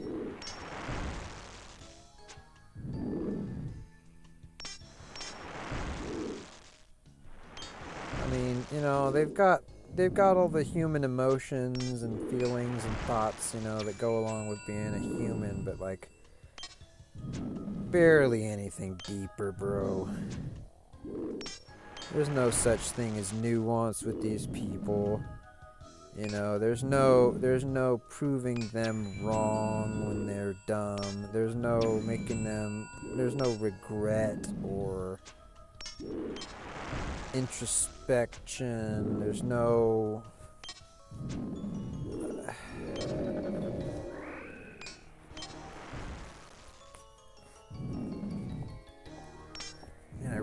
I really am starting to sound like fucking bigoted. It's not good. It's not a good look, let's be honest.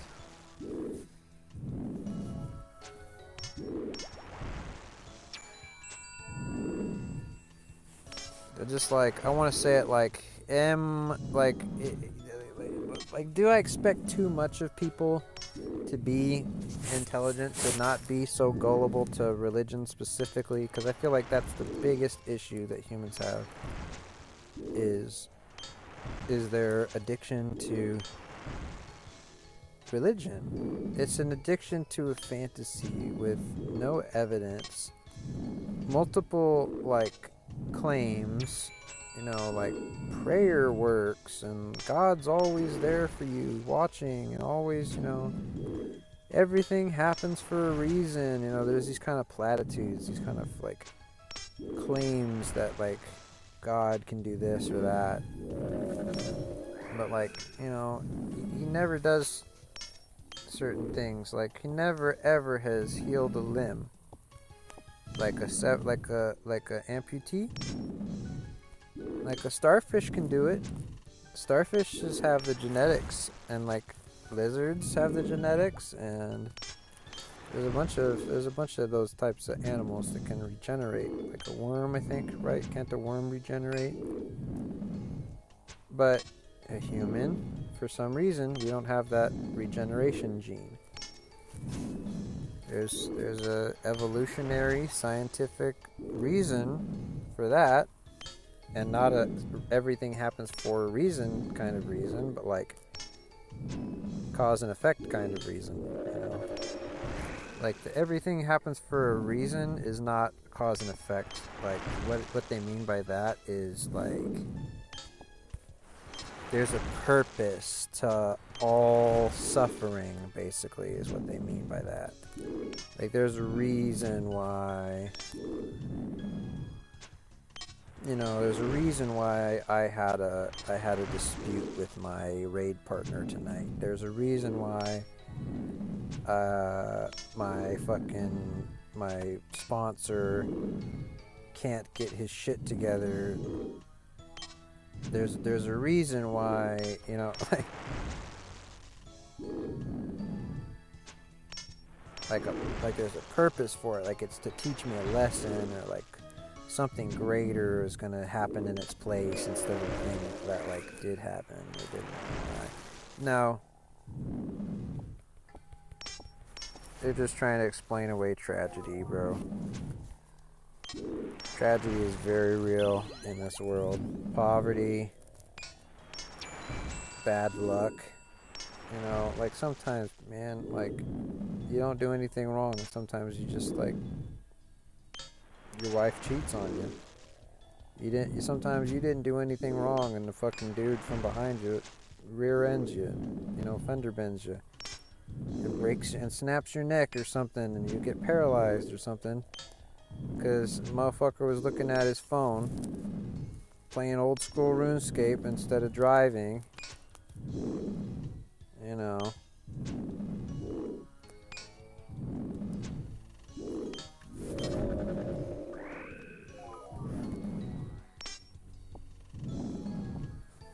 So I'm here for a couple of reasons, right? First off, I mean, you can't deny the loot.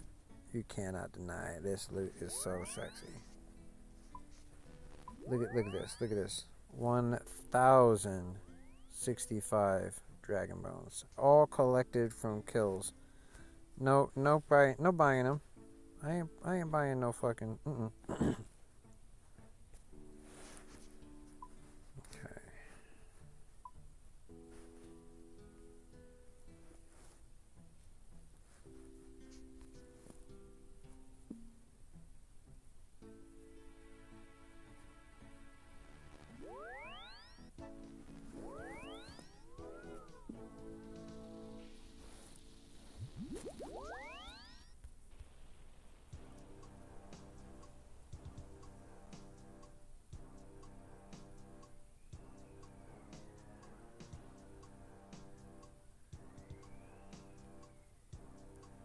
Like, are we really so, like...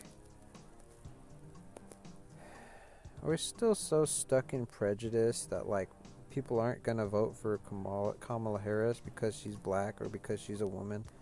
Like, is that really, like, where we're at? Like, not because, like, of anything about her conduct or her character, just because, basically, she's black or because she's a woman. People aren't gonna want to vote for her. I know it. It's almost a guarantee. It's like, it's baked in, you know. And hopefully enough of us can be greater and not be a hater. You know, I accidentally called her Kamala just now, because fucking there's so much of that fucking conservative nonsense. They say her name incorrectly on purpose to make it sound like fucking like all is having an orgasm. Kamala. Oh, it's Kamala. Comma, law. Comma, law. Comma like a sentence. Law like you're singing.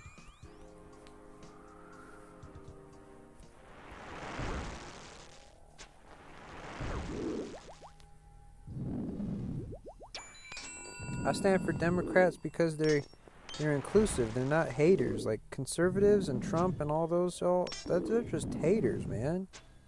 They hate gay people. They hate minorities. They hate immigrants. They hate, they hate poor people. They hate Jews. They hate black people. They hate Mexicans. They hate wokeness. They hate transgenders and they hate, they fucking just anything that's not like white guy. We hate. They seem to hate women. Like. Women are where sex come from, guys, unless you want to be gay, which, no shame, but, like, you seem to have a thing against that.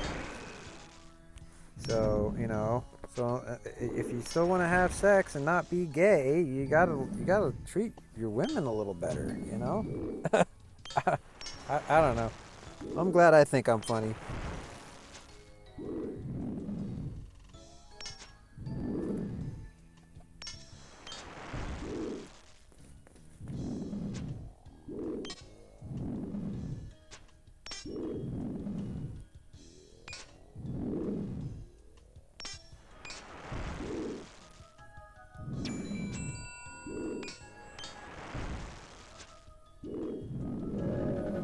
Down here for the loot, for the ancient shards, for the clues.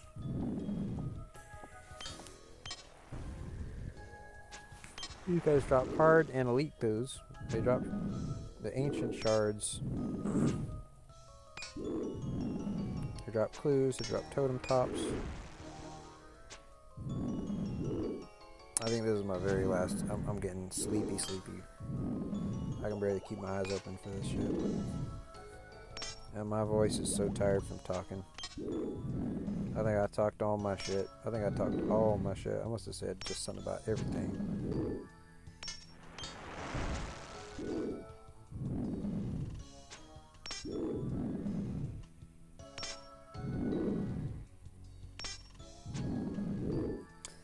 I think the KBD crossbow, it should have 3 heads. One on the left and the right too. Well, man, this fucking dragon's ass is covering it up, but I think it should have 3 heads. Simple as that.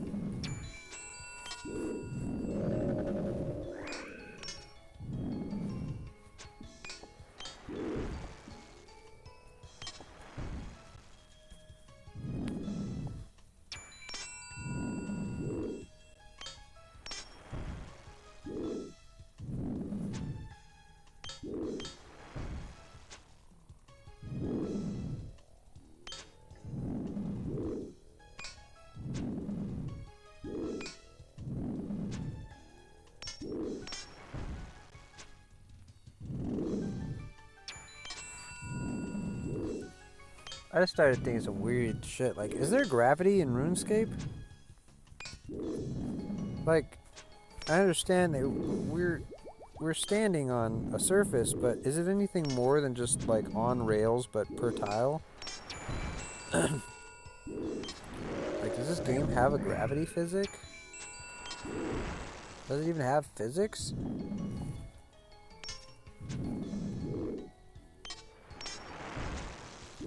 Or is it all just pre-animations? Like, if this tile didn't exist, like, would I fall through the map, or would I just stand on this, like, a black tile? Like, I've seen black voids before. Like, there was a black void glitch in Scurrius's entry for, like, for 2 months after it released. Like, it just was just fucked up for, like, months. They finally fixed it. But they didn't fix the fact that the fucking left click option for the boss is still 3 times tougher than the right click private option. Like, it should say in some capacity, some manner, hey, this version of the boss, like the main instance is, you know, it's for like 10, 15 people, not for soloing. Like, if you want to fight it with your friends, by all means. But like, it's tougher. And you don't know that unless you know that. You don't know that unless you go into the like, people may not even have any money extra because they're noobs, and so they don't even want to click the private room because they think that it's going to charge them something. So they don't want to have to try it. This game's pretty well balanced for everything considered. Like, let's just say that. We could bitch about little nuances all day. There are so many things I could say, but don't we like this game, folks? We like this game, right? We like RuneScape. And guys, this is fucking RuneScape. I don't want to hear no bullshit about RS3 is real RuneScape or like the main game. Fuck you. This is the main game now, bitch. Look at the player counts. We got twice as many players concurrently all the time, if not more. Leagues comes around, it's like 5 times as many players. We put RS3 to shame.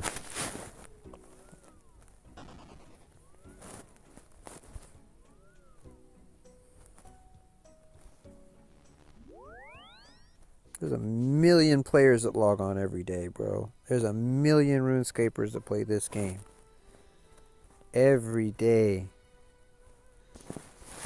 Nuts.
got 1,000,000 in water staves. Holy fuck.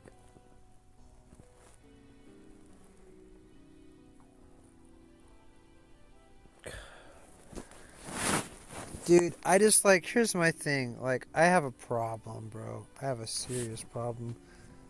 I don't know what to do about it. It's called hoarding. I love the way all this shit looks in my bank, and I don't want to sell any of it. And that's a problem. Because,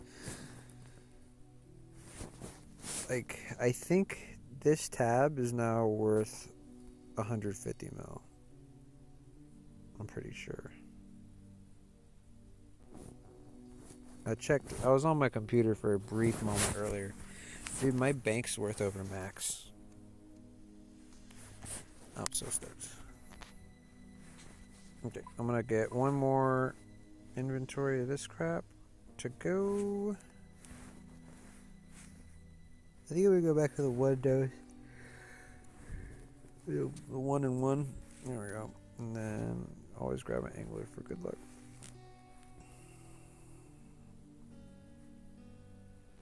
Okay, it's bedtime. It's beddy. I'll go ahead and run them over. I'll run them over to the hole. That way, as soon as I log on, I can start making money.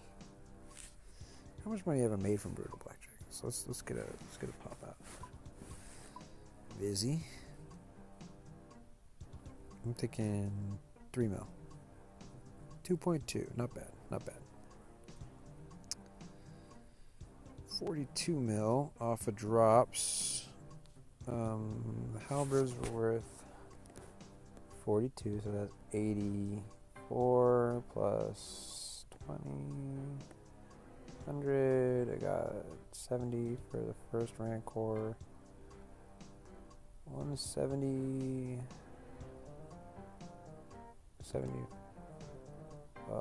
50 for the first one.